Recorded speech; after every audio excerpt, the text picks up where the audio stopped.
In this lecture, we are going to outline the 6 dimensions of a professional trading strategy and the difference between an amateur strategy and a professionally designed strategy. This is a necessary starting point that most retail traders get incorrectly, and therefore, they start their trading journey with the incorrect mindset about the market and how they are going to approach it. First, let's define the difference between an amateur strategy and a professional trading strategy. Roughly speaking, an amateur strategy is composed of a few tricks to get in and out of the market, and it doesn't have any sort of underlying principles that hold the strategy together in the long term. A strategy with this structure is certainly problematic, but it's not obvious why in a first moment. Since amateur traders usually lack the necessary depth of analysis about their trading ethics, they will relentlessly employ strategies with this faulty structure, and as a consequence, they will get frustrated with the results eventually. On the other hand, a professional strategy is composed of multiple minor strategies and it covers many different angles of analysis. In other words, a professional trading strategy has multiple strategies that are fully connected with one another and balance each other out. It also aims to provide a problem-solving framework instead of shallow rules to deal with inevitable problems that arise in trading. With that said, we obviously want to employ a professional trading strategy to achieve the best long-term results in our trading. This idea leads us to the recognition of the 6 dimensions of a professional trading strategy. The first dimension are the trading principles. These are the foundational aspects of a strategy that will guide the rest of the other 5 dimensions in the correct way. We will explore each trading principle individually in future lectures. For now, it is important to know the role these principles play in the 6 dimensions of a professional strategy. The next 3 dimensions are part of what is called the tripod of success. This metaphor serves the purpose of pointing out the fact that these 3 dimensions have a greater degree of connectivity between one another, and the whole strategy falls apart if any of them is neglected in some way. Just like a tripod falls to the ground if any of its legs is removed, a professional strategy falls apart if any of the dimensions of the tripod of success are corrupted in some way. These 3 dimensions are high-quality technical analysis, solid risk management, and deep trading psychology, which can also be called behavioral economics. It is interesting to notice the link between these 3 dimensions. For example, the intersection between technical analysis and risk management is what gives rise to the principle of good trade location, which is a foundational aspect of trading. In other words, it is impossible to trade using just technical analysis because the risk-taking approach becomes distorted and unrealistic. On the other hand, using risk management without technical analysis leads traders nowhere because we need to trade near the reversal points of the market, and the only tool we have for that is technical analysis. The intersection between technical analysis and trading psychology is also very important. Since high-quality technical analysis enables the trader to deal near the reversal points of the market, technical analysis plays an important role in diminishing the psychological pressure of having to risk more than what is necessary. The intersection between risk management and trading psychology is also deeply important and pragmatic. The correct application of the risk management mathematical guidelines enables the trader to operate within a relatively comfortable margin of error. This relatively comfortable state has the great quality of being sustainable for an infinite amount of time. That's the fundamental fabric of sustainable and consistent trading. The 5th dimension of a professional trading strategy is called operational logic, which is composed of certain tools that help improve the trade quality and manage particular trading situations with greater ease. The 6th and final dimension of a professional trading strategy is the trade plan, which is a compilation of rules and axioms designed to keep the trader on the right track. This last dimension has a profound importance due to the way the human brain is wired, as we are going to see in future lectures. These are the 6 dimensions of a professional trading strategy. Now we are ready to explore the first dimension in greater detail. In the next lectures, we are going to dissect each of the trading principles to truly understand their role inside a trading strategy.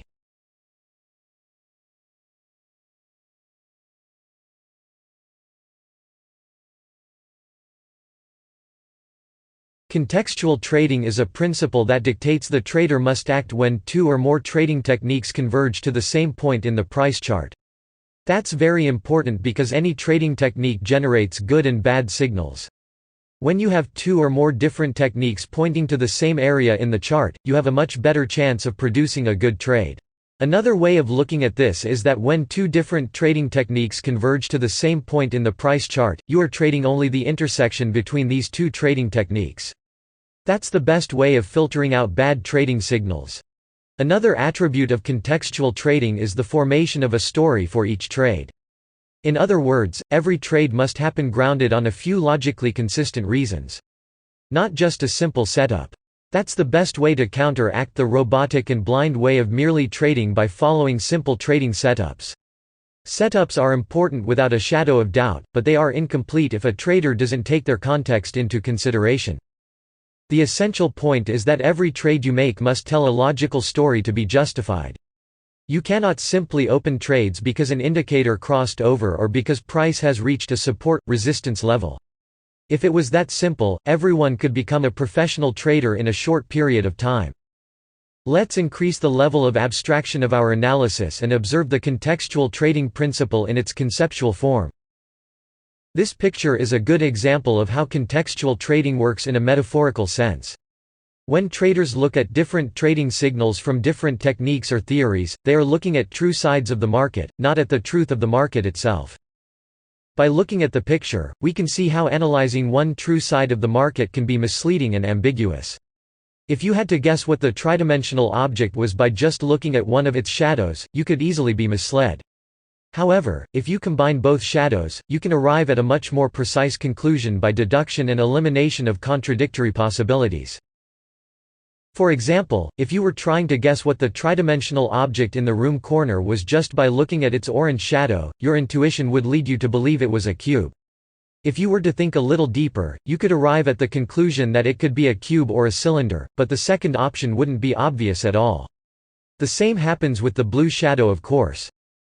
However, if you combined both shadows, you would eliminate the possibility that the tridimensional object was a cube according to the orange shadow or a sphere according to the blue shadow.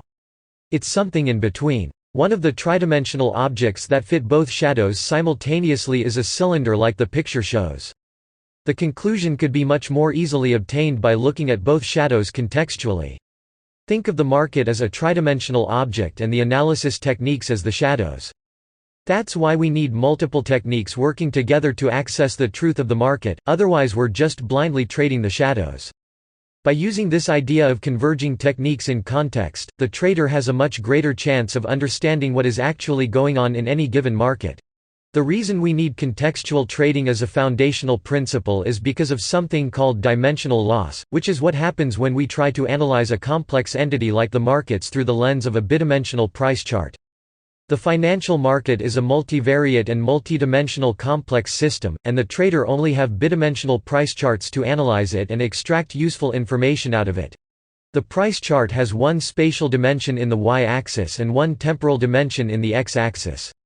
The multidimensional market needs to be compressed and expressed in these two dimensions necessarily. That's called dimensional loss. This idea of dimensional loss is also correlated with something called Bonini's paradox, which serves the purpose to explain why single techniques don't work well by themselves. The Bonini's paradox claims that any attempt to explain a complex system like the markets become less understandable as it becomes more complete. In other words, since the market is a multivariate and multidimensional entity, any attempt to explain it fully becomes less understandable as it becomes more complete. The Bonini's paradox acts as a curse and a blessing in alignment with the dimensional loss of bidimensional price charts. At the same time that losing dimensions in the representation of price is counterproductive, it is the only viable and pragmatic option. The Bonini's paradox also points to the arrogance of thinking that one single indicator or technique is capable of fully explaining the market. In other words, by using setups or single techniques, a trader is assuming these tools have a much greater power than they actually have. However, this presumption is not at all obvious. We cannot fully explain the markets, but we can arrive at useful conclusions using the contextual trading and other principles as well. Part of this challenge is being able to recognize the human intention behind the price bars. This recognition of human intention can only be done by subjectively understanding the market, since it is formed by thousands of individuals with varying degrees of intention and power. To sum up, contextual trading is the gateway to the greater and deeper level of analysis that makes consistently profitable trading possible. In the next lecture, we are going to analyze the principle of multi-timeframe analysis.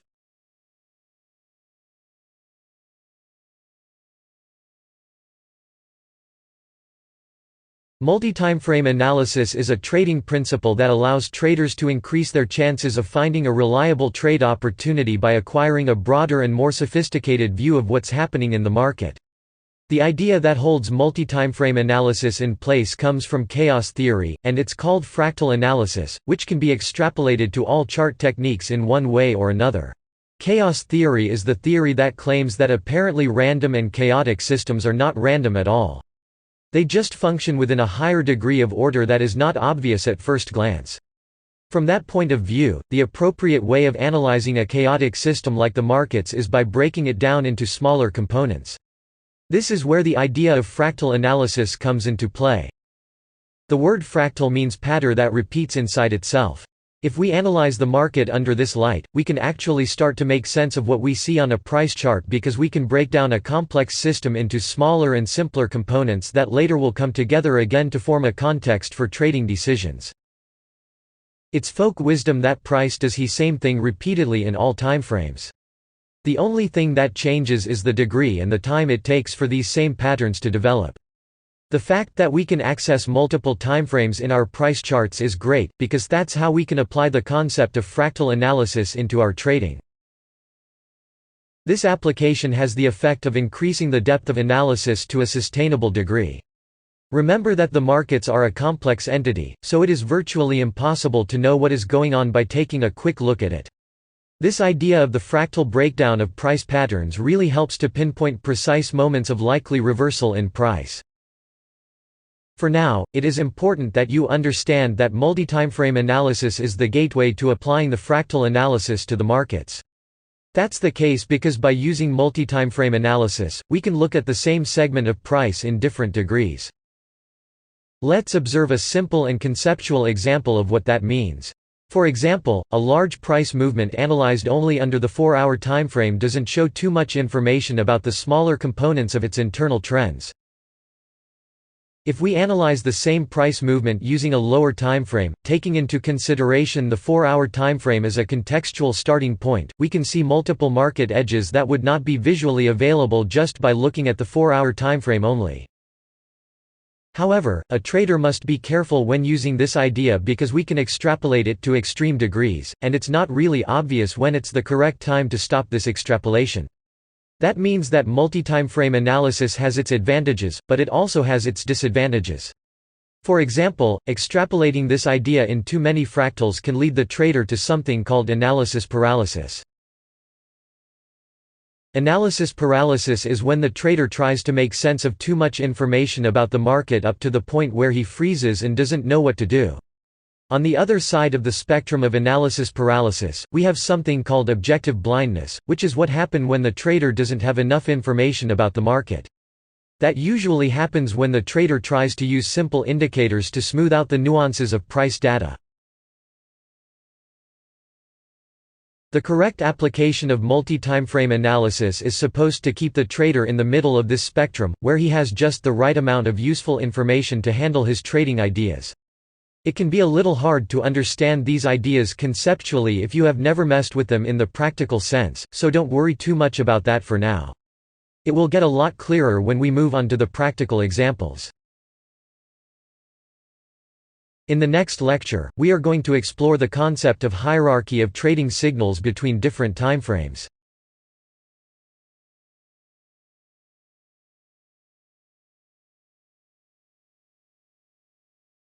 The concept of multi-timeframe analysis introduces the idea of hierarchy between trading signals among different timeframes. In other words, the technical signal in the 4-hour timeframe is stronger than this same signal in the 1-hour timeframe and all the lower timeframes below. Under this paradigm, a simple signal in the daily timeframe can sparkle a massive trend on the 5-minute, for example. That's why it is useful to pay attention to many timeframes to catch these unique opportunities. The term hierarchy implies a structure where one element is more important than another. That's exactly what it means for the trading signals generated by the many different techniques of our strategy. A good example of that is the application of support and resistance lines. If you find a meaningful support-resistance line on the 1-hour timeframe for example, this level can turn out to be incredibly important in lower timeframes. The reason for that is that larger market structures are composed of larger groups of traders ready to act in the same level. For example, if we find a meaningful support line on the daily timeframe, we can expect it to be more powerful than a support line in the 5-minute timeframe. That's the case because the magnitude of price movements in the daily timeframe is a lot greater and there are much more traders keeping an eye on it. With that said, when price reaches a level like this in the daily timeframe and we happen to be looking at a low timeframe, we can expect a dramatic reaction under the right context. To sum up, the essential point behind hierarchy of signals between timeframes is that the higher the timeframe, the stronger the signal. The lower the timeframe, the higher the level of market detail. This hierarchy of timeframes displays a trade-off between signal power and market detail. When we increase signal power, we always decrease market detail and vice versa. It's important to point out that this idea works for any technique as well. In the next lecture, we are going to explore the principle of trade location.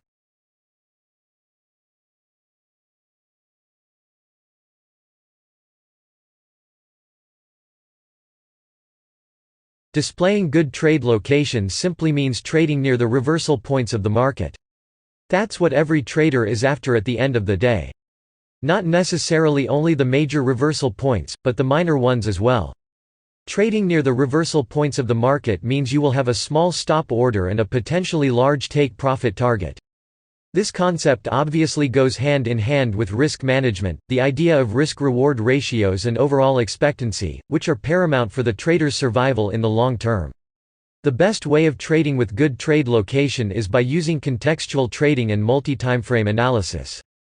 Without good trade location, it is virtually impossible to trade consistently in the long term because the ultimate attributes of risk-reward ratios simply don't work without trade location.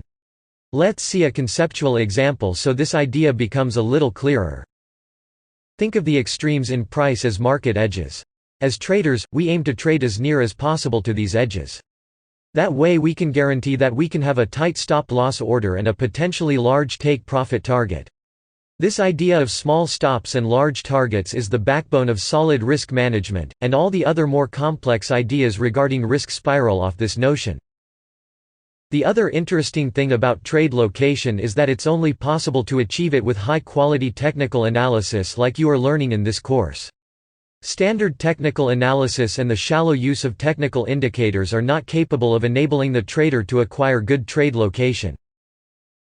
There are two reasons for that. The first is that the simple application of technical indicators usually involve a great degree of lag and the obfuscation of market nuances. The second reason is that the application of linear smoothing algorithms in price data usually produce bad results because price data is nonlinear. By simple application, I mean the application of indicators without the more sophisticated layer of fractal analysis. Indicators can be useful if they are used in the correct context and if they are layered with advanced principles like the ones you are learning here. In the next lecture, we are going to explore the principle of relative recognition of market movements.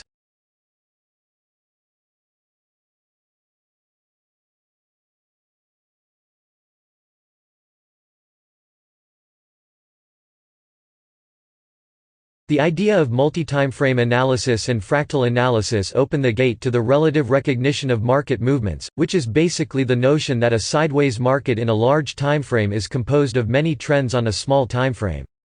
This is a useful idea because it can determine how long traders will aim to stay in a trade. It also provides a broader view of the market being analyzed. The relative recognition of trends can be useful to produce trades that are highly profitable and have a good risk-reward ratio, which is what traders should be aiming for. In this strategy, you will learn the necessary tools to view the market in this broad sense and to pinpoint the precise entry and exit points of high-quality trade opportunities. Let's see a conceptual example of the relative recognition of market movements. Imagine that you have a sideways market in the 1-hour timeframe. The basic premise of the relative recognition of market movements is that a sideways market in one timeframe is composed of many trends in a lower timeframe. With that in mind, a trader can strive for trading only trending markets by choosing the correct timeframe to trade. The motivation for this can come from the fact that trending markets can be easier to trade because of the larger momentum sustaining price movement in one direction. In this example, we can see that the sideways market represented in black price vectors is composed of several trends that would be easily traded on a lower timeframe. We can take this idea even further and realize that there can be sideways markets inside larger trends as well. For example, a consolidation movement within a large trend in the daily timeframe can form a clear sideways market in the 1-hour timeframe. The essence behind this idea is that no matter where we are in a price chart, we can look at it at different angles and using different perspectives. These different perspectives might help you determine the overall context of your trade. The relative recognition of market movements is a strange idea, and it is a form of cognitive parallax, which can be viewed as the dissonance between theory and practice. The segregation of the market between different timeframes is an illusion. The market is an abstract entity, so when we divide it into separate timeframes, we get this weird cognitive parallax effect that happens to be quite useful for different reasons. Cognitive parallax can be better defined as the difference between the theoretical thinking axis and the experienced axis of a trader. In other words, the theoretical axis of a trader observing the market can tell him that a certain market movement is a trend or a sideways market at the same time.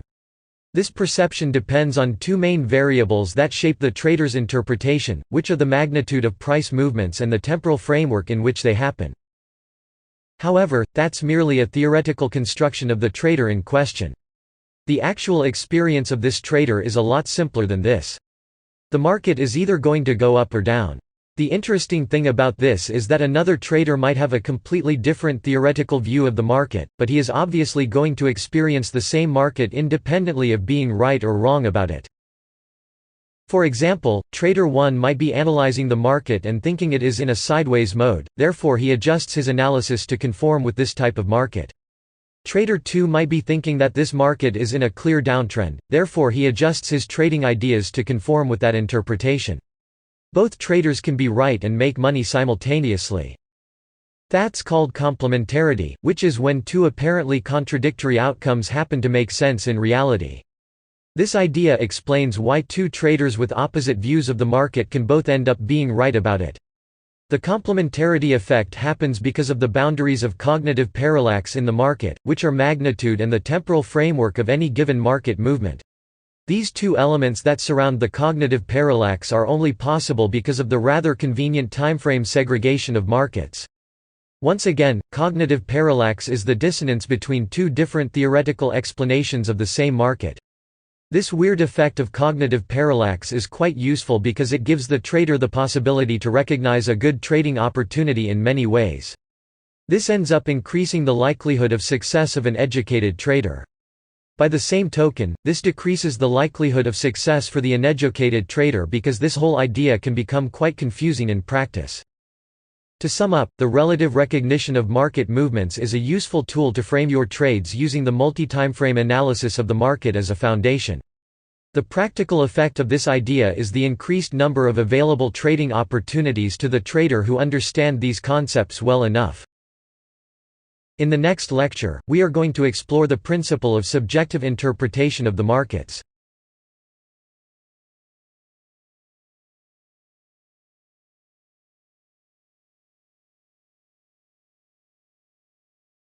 The subjective interpretation of markets can be seen from two different angles within any reliable trading strategy. There is the subjective interpretation of technical setups and sensitive market variables like the interpretation of price action and the power of the overall context. There is also the subjective interpretation of risk that all traders need to deal with when trading real money. We all have the same biases and we are run by the same software when it comes to dealing with economic decisions involving risk, probability, and time. However, our personalities vary greatly and the way we respond to these biases also varies significantly. Every trader is a unique individual with finely calibrated intuitions about the market and overall risk. That simply means we need to recognize these differences and work to extract the best out of them. That also means that the trader is a unique part of the trade plan, and if the trader doesn't learn how to deal with a certain level of subjectivity in the markets, no trading strategy will be able to produce good results no matter how good the strategy is. It is important to clarify why traders need some degree of subjectivity in their analysis. This happens because the financial markets, as we already pointed out in previous lectures, is a multivariate and multidimensional entity, and it is virtually impossible to roll back the chain of causality of price movements completely. That's the central point of the subjective interpretation of markets and its practical necessity. As we already saw in previous lectures, the representation of the market in bidimensional price charts has the effect of dimensional loss, and that makes impossible to roll back the chain of causality of all market movements. Consequently, part of the trader's analysis must come from a subjective interpretation of price. This is arguably the most difficult thing about trading. Since the price charts provide limited information, traders need to develop a market intuition based on price nuances. A perfect example of that is observing the relationship between the candle body and the candle tails. A trader cannot see the complete chain of causality of what happens inside every candle, but by observing the visual relationship between candle body and tails, the trader can subjectively arrive at useful conclusions about what happened inside this particular candle. Subjectivity in the conceptual sense is how an individual installs his intuitions about a given subject. This is closely related to the limited conscious bandwidth of our analytical power and the overwhelming amount of information that can be derived from the charts. The presuppositions a trader must make about the market are larger than his conscious bandwidth because the market's chain of causality cannot be fully rolled back due to the dimensional loss of price charts.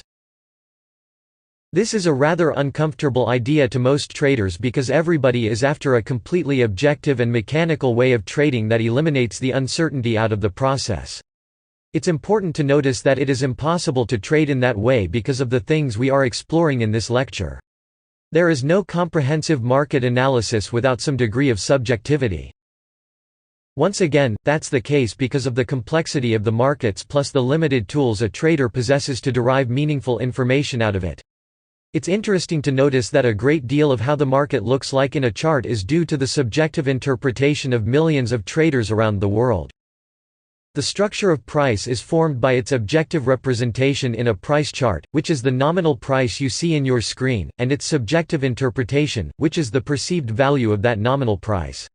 One of the forces that drive the markets up and down is the discrepancy between the objective price and the subjective value of any given market. For example, if most traders in the market look at the nominal price and they subjectively assume this price is higher than their perceived value of the market, price tends to fall because these traders will feel like the market is overpriced and they will open sell positions. By the same token, if most traders in the market look at the nominal price and they subjectively assume this price is lower than their perceived value of the market, price tends to rise because these traders will feel like the market is underpriced, and they will open buy positions. The bottom line is that to achieve the necessary level of complexity to produce high-quality trades, a trader must use some degree of subjectivity to read the intentions behind the price bars. As you will learn later in the course, there are several ways of doing this by looking at the way price action behaves.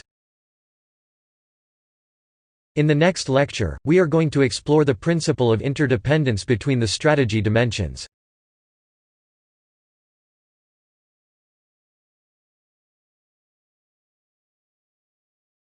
The final trading principle that we are going to analyze is called interdependence of strategy dimensions. That basically means that all 6 dimensions of a professional trading strategy must be fully connected to one another for the strategy to work properly over time. That principle is also applied to the trading principles themselves. As it was already pointed out a few times during the course, the foundational trading principles are the base of the strategy. Every other subsequent dimension of the strategy must dwell inside the guidelines and concepts already outlined. This idea might seem overwhelming at first, but it is necessary that you study these things carefully, so they become second nature to you. One of the things you will realize about real-time trading is that the less information you have to distract you, the better it is for obvious reasons. However, the impulse to keep things simple when it comes to analyzing the market must be approached with a considerable amount of caution. In other words, as far as trading goes, things must get a little complicated before they get simple. The conclusion is that all these ideas and concepts must become second nature to you, and they serve as an automatic lens through which you begin your analysis. If you need to think too hard about them, that's because you might have not understood them well enough yet, and you should go back and review them until you feel comfortable enough to explain these things to someone else. With that said, the trading principles form the foundation out of which the rest of the 5 strategy dimensions will be born. The next 3 dimensions under the label of tripod of success have interesting intersections that are worthy to point out more expressively. Let's begin by looking at the intersection between technical analysis and risk management. These 2 dimensions are obviously related, and that's a primal intuition even for a new trader. Everybody has a primordial intuition that one should pay attention to how much one risks and how that correlates with where one is opening trades in the chart. We already went over the concept of trade location, which dwells at the heart of the intersection between technical analysis and risk management. For risk management to work in the way we will learn later in the course, having good trade location is an absolute necessity. The tool that enables a trader to reach the level of good trade location is high-quality technical analysis. By high-quality technical analysis, I mean the type of market analysis that is multi-layered and has more degrees of complexity than the standard technical analysis that most traders learn. Next, we should point out the intersection between risk management and trading psychology, which is a deal-breaker for most traders in the market. As you will learn in the trading psychology portion of the course, the human mind is full of cognitive traps that can turn trading into a rather uncomfortable activity if the trader doesn't have the correct guidance.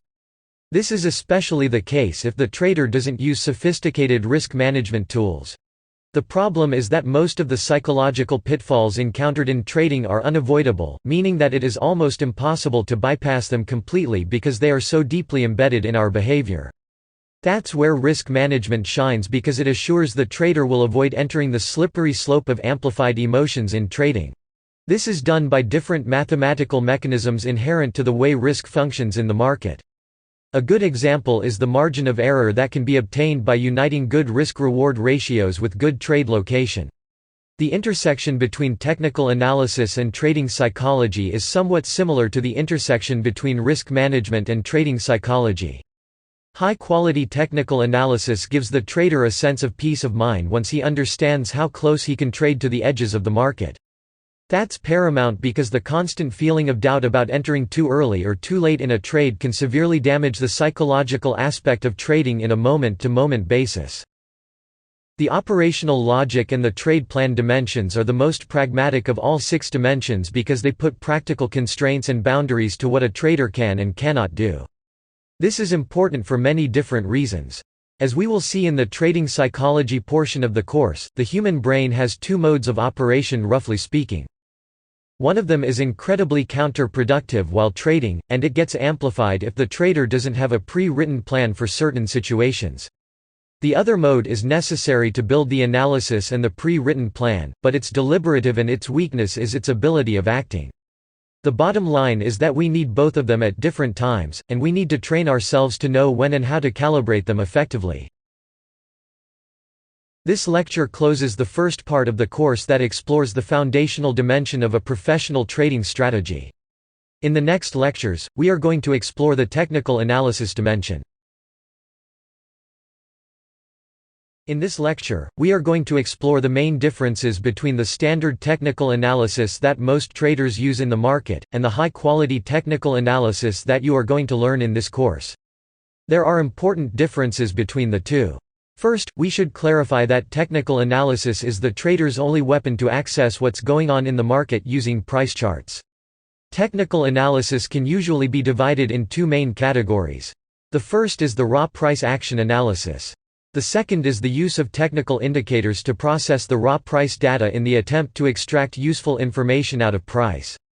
The price action analysis itself can be divided in 2 subcategories, which are the price nuance reading and the various types of lines that a trader can draw on a chart like Fibonacci levels, pitchforks, channels, support resistance lines and so on. Here is where the problem of standard technical analysis begins. The initial impulse of new traders is to cluster their screens with many different technical indicators. That's usually done by naively assuming that each technical indicator provides a qualitative value that other technical indicators don't. That's false. Most technical indicators are basically smoothing algorithms. In other words, most technical indicators attempt to smooth out the noisy and raw price action.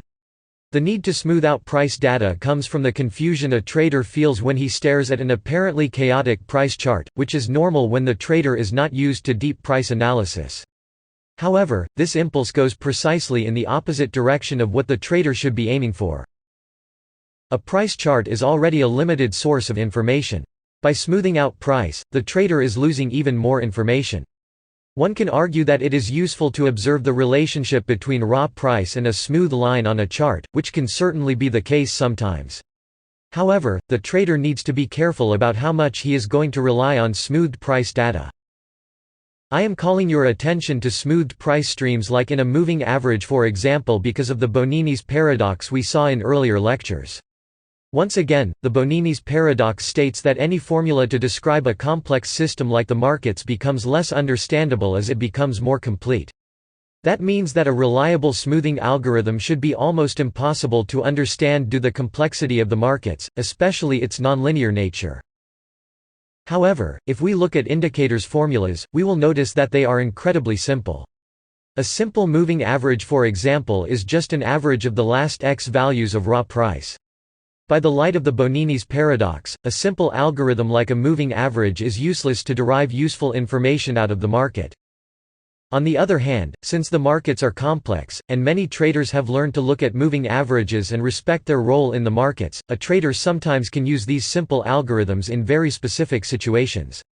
The point I'm trying to make here is that from a theoretical point of view, trying to smooth raw price action is usually a bad idea because we tend to lose useful information in that way. A good example of that is grounding your trend bias in a moving average angle. Since moving averages are smoothing algorithms, they produce a considerable amount of lag. The immediate effect of using this as a method to determine the trend is that you are always going to be behind the market, not ahead of it, which is precisely the opposite of what you want. It's also important to point out the trade-off between lag and smoothness in technical indicators. If you want to increase the level of smoothness in data, you will always increase the amount of lag. Basically, the smoother you get, the more lag you generate. There is some debate about trying to increase smoothness at the same time lag is decreased, and that can be done to a certain degree, but not to the point where it becomes useful. Another problem with smoothing price action is that we need to choose an arbitrary period value to feed the smoothing algorithm formula. For example, we need to choose the period of a moving average. By doing that, we are assuming that this value is equally applicable to all market scenarios, and that is a serious mistake. That's the case because price action is nonlinear. In other words, it is impossible to box the market within a linear formula.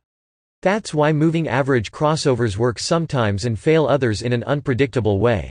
Beyond that, price action has something called temporal unpredictability of nonlinear shifting. In simpler terms, if we were able to describe the market with a formula, this formula would change from time to time. Worse than that, the frequency in which this formula would change would be unpredictable as well.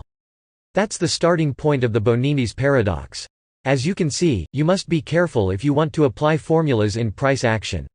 Another way of looking at the financial markets that is useful to really grasp its complexity is through the lens of chaos theory. The financial markets are a chaotic system of the second order, which means it's a system that responds to prediction. The fact that when somebody tries to predict the market they are contributing to make the system even more complex doesn't really help predicting it. Another example of chaotic system of second order is the political system. A good example of a chaotic system of the first order, which is where a prediction doesn't affect the system, is the weather. The problem is that the financial market functions by a pure system of supply and demand, and like most productive endeavors, it is bound to the Pareto principle. The Pareto principle states that a small minority of people will produce most of the outcome in any given system. For example, a small minority of soccer players score most of the goals. A small minority of artists produce most of the music that is heard on the radio. The financial market is no exception, so a small number of traders will make most of the money. The Pareto principle is the main driver behind inequality of outcomes. Some people might argue that this is an inherent flaw of the capitalist system and its supply and demand mechanism, but if we look at communist or socialist systems and their distribution of power, we will notice that the inequality of outcome is even greater in practice than in capitalist systems, which is exactly the opposite of what the theory that critiques capitalism states. The bottom line is that the Pareto principle seems to be a fundamental law that drives human endeavors.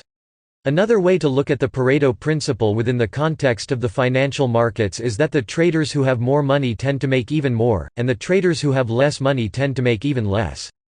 The point I'm trying to reach here is that there are traders with an incredible amount of capital power, which is enough to tilt the markets at specific points. If you combine this idea with the fact that the financial markets are a chaotic system of second order where the predictions alter the system, you will arrive at a scary conclusion. The conclusion is that there are traders powerful enough to maneuver the vast majority of retail traders in the market through reverse psychology techniques. These techniques work within the context of the most well-known concepts of technical analysis and the most relevant cognitive biases of the human mind. However, there is a time and a place for that. In this lecture we are focusing more on the main differences between good and bad technical analysis. Let's create a comparison chart to observe these differences more clearly. The first difference is that good technical analysis doesn't rely on smoothed price streams too much. We are certainly not going to add 7 different technical indicators in our charts. The second difference is that good technical analysis usually takes fractal analysis into consideration. This idea is closely correlated with the use of the trading principles that we studied in previous lectures, which are completely ignored by the bad side of technical analysis. Good technical analysis worries about reaching the truth of the market through well-constructed contexts, while bad technical analysis has an overly optimistic and pragmatic preoccupation with setups and tricks to enter the market.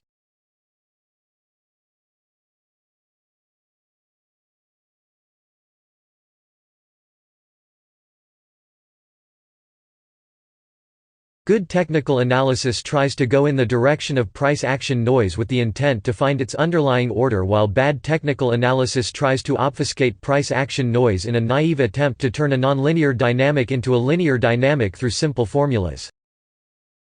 Good technical analysis respects the Bonini's paradox, while bad technical analysis is completely alienated from it. High-quality technical analysis also takes into consideration the Pareto principle and the fact that markets are chaotic systems of second order. Bad technical analysis assumes the markets are a completely leveled playing field where all market players have equal power. Now we are ready to explore the specific techniques that are going to be used in this trading strategy.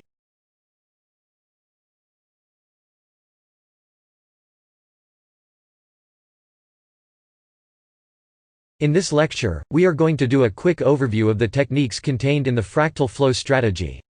The techniques are born out of the combination of momentum divergence or momentum asymmetry with the fractal analysis of the markets. The idea of divergence is used only in its shallowest form by most traders because they are not aware of the other half of the process, which is the fractal analysis of momentum. When we combine momentum divergence or asymmetry with fractal analysis, a few new and more precise techniques arise. These techniques are called fractal reversal divergence and fractal hybrid divergence. These techniques can happen in what we call degrees, which are determined by the number of fractals in which these techniques happen. The fractal reversal divergence and the fractal hybrid divergence also give rise to an interesting price action technique called fractal bar, which is a special type of candle formation that enables the trader to see these momentum discrepancies in one single bar and often without the need to change timeframes, which is rather convenient. Along with these more advanced techniques, we are also going to overview the classic types of divergence called reversal divergence and hidden divergence, and we are going to see how the combination of these different types of divergence in different fractals form the more complex techniques that dwell at the heart of the fractal flow strategy. We are also going to explore the auxiliary technical analysis tools that serve the purpose of enriching the context of our trading ideas. These techniques are the support and resistance lines and the price action reading on a bar-by-bar basis. Support and resistance lines can be either horizontal or sloped lines. The price action reading on a bar-by-bar basis is divided into 4 categories. These categories are the relative volatility, bar shape interpretation, relative bar position and bar quality. These are the technical analysis techniques that we are going to be exploring in the fractal flow strategy. However, before we begin exploring each technique, we need to understand the relationship between price action and momentum.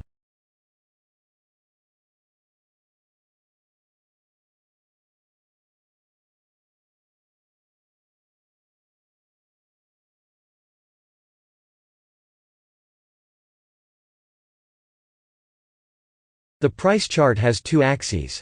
The y-axis represents the spatial dimension of the market where we can see price fluctuations in terms of magnitude. The x-axis represents the temporal dimension in which price fluctuations occur. The combination of both axes enables us to see the fluctuations of price over time in an organized manner. However, when we look at price charts, we often get the impression that there is a hidden force driving the market, and we cannot really tell what this force is doing most of the time. We can only see its reflection on price volatility somehow. We call this hidden force the market momentum, which can be defined as the invisible market inertia or the net result of buyer power against seller power. The tricky thing about the impression of market momentum is that it can be misleading most of the time. For example, price might be rising ferociously without too much momentum behind it. On the other hand, price might display low levels of volatility with a significant degree of momentum behind it. The thing is that we can observe a synchrony between price action and its perceived momentum. There are two possibilities. Price can be coordinated or out of sync with its apparent momentum. This is where the idea of divergence was born. Since we have a few indicators to measure market momentum, we can see this discrepancy happening in a more tangible way. The classic technical indicator used to measure momentum is the relative strength index, which has the advantage of displaying the magnitude of market momentum independently from raw price action. Notice that we are not trying to smooth price action with the relative strength index. We are trying to create a visual representation of market momentum with it. That's in agreement with the Bonini's paradox that was outlined in previous lectures. Once again, we are not attempting to find a linear formula for the market momentum. We are simply trying to catch the moments where raw price action and its measurement of momentum seem to be out of sync by mathematical standards. That's the best we can do to measure market momentum. It is worthy of noticing that the relative strength index was attributed with some functions it is not capable of performing over the years due to the experimental nature of technical analysis. One example of this is the idea of overbought and oversold levels in the relative strength index, which is a too bold and ambitious idea to say the least. This indicator is built in a fixed scale, so it naturally produces distorted levels because it's trying to reflect price, which is not represented in a fixed scale. This idea of overbought and oversold levels is clearly bad because of this. However, the idea of divergence is a good one because we can take the relative strength index weakness and turn it into a useful tool. Divergence is a very common idea in the markets, and many traders give up on it because this idea by itself is useless, especially in the way it is usually presented in technical analysis manuals and so on. The idea of divergence is good, but it is hugely incomplete without the extra layer of fractal analysis and the understanding of how to perceive the different market flows. Just as a parenthesis, many traders commit the mistake to look for the all-powerful technique of the markets, and they inevitably end up being frustrated in their search. That's common in the markets because a lot of people have an inherent drive to find a quick and simple technique that will turn trading into an easy task. Traders with that kind of mindset are basically shooting themselves in the foot. By using a one-dimensional technique and expecting it to behave like a multi-layered tool, the trader is assuming this simple tool has a lot more power than what it actually has. This is a paradoxical behavior, and unfortunately, it is highly intuitive because we have cognitive biases that drive us to find the simplest solutions to our problems, which are not always considered to be the best solutions.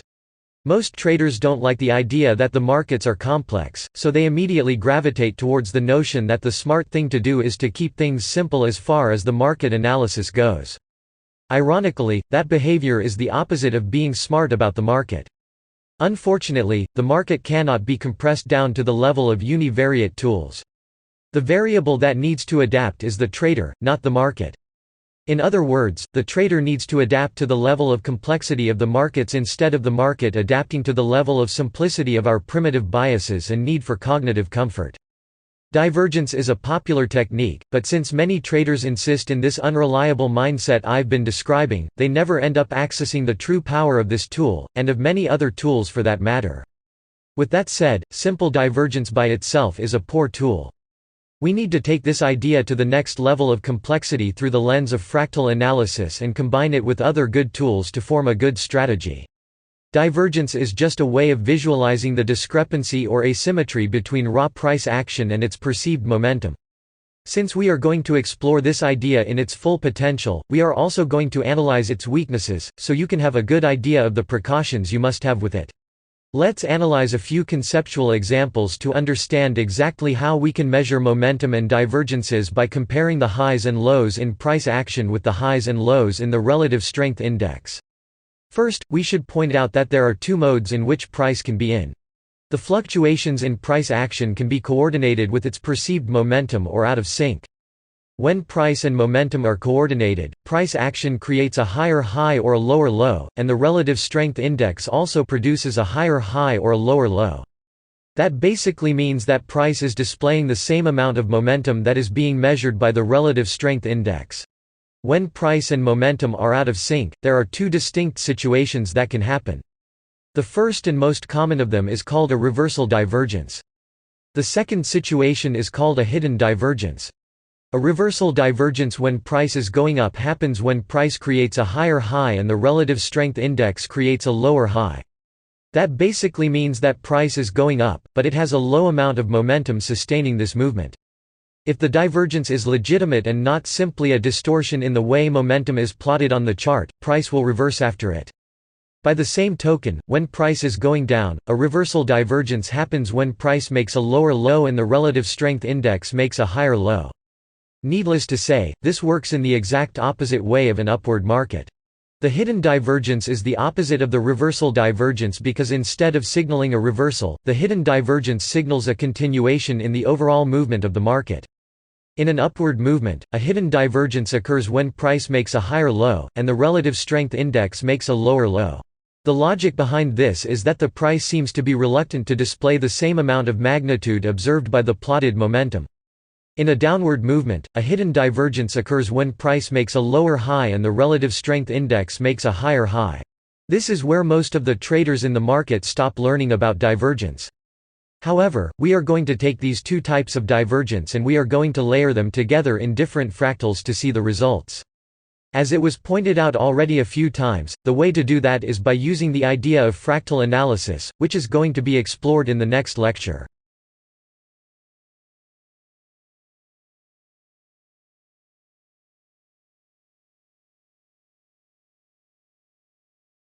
In this lecture, we are going to take a closer look to the idea of fractal analysis and what it means in a conceptual form, so we can have a better understanding of its practical applications later in the course. The key to grasp the idea of fractal analysis begins by knowing what the word fractal means. We can define a fractal pattern as a pattern that repeats inside and outside itself in multiple degrees. The name of the fractal flow strategy comes from the idea that we can always observe separate market flows in different fractals, and these flows go in and out of coordination on a constant basis. To bring this idea to a more pragmatic approach, in any given timeframe, we can observe at least two market fractals. By market fractals in this case, I mean sets of highs and lows that appear to be in the same degree. This is an important observation because sometimes is not so clear in which fractal a market movement is. That's one of the reasons why we studied the subjective interpretation of price as a foundational principle. However, this problem will be explored later in the practical examples. For this lecture, we should only worry about the idea of market fractals and fractal analysis in general. To facilitate this notion, let's first define the idea of market vectors. Market vectors are the building blocks of highs and lows, and we can define them as the vector that come out of a high and end in a low or vice versa. Let's begin with a simple example. Imagine a simple upward market movement that we can call market vector. What you will notice is that this larger vector is formed by smaller vectors like you see in this conceptual example. These smaller vectors are also formed by even smaller vectors. This idea goes until the smallest market element, which is the tick or the smallest possible variation in price. This lens of fractal analysis is what creates the possibility to triangulate exact points of entry and exit in the markets by watching how different market flows interact with each other. This idea can be conceptually expressed in a more condensed way using the circle paradox. Imagine that you are looking at a two-dimensional circle from a given distance, but as you look closer, the circle begins to look like a polygon with a very large number of edges. The paradox dwells on the notion that the geometric figure is a circle and a polygon simultaneously depending on how far away we observe it. Fractal analysis is what makes it possible for us to see the edges of the market by breaking it down into its smaller components, so we can view this idea as a metaphorical magnifying glass. By being able to see the edges of the market, we can see where the market stops to reverse into the next move. This idea is a double-edged sword because it enables us to access a greater level of analysis, but it makes it a little bit more complex than what we would like. This complexity comes from the confusing nature of market flows, which are composed of market vectors that go in one direction. For example, an upward market flow is composed of higher highs and higher lows.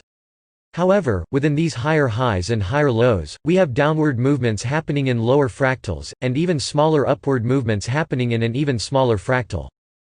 These market flows often collide with each other. The job of a trader is to make the correct judgment about the strength of each market flow, and which one will dominate the next movement of the market. This is why we use the hierarchy of trading signals as a foundational principle in our trading. This is also the reason simple divergence without the more sophisticated layer of fractal analysis won't work properly. In other words, without fractal analysis, there is no real point of reference in terms of the perceived power of the signals generated by the relative strength index.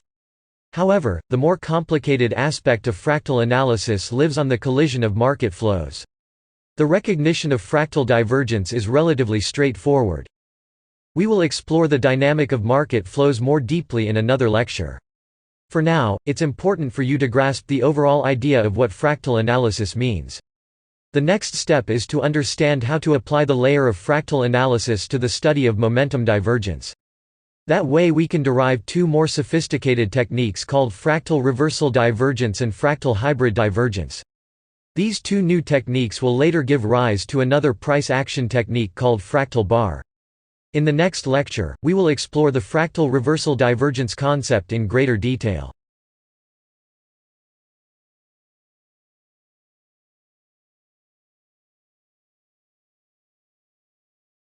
In this lecture, we are going to explore the first advanced technique derived from the combination of simple divergence with fractal analysis through the gate of multitimeframe analysis.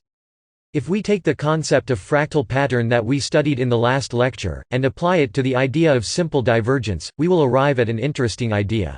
Since a fractal is a pattern that repeats inside itself, a fractal divergence is a simple divergence that happens within another simple divergence.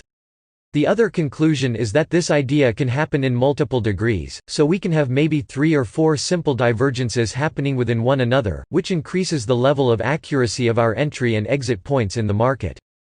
To be able to see this happening in a chart, we need to define the notion of divergent price territory, which is what will enable us to look for smaller divergences in smaller fractals.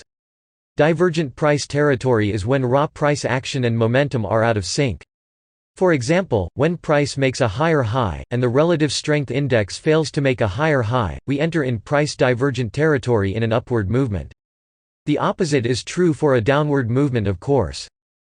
At this point, we can go to a lower timeframe to find another simple divergence happening within the already divergent price territory.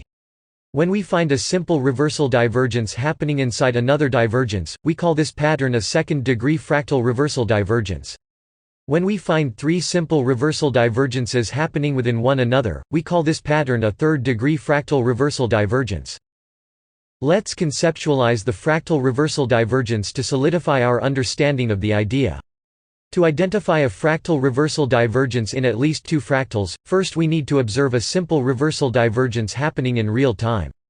Once we identify that, we draw a rectangle to point out the divergent price territory for the lower timeframes. After that, we jump down to the next lower timeframe and wait for another simple reversal divergence to occur inside the divergent price territory outlined in the higher timeframe. That's the basic framework of a fractal reversal divergence. If you wish to identify fractal divergences with higher degrees, all you need to do is to repeat the same steps again. A third-degree fractal divergence would happen when you were able to see a simple reversal divergence within a divergent price territory, and this divergent price territory would be inside yet another divergent price territory. If you study this idea in your price charts, you will notice that fractal reversal divergence is capable of pointing out extremely precise points of reversal in major and minor fractals in the market. However, now that we already know the strengths of the concept, let's explore its weakness. The fractal divergence concept is a good idea, but let's not forget that it still comes from a simple technical indicator. For example, if you decide to use the fractal divergence concept by itself, which is a bad idea, you will notice that sometimes price appears to be in a reversal point in a textbook example of fractal divergence, only to find out that price will mislead you, and continue in its original direction for a few more vectors. This is precisely the reason we studied the contextual trading principle. In other words, you cannot trust the fractal divergence idea by itself. It is merely a precision tool that needs to be used in the right time. However, we have an operational logic guideline that helps traders in these situations. Often when you see a floating fractal divergence without any other techniques pointing to the same area, you can assume that price is playing a subtle sleight of hand, because you will often find fractal reversal divergences happening in a lower fractal that agree with the overall trend. Remember that it is always much easier to trade in the direction of the trend. The right time to use the fractal divergence will be defined by the context of the trade. For example, if you happen to see a fractal divergence in the same price level where major support resistance lines are agreeing with the analysis as well as the raw price action reading, you can think about forming a trade idea if the potential risk parameters of the trade agree with the concept of long-term sustainability, which we will explore in later lectures. In the next lecture, we are going to explore the fractal hybrid divergence idea.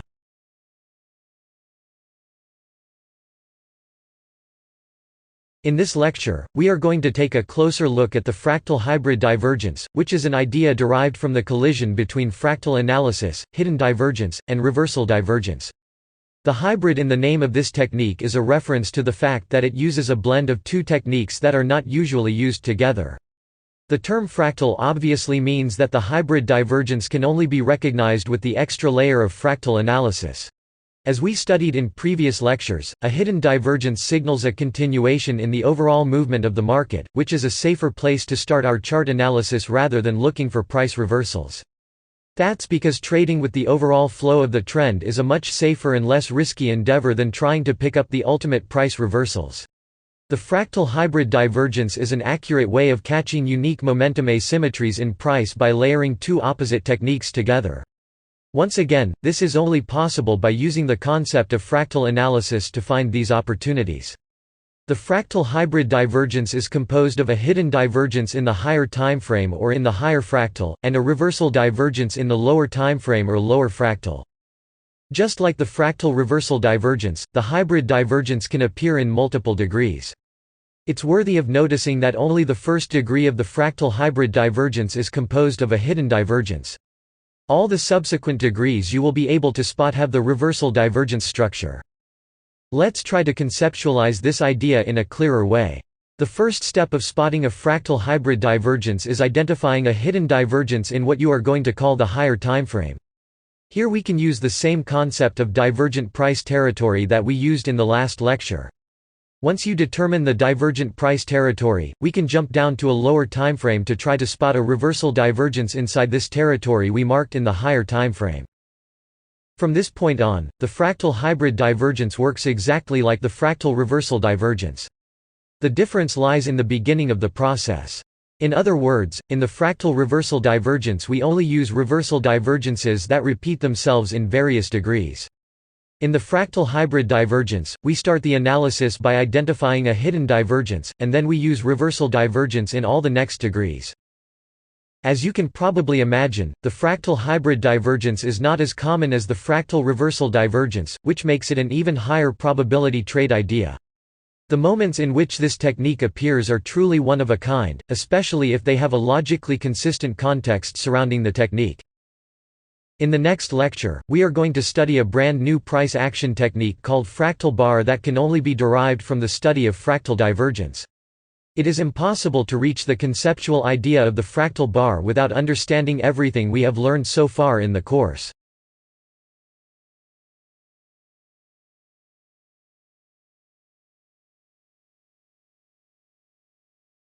In this lecture, we are going to study the price action element called fractal bar or fractal candle depending on your preference.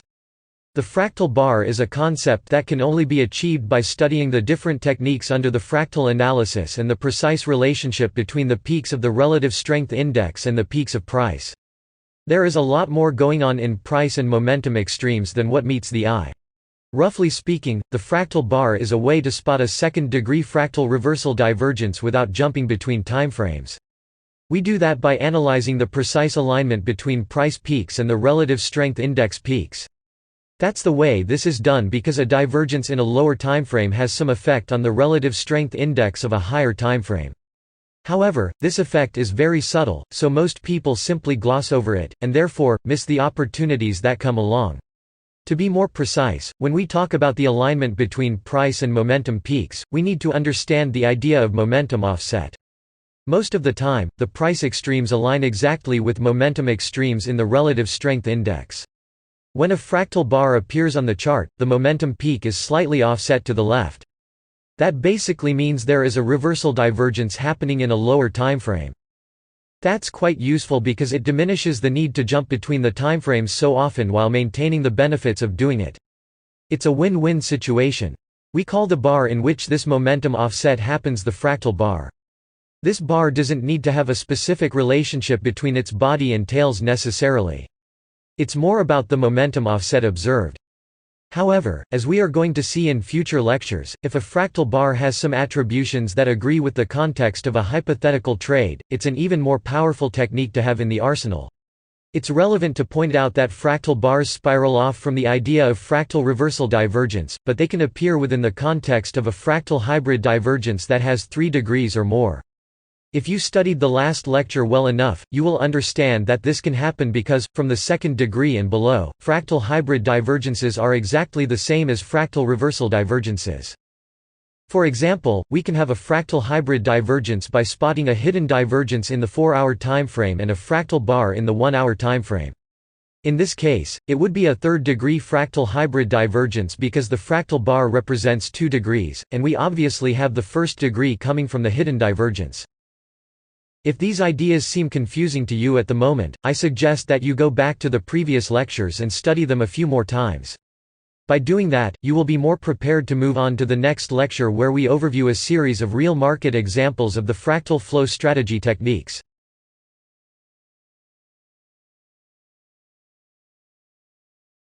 In this lecture, we are going to introduce the idea of auxiliary tools that help enrich the context of our trades. The auxiliary tools we are going to use in this course are the 2 types of support and resistance lines and the nuanced price reading, which aims to detect the subjective interpretation of the relationship between candle body, candle tails and candles themselves in various situations. The combination of these tools with the fractal flow strategy techniques, and the notion of market trends that we are going to explore in future lectures is absolutely critical for the successful construction of a good context for your trading ideas. To trade successfully in the markets, you will need to find moments in which all these techniques and tools agree with each other. That's the best way of finding high-probability opportunities. In the next lecture, we are going to explore the 2 types of support and resistance lines and their attributes.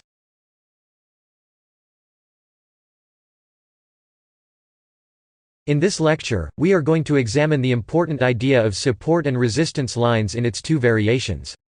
The most common of these variations is the horizontal type.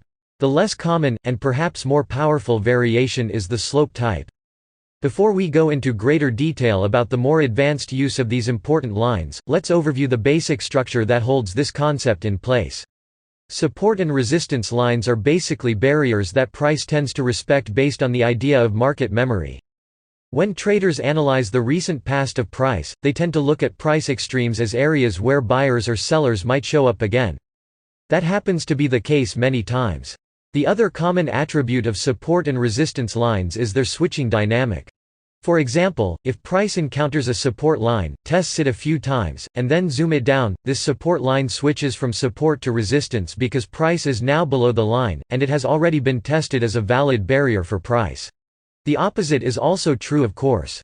If price encounters a resistance line, tests it a few times, and then zoom it up, this resistance line switches from resistance to support because price is now above the line, and it has already been tested as a valid barrier for price. Another attribute that is worthy of pointing out is the fact that such lines can act as a barrier, but they can also act as a catapult for price. For example, if price decides to break a support-resistance line, it will do that with an increased volatility most of the times. We call this movement a zoom through the line. This is the basic framework of support and resistance lines. Now let's move on to a more complicated idea, which involves the principles of multi-timeframe analysis and the hierarchy of signals. Previously in the lecture, we talked about the idea of market memory, and how this is the underlying principle that holds the idea of support and resistance lines in place. However, the notion of market memory is relative to the temporal observation of the market. For example, in the daily chart, a support-resistance line might come out of a high or low that happened 20 days ago. On the other hand, a meaningful support-resistance line on the 5-minute chart might come from a high or low that happened only 1 hour ago. This basically means that the power of these lines is attached to the temporal framework in which they appear. The cool thing about using contextual trading, multi-timeframe analysis and the hierarchy between trading signals is that we can use support-resistance lines from higher timeframes to build a trading context for lower timeframes. The true advantage comes from the hierarchy between trading signals. To understand this idea, just imagine the power of a support-resistance line that comes from the 4-hour timeframe on a context built for the 5-minute timeframe. The line drawn in the 4-hour timeframe has a lot more power attributed to it, so it might sparkle a more violent reaction in lower timeframes. With that said, we can advance this principle even further by understanding the less common application of support-resistance lines, which is the sloped or angled type. Sloped support and resistance lines work under the exact same principles as the horizontal type. The only difference is that these lines have to be drawn in some sort of angle to fit under this category. The possibility to draw sloped lines that function within the same axioms that sustain the idea of horizontal support-resistance lines poses a huge potential. That happens because by drawing such sloped lines, we can find many different market angles that would simply pass unnoticed otherwise. The idea of sloped support-resistance lines gives rise to the idea of energy points in price. An energy point is a level where two support-resistance lines with different angles meet. That can happen when a horizontal line meets a sloped line or when two or more sloped lines meet in a common point. The idea of energy points is that when they converge to the same point or level, they produce an amplified effect on the attributes of common support-resistance lines. These energy points can be useful to place target orders, for example. Another interesting property of sloped support-resistance lines is the fact that we can extend these lines to other important highs and lows in the market respecting the angle in which they were originally drawn. This is a powerful technique that might greatly enrich the context of a trade and point out to the edges of the market with an almost perfect precision. However, these types of lines have their downside. Since a trader can find an incredible amount of these in any given market scenario, the trader should be careful in selecting the lines he is going to use in his context formation. There is a large set of lines that can be found in the market at all times, but only a small subset of these lines is valid. The antidote to this problem is to reverse engineer the context by using these lines after some other converging points between other techniques have been found already. By doing that, you can select only the lines that seem to be more relevant to your context. Keep in mind that we are only looking at the concept behind the support-resistance lines. These ideas must be implemented in practice in order to be fully understood, as we will do in future lectures. In the next video, we are going to explore the idea of price action reading within the context of bar or candle interpretation.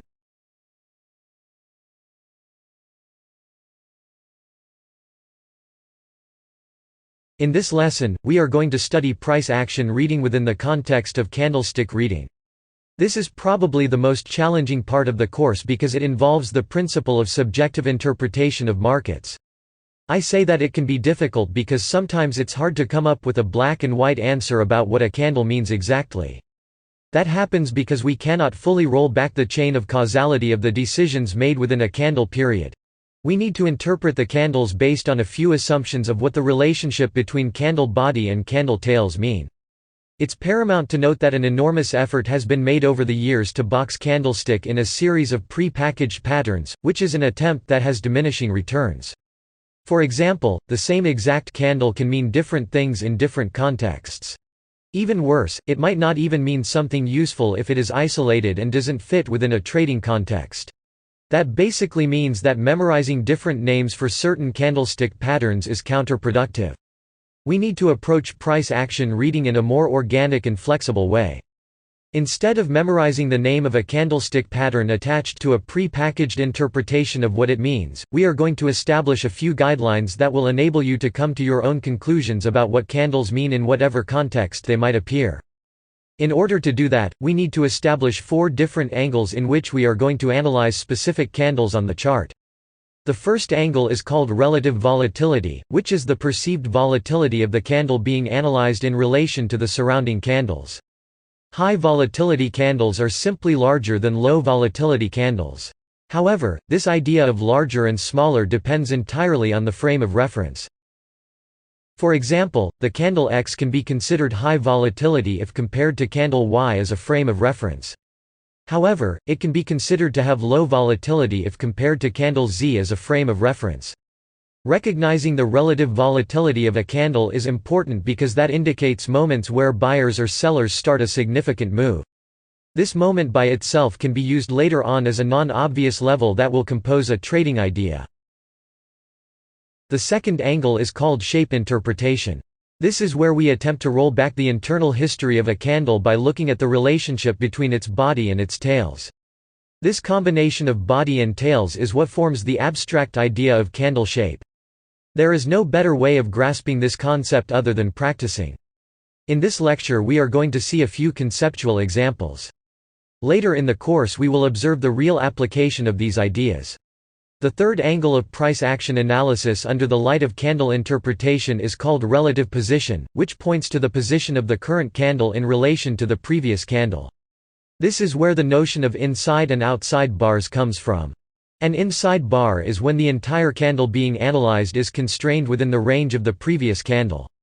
An outside bar or outside candle is when the range of the candle being analyzed completely engulfs the previous candle. Once again, without the temporal frame of reference, it is impossible to determine if the candle has an inside or outside relative position. The fourth angle used in candle interpretation is called bar quality, which is simply the determination of which market player dominated the bar. That's a straightforward analysis because a candle in which the close is higher than the open is dominated by buyers.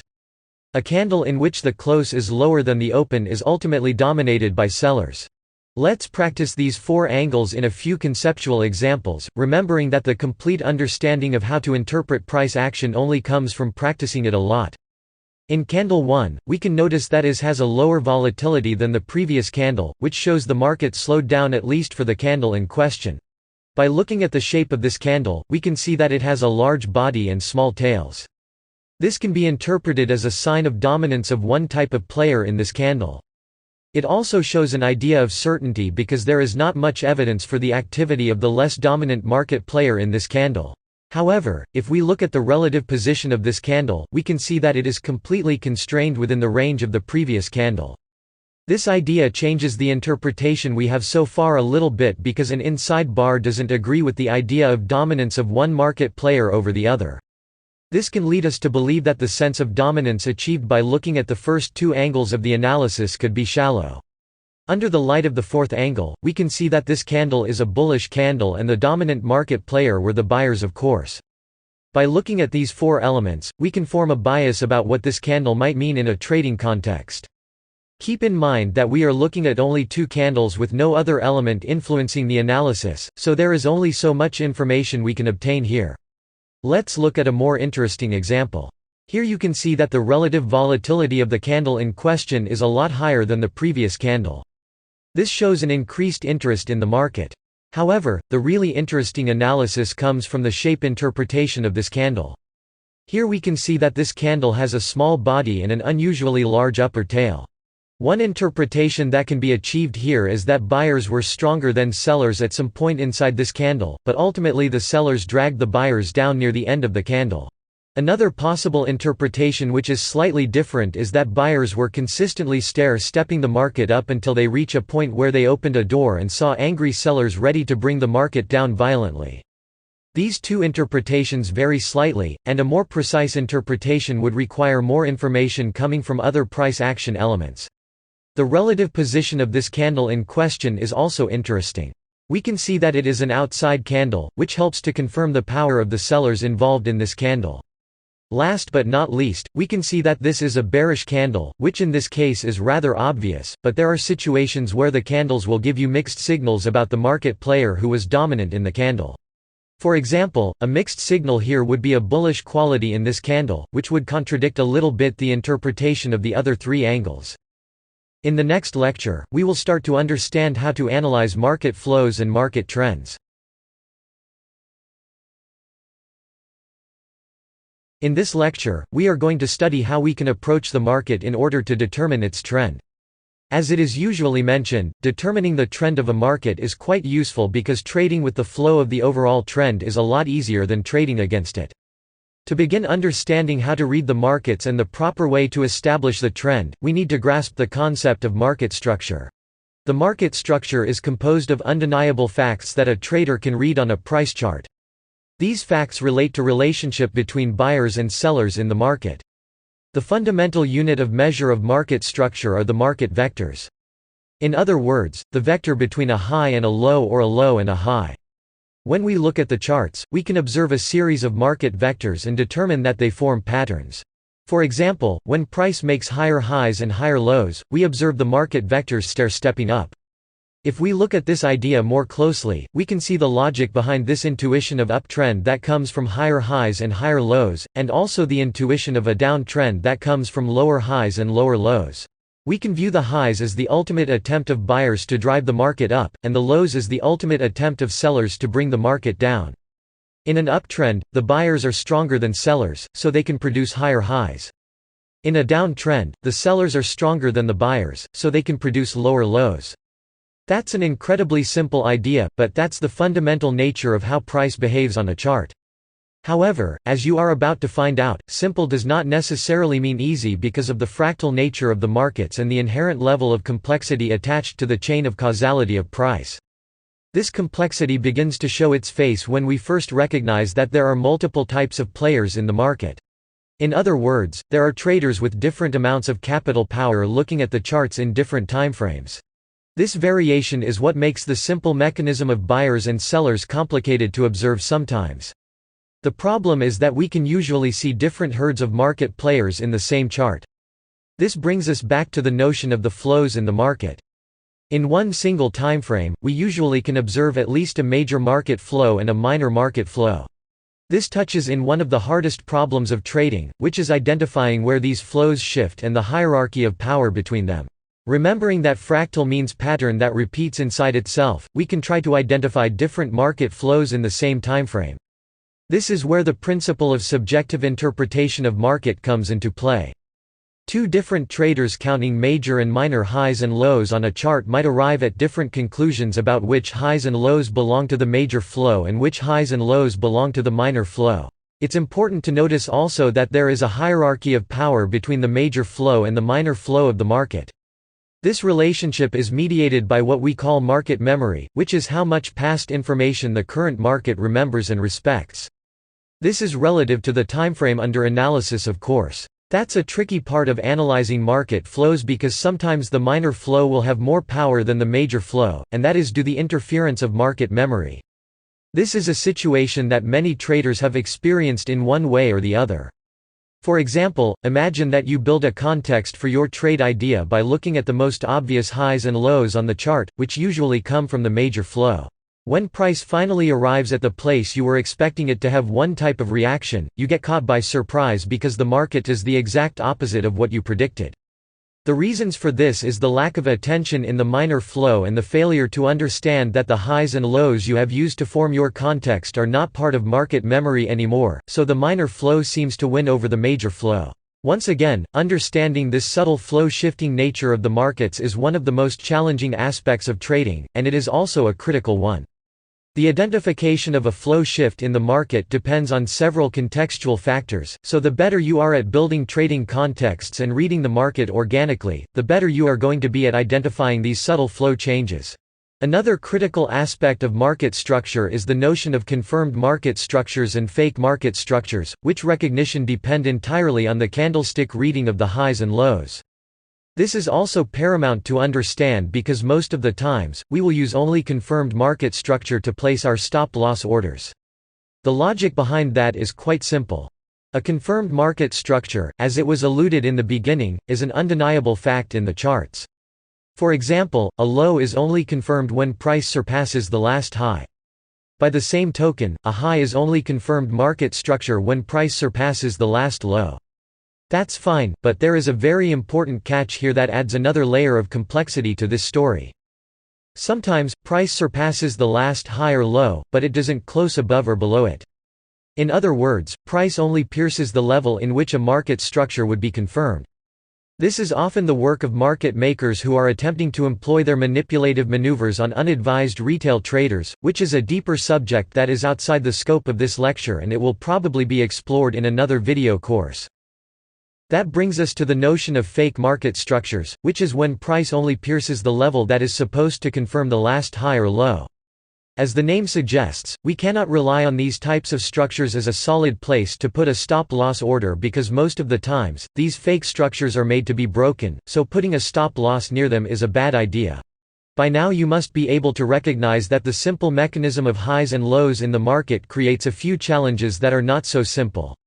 We need to pay attention to the different flows of the market and the points where they collide. We need to make the correct judgments about the hierarchy between the major and minor flows, and we need to classify the highs and lows of the market between confirmed and fake market structures. Keep in mind that in this lecture, we are only exploring the conceptual part of what we should be paying attention to in a chart. It's difficult to condense all the nuances of the practical application of these ideas into their purest forms because the markets have many different scenarios, and these ideas happen in many different ways.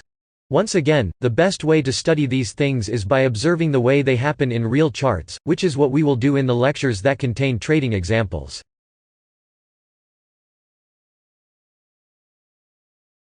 In this lecture, we are going to make a brief introduction to the incredibly important and necessary idea of risk management. As it has been mentioned quite a few times in this course so far, it is impossible to become a consistently profitable trader in the long term without applying the basic principles of risk management.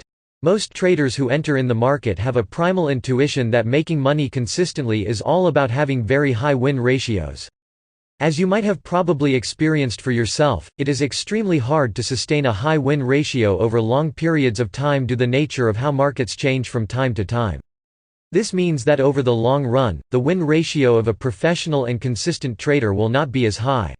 However, that's perfectly okay because we have the amazing mathematical properties of risk-reward ratios to help us as traders achieve the best results in the long term, which is the only thing that matters after all. It's pointless to have good performance in the short term if you are unable to sustain it for an unlimited amount of time. You don't want to be the kind of trader who makes money super fast, but loses all his earnings even faster. It's never enough to stress out that risk management cannot function properly without high-quality technical analysis and deep trading psychology, otherwise we would be able to make money by opening random trades in the market, and we know that this is not the case. For us to collect the benefits of the risk-reward ratios, we need to be able to trade near the edges of the market and we need to train our minds to support losses without triggering certain emotional pitfalls. The first goal is controlled by technical analysis. The last is managed by trading psychology. Without any further ado, let's move on to the lecture that deals with the idea of risk-reward ratios. In this lecture we are going to explore the central element of risk management, which is the risk-reward ratio. The risk-reward ratio is simply the ratio between how much a trader risks and how much he expects to earn in a given trade. In other words, the ratio between the stop-loss order and the take-profit order. By the way, this is one of the reasons it is important to know your targets before you enter a trade. If you don't have any idea where your target might be, you cannot define the risk-reward ratio of your trade, and therefore, you cannot judge if such trade has enough headroom to become a high-quality trade. The risk-reward ratio is so important because it guarantees that we will expect to earn more than what we risk not only in each given trade, but in the long term as well, which is really critical. This brings us to the concept of expectancy, which can be defined as how much a trader can expect to earn in each trade based on the average risk-reward ratios of his past trades. This is why some modes of trading that completely dismiss risk-reward ratios easily fall apart over time. For example, a trader who is after immediate and small rewards and moves his stop loss a lot to accommodate his biases is silently producing an expectancy lower than 1. This is a deadly mistake for a few different reasons, but the most basic one is that mathematically and statistically speaking, all this trader is doing is expecting to earn less than what he risks, which obviously makes him lose money in the mid and long terms. There is also a severely toxic psychological feature attached to this type of trading because, in the short term, this trader will feel great about his small and subsequent rewards. He will feel like he is really building something great. The problem is that a trader cannot go around the laws of mathematics, so in the mid and long term, it becomes less and less likely that this trader will be able to maintain a high win ratio. In fact, there is too much hype around the idea of win ratios. As you will find out in this course, a trader can make money being wrong most of the time in his decisions, as long as he maintains other aspects of the strategy intact. Before digging deeper into the study of how risk-reward ratios function and their amazing mathematical attributes, let's solidify the idea of expectancy first. Once again, the expectancy of a trading strategy is the average of the risk-reward ratios used in all past trades. For example, in this two tables you can see the risk-reward ratios used in the last 5 trades of 2 trade samples. If we discover the average of these ratios, we will arrive at the expectancy of this strategy. Notice that in Table 1, the strategy uses ratios that range between 1 to 3 and 1 to 5. In Table number 2, the ratios are below 1 because the trader has no real rules on how to manage risk and basically improvises his stop and target decisions based on instinct, which is a really bad idea as we will study later in the trading psychology section of the course. If we take the average of both tables, we can see that Table 1 has an expectancy greater than 1, and Table 2 has an expectancy lower than 1. All this means that the trader using the strategy number 1 can expect to win more in the long term. Meanwhile, the trader producing the strategy number 2 can expect to make less than what he is risking in the long term. In other words, he can expect to lose money in the long term. However, there is a cynical catch at play here. In the beginning of both strategies, both traders will have completely different mindsets. Trader number 1 will probably be a little disappointed because his win ratios won't be that great. However, Trader 2 will be building his confidence to dangerous levels due to the high win ratio of his strategy. This is a very misleading exercise.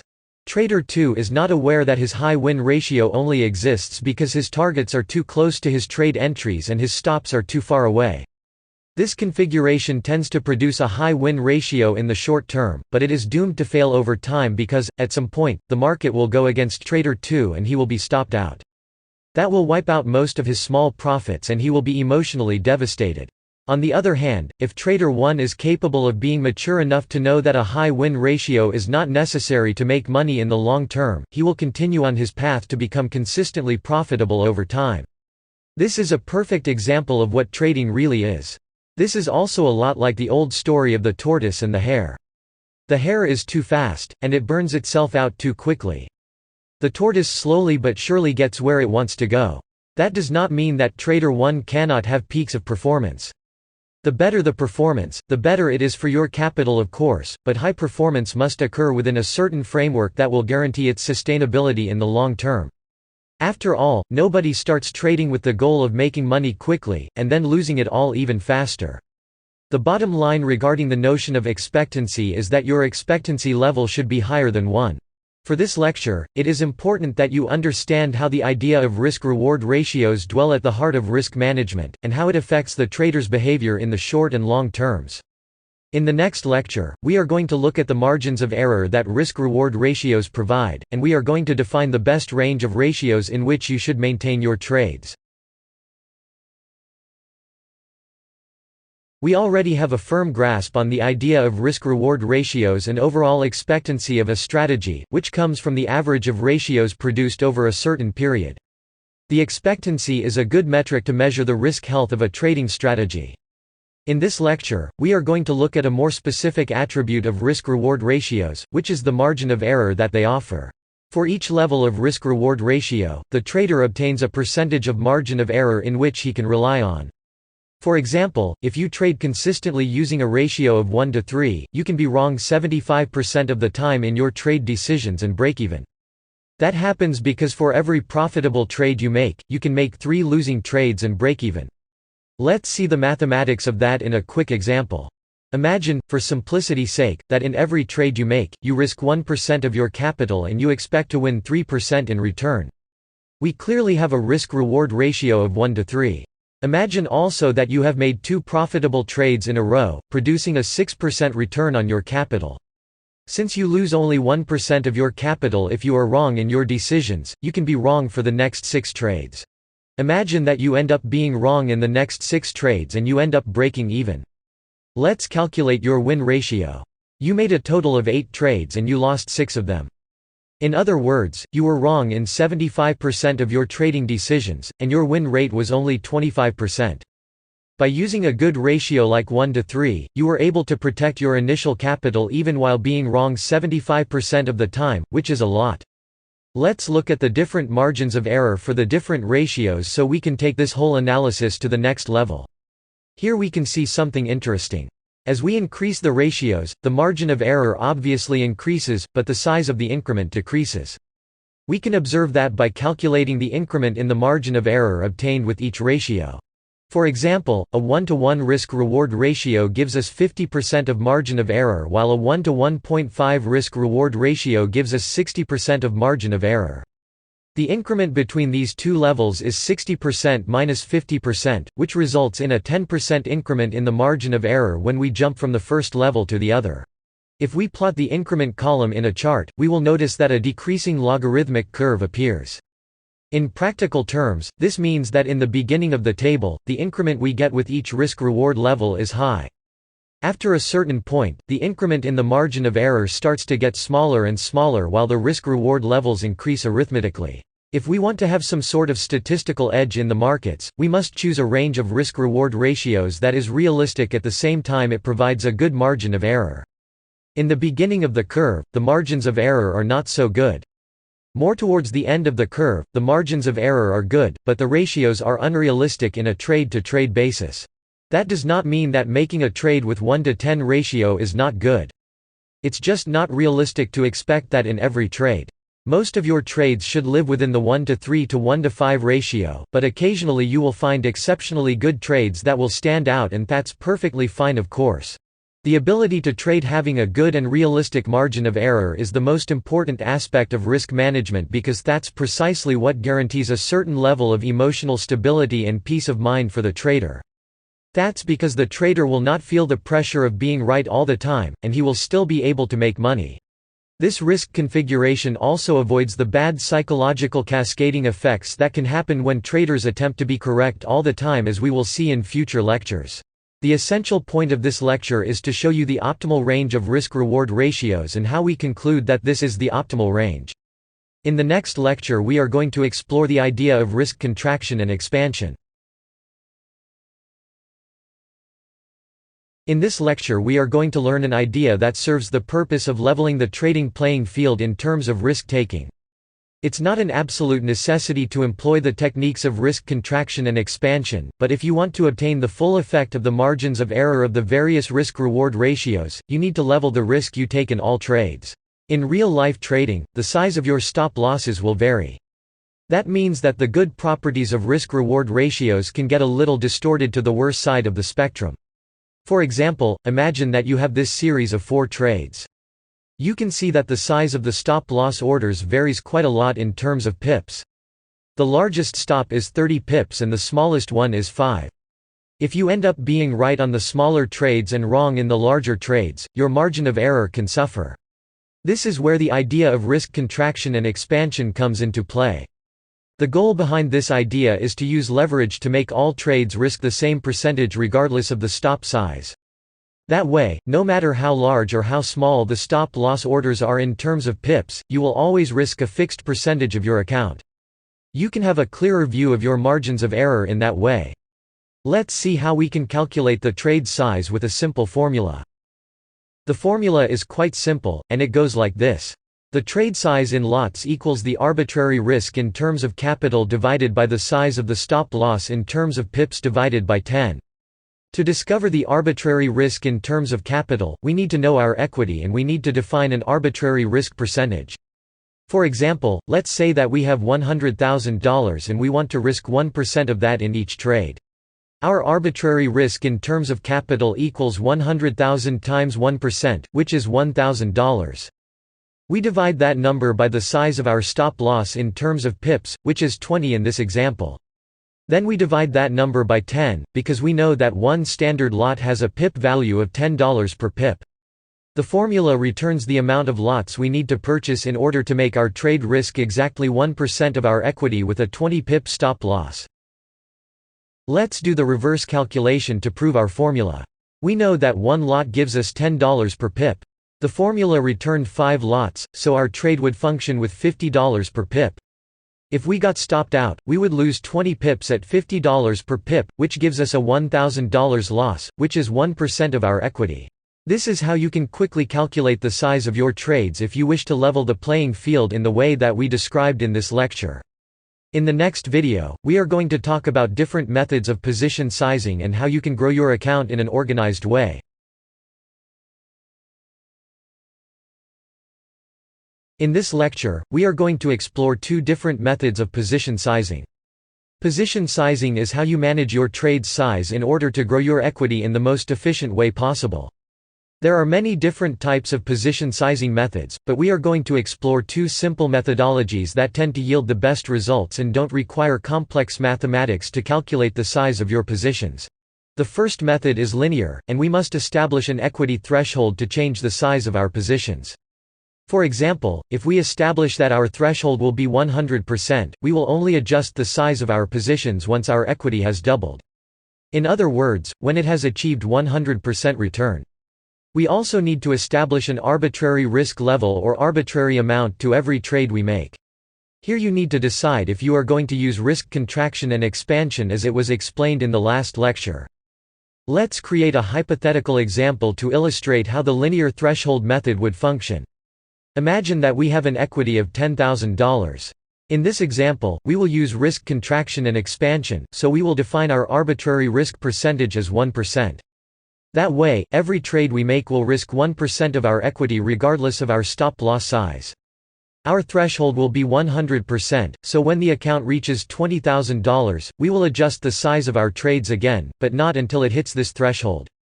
1% of $10,000 is $100, so in every trade we make under the linear threshold method, we will risk $100 until we hit $20,000.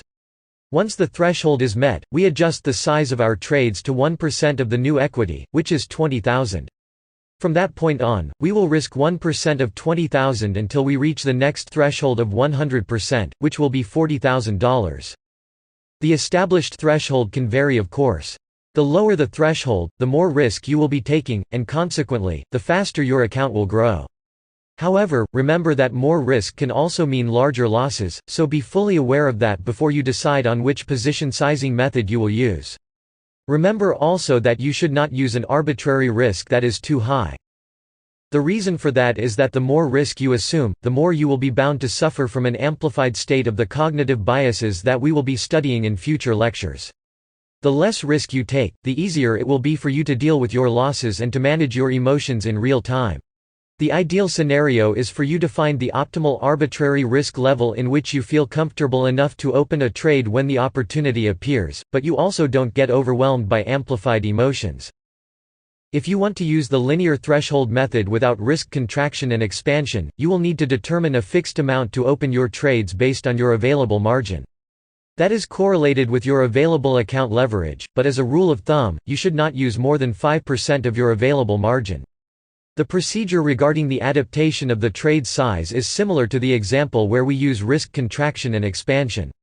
The only difference is that without risk contraction and expansion, instead of defining an arbitrary risk percentage, you will define an arbitrary margin percentage for your trade.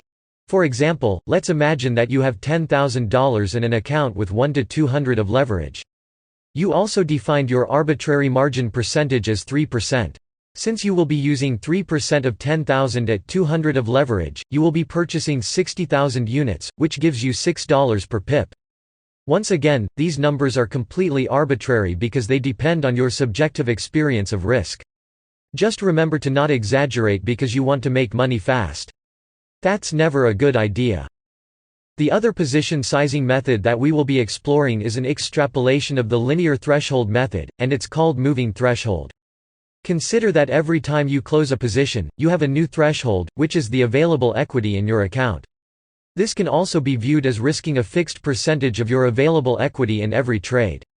This is a more aggressive approach that can work for or against you depending on your performance. All you need to do is to establish an arbitrary risk percentage for your trades and make sure that all trades fit that arbitrary value, just like you learned in the risk contraction and expansion lecture. For example, let's say you have $25,000 and you want to risk 3% of your account every time you make a trade. All you need to do is use the risk contraction and expansion formula you learned in the last lecture to adjust the size of each trade. The main difference between the linear threshold and the moving threshold method is the nature of how the arbitrary threshold shifts. The method that you are going to use is completely up to you due to the subjective nature of how each person interprets risk and your tendency to be risk-seeking or risk-aversive. In the next lecture, we will be exploring the idea of shooting stops forward as a method of relieving the pressure of constant risk-taking in the market. In this lecture, we will study the idea of shooting stops forward, which is a way of viewing risk-taking in a way that diminishes the psychological pressure that comes from constant risk exposure in the market. It serves also as a psychological weapon that aims to neutralize the bad emotions that come attached to a losing trade. Trading is not an easy task and traders are far from being perfect because we have many silent psychological flaws. That reality poses a challenge to the trader who responds too negatively about being wrong in his decisions. As we already learned, consistently profitable trading can and will probably be done being wrong most of the time, which is a practical necessity due to the way risk-reward ratios work together with the idea of trade location.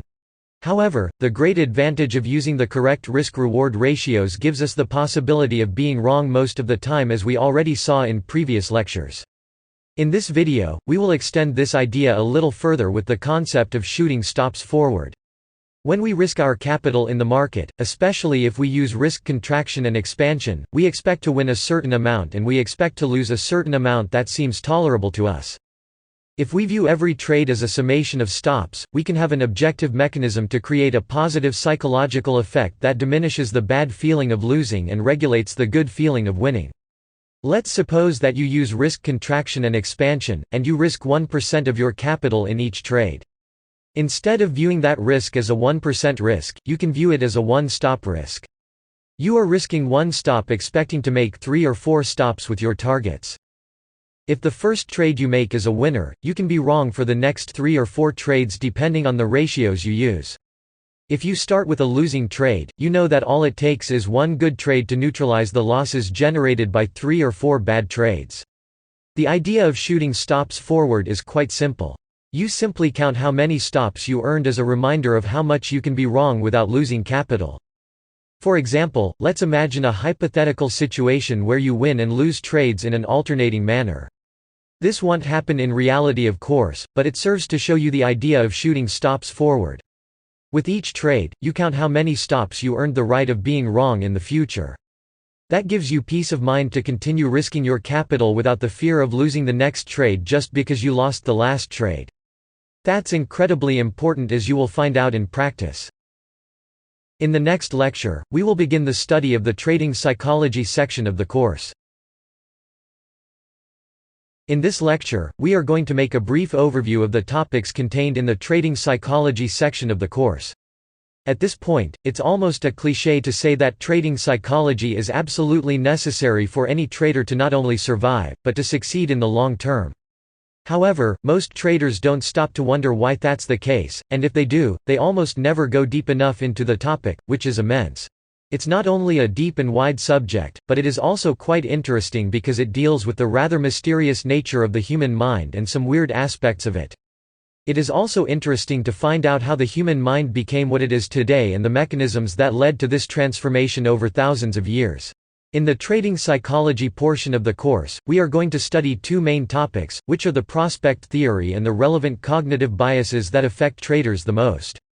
The prospect theory earned a Nobel Prize in economics, and it was discovered by a psychologist who happens to be a reference in behavioral economics to this day. The prospect theory makes it easier to understand the contradictory nature of how our brain works when we expose it to decisions that involve risk. The heart of the prospect theory shows how we can display aversive or seeking behaviors to the same problem depending on how this problem is framed. This has a major impact for traders because we need to deal with this sort of thing every time a trade is made. The other part of the section about trading psychology deals with the relevant cognitive biases that tend to hinder a trader's performance if he's not aware such thing exists. Cognitive biases are primitive lenses by which we observe the world.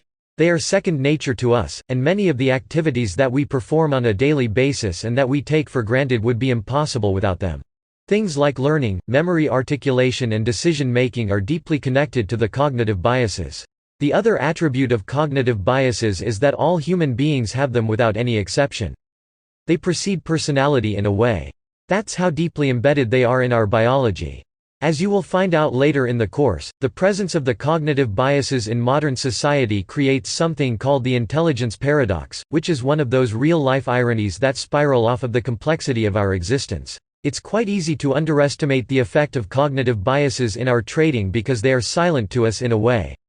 The fact that we have a hard time seeing biases in ourselves is itself a bias called bias blind spot. Once again, that's because cognitive biases are primal intuitions deeply rooted in our biology, and they come from behind us in a way to shape the way we see the world. The study of these two aspects of our psychology help to clear up the fog that surrounds the unique behavior of human beings regarding risk associated with time, which is a major part of trading. In the next lecture, we are going to dig deeper into the prospect theory to understand its amazing conclusions about human psychology.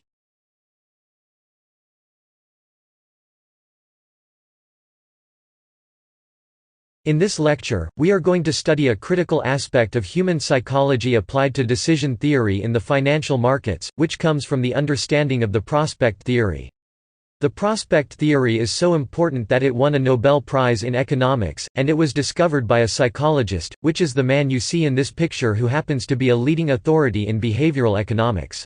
There are two modes of reaction a trader can have when facing a decision in the market, roughly speaking. The trader can seek risk, or he can avoid risk. The hallmark of the prospect theory is that it shows how a person can shift between these two modes regarding the same scenario. The only thing that makes the person shift between risk avoidance or risk seeking is how the decision is framed. In other words, the way in which a person sees a decision is what determines if she is going to seek risk or avoid risk. The interesting thing about this is that the person can shift between risk aversion or risk-seeking behavior just based on how the situation presents itself. That happens because human beings make decisions based on something called heuristics, which are simplistic and automatic decision-making rules that run automatically in the brain. These heuristics are effortless and second nature to us because human beings evolved over thousands of years with the need to make decisions in the quickest way possible, which does not mean these decisions will be made in the best way possible. These are two completely different things. The field of evolutionary psychology claims that our ancestors had to make quick decisions to avoid dangerous situations, and that's how these mechanisms got engraved in our nervous system. As we will see in future lectures, the presence of these heuristics and cognitive biases is a paradoxical practical necessity of our existence, but let's leave that to a moment where we can focus more precisely on why that's the case. For this lecture, it's important to understand the core and axioms of the prospect theory. The heuristics and biases associated with the decision-making process are wrapped by something called bounded rationality, which is composed of three elements.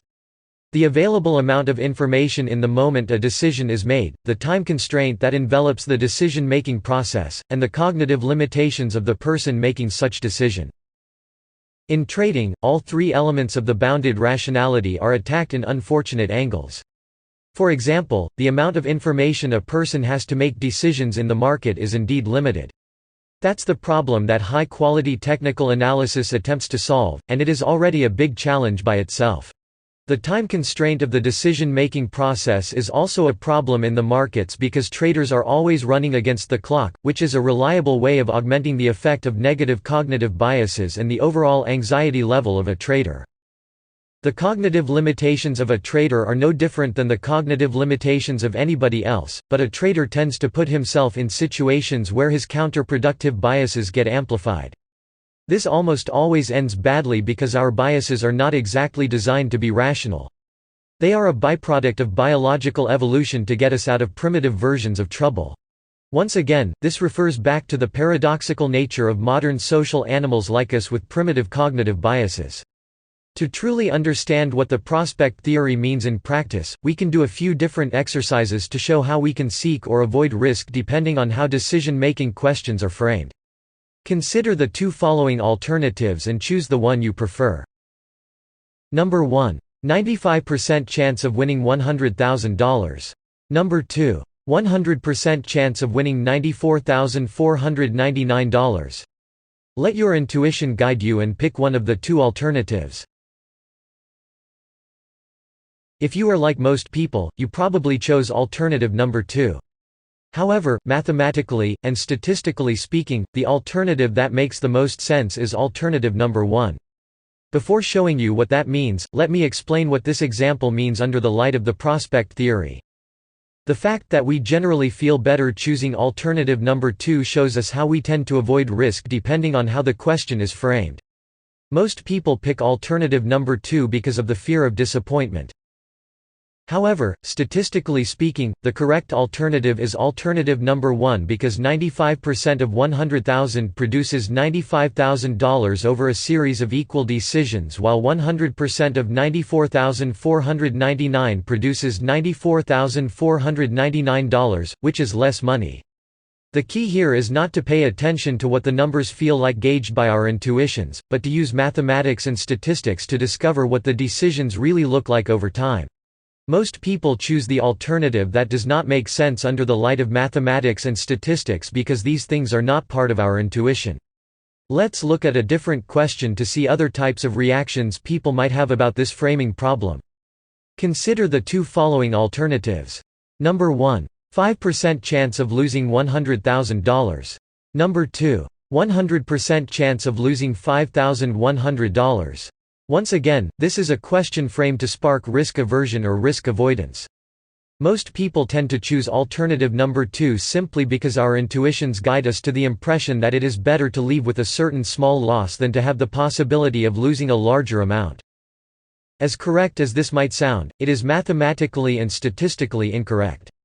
If we analyze these alternatives over a series of equal decisions, we will see that 5% of losing $100,000 makes you lose $5,000 over time, while 100% chance of losing $5,100 guarantees that you will lose $5,100, which is a bigger amount to lose, and therefore an undesirable outcome. After the first exercise, you already know that you should look at these problems using simple mathematics, so you probably picked the correct answer. However, it's amazing to notice how people choose alternative number 2 due to the fear of a large loss. These are the two classic examples of questions framed to provoke risk aversion in most people. Let's now look at two classic examples of questions that provoke risk-seeking behavior. Consider the two following alternatives. Number 1. 5% chance of winning $100,000.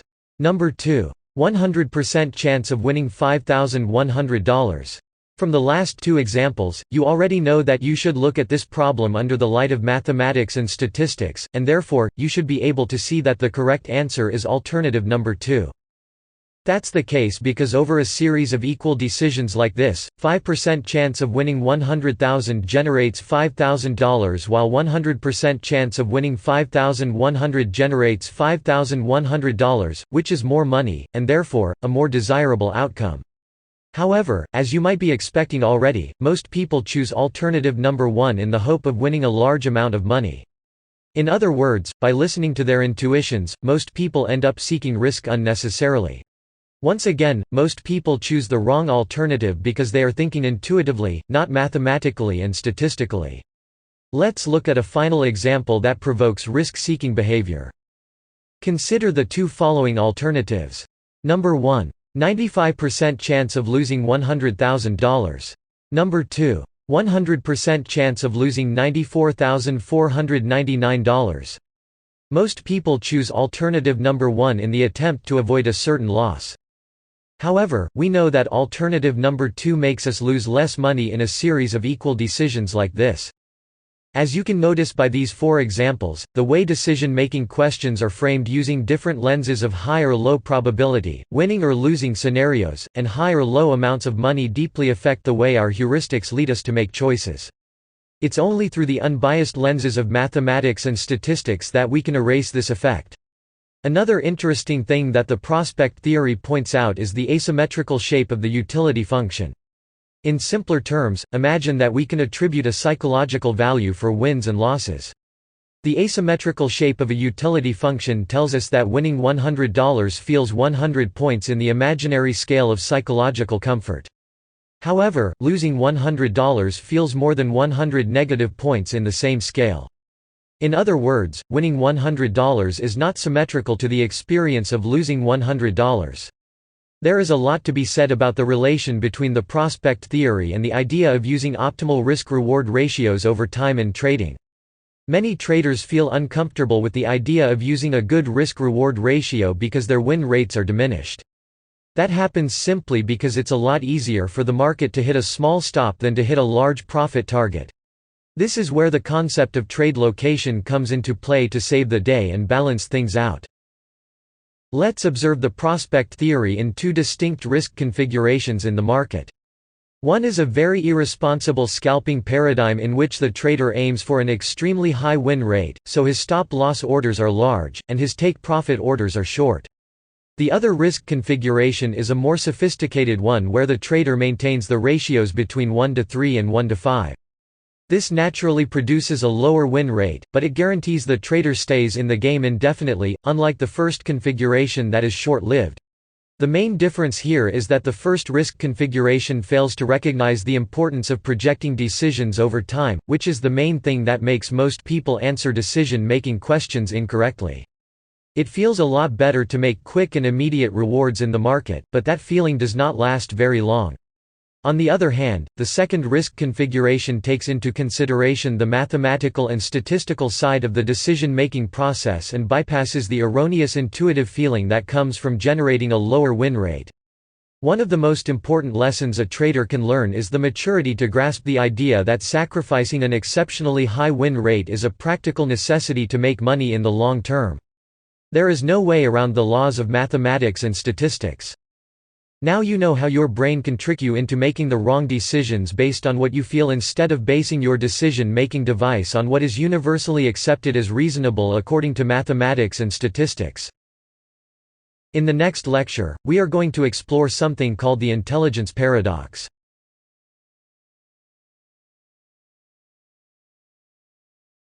In this lecture, we are going to amplify our understanding of something called the intelligence paradox. This is somewhat a deeper notion about behavioral economics, so first we are going to see the paradox in its condensed form so that later we can unpack all the concepts and ideas that are necessary to its full comprehension. The intelligence paradox can be stated in the following sense.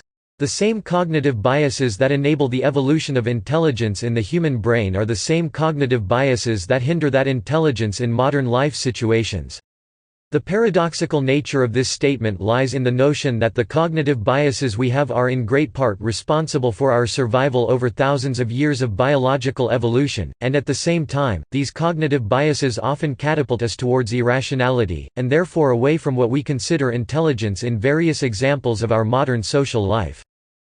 Before we can understand this idea more clearly, let's first define the idea of cognitive biases. Metaphorically speaking, a cognitive bias is a lens through which we see the world.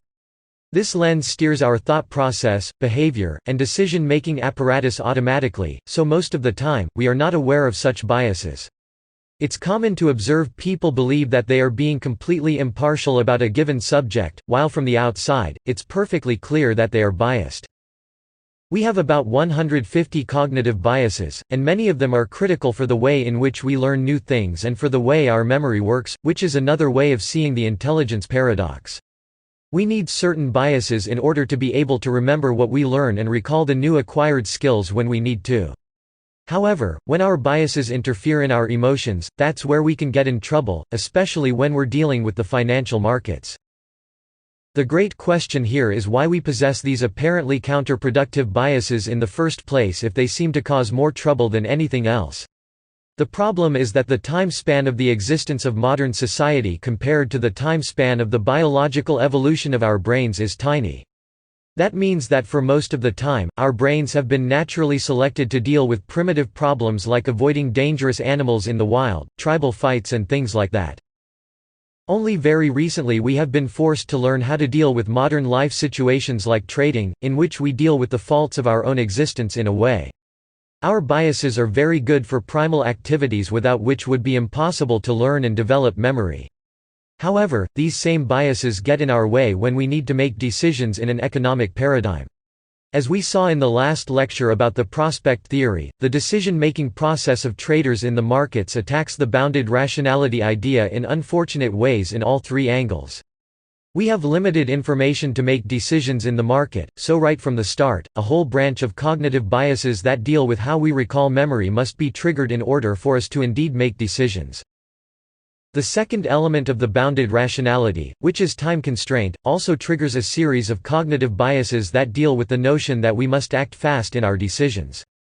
Evolutionary psychology tells us that we develop this urge to make fast decisions due to the survival paradigm in which our ancestors lived. For example, if you were a human thousands of years ago, and you had to decide about the danger of facing an unknown animal, for example, the humans that made quick decisions were naturally selected over the humans that were not quick enough to make such decisions. Remember that fast decisions are not necessarily good decisions. Quick decisions are made for survival, but trading requires well-thought-out decisions. This is why every trader needs a trade plan, which is a way to make fast decisions based on well-thought-out ideas. This is so important that we define the trade plan as one of the dimensions of a professional trading strategy. The third element of the bounded rationality, which is the cognitive limitation of the decision maker, just sums up what we have been talking about in this lecture. Cognitive limitations can be understood as a combination of how amplified the biases can get with the addition of IQ, which is the cognitive ability to articulate and understand abstract concepts. It's important to notice that we all have the same cognitive biases as we are part of the same species, but our personalities vary greatly, and that serves as a catalyst to amplify certain biases and diminish others. If we bring these concepts to a more practical approach of the markets, we are going to notice that we do irrational things automatically, and that's an incredibly dangerous idea. Since cognitive biases are so deeply embedded in our minds, we don't notice when we are being biased, especially if we don't know there is such a thing called cognitive bias, which is the case of most traders that enter in the market.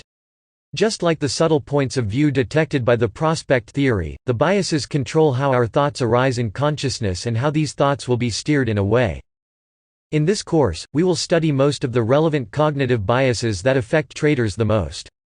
By doing that, you will gain an edge over the traders who do not possess this knowledge. Another advantage of studying trading psychology more deeply is that we can take precautions that will enable us to avoid certain psychological pitfalls that are guaranteed to happen in trading. However, before we proceed to study the relevant biases one by one, let's solidify the notion of the intelligence paradox to finish this lecture. We already have a good idea of what cognitive biases are, where they came from, and why they are still sticking around with us to this day and will probably do for a long time. The intelligence paradox states that the Homo sapiens would not have developed high intelligence if these cognitive biases were not present to allow our species to survive long eons of time. At the same time, these biases tend to get in our way in modern life situations that are part of our complex social networks and hinder the intelligence they allowed to develop in the first place. That's the paradox. Intelligence could not have been developed without these primitive lenses to guide our ancestors to overcome their simple problems, but since our species did that sort of thing for a very long time, these biases were deeply engraved in our psychology, and now we must know how to deal with them in a different paradigm, which is the modern world. The problem is that these biases were built and naturally selected by the primitive world. It's almost if we had a primitive sleeping ape inside our minds at all times, and the wrong stimulus from the external world is enough to wake up this creature. The problem is that this creature has no idea how to manage its emotions, and it acts completely by instinct and is driven merely by survival. That's the underlying psychological structure that goes on when you see a trader punching his computer screen out of anger towards the market. You can probably imagine that letting this metaphorical sleeping ape trade for you is a really bad idea. In the next lecture, we will begin the fascinating study of the cognitive biases and how deep these psychological traps can get.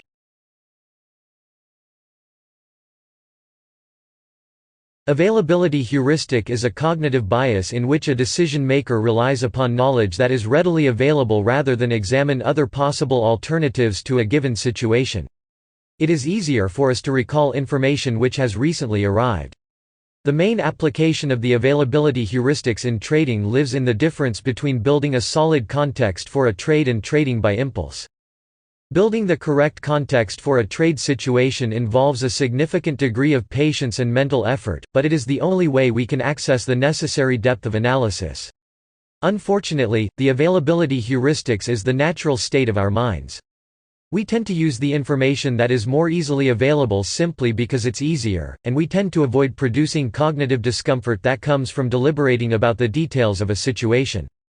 A trader who trades with the availability heuristic in an amplified state is not worried about the context of the market or what's happening in the battle between buyers and sellers. This trader only wants a simple trigger to enter and exit the market automatically. Hopefully that does not sound too familiar to you, otherwise you might have to train yourself to dial down your availability heuristic. The way to do that is to first recognize the existence of such bias, and the second is to accept that contextual trading is the correct way to approach the markets. The attentional bias is a cognitive dissonance that makes people be more influenced by their recurrent thoughts. Like the availability heuristics, the attentional bias can easily put traders off track by making them focus on the wrong things. For example, the recurrent thoughts of a trader might make him forget the context of a market for a brief moment. A classic example of this is the trader who watches the news while trading. As far as we can tell, watching the news is only a source of distraction that blurs the correct analysis of the market that it is usually accomplished silently and without external noise. Watching the news might give you the sensation that you are connected to the market. However, this is an illusion, and the sad reality is that, most of the time, watching the news is counterproductive due to the attentional bias. This cognitive bias reflects the tendency people have to start believing information that has been repeatedly exposed to them. In other words, if you hear or see the same information too many times, you have a natural tendency to start believing it, even if you are aware that such information is just an illusion. That becomes a problem in the financial markets when traders are continuously exposed to bad information on how to trade and on how to manage their emotions. The illusory truth effect is quite powerful in the financial markets because there is a lot of people spreading out misleading information about how traders should act. Due to the way our brains are wired, if we don't have a good theory about something, we will end up trusting a bad theory, which to us feels better than no theory at all. There are many ways to trade the market that seem reliable and trustworthy, but many of them are shallow and only look good on the outside. The illusory truth effect plays a big role in letting the wave of misleading information continue to grow. By becoming a little more aware of the illusory truth effect, we can begin to select the information that we use in our trading in a more efficient way. After all, defining high-quality context for your trading ideas is all about weighting information rationally. This is the tendency people have to attribute more meaning to information that is familiar to them. Once again, this spirals from the intersection between our pattern-seeking nature and our inherent need for survival. Trusting familiar information is also a key component in the learning process. In the financial markets, traders tend to display the mere exposure effect in a larger scale because most of the information about how price works is blurry, so it's easy to attach oneself to an idea that makes sense apparently. In other words, in the financial market world, which is chaotic and confusing to most people, a piece of information that makes sense is an unusually attractive beacon of comfort. Here you can see that the very nature of how mysterious the financial markets can be is already enough to mess with our cognitive biases in a counterproductive way. We must develop some kind of filter if we want to have a reliable approach to the markets. Comforting pieces of information like the idea that one can trade without risk, for example, are very attractive, but they are completely misleading, and only serve as a distraction. This is a familiar bias to most people who have some experience in the markets. The mood congruent bias is when your mood affects the types of memories that are triggered in your mind. If you are a trader with a lot of bad experiences in the market, this can be a problem. If you happen to be this type of trader, even a certain type of market scenario can trigger really bad emotions if you are in a bad mood already. Needless to say, it's always better to trade in a relatively neutral state of mind. Too optimistic is not good because it can make you go after opportunities with no real context behind them based on a feeling of shallow hope and pure optimism. Excessive optimism has its place in certain aspects of life, but the financial markets are not one of them. Trading in a negative state of mind is also bad because it can drive you to a downward spiral and a negative cascading effect that usually ends badly. This is also known as the frequency illusion, and it refers to the effect of learning something and subsequently seeing this new thing everywhere. This is also common in the financial markets. It can be a problem when one type of market analysis blurs other necessary ways of seeing the market.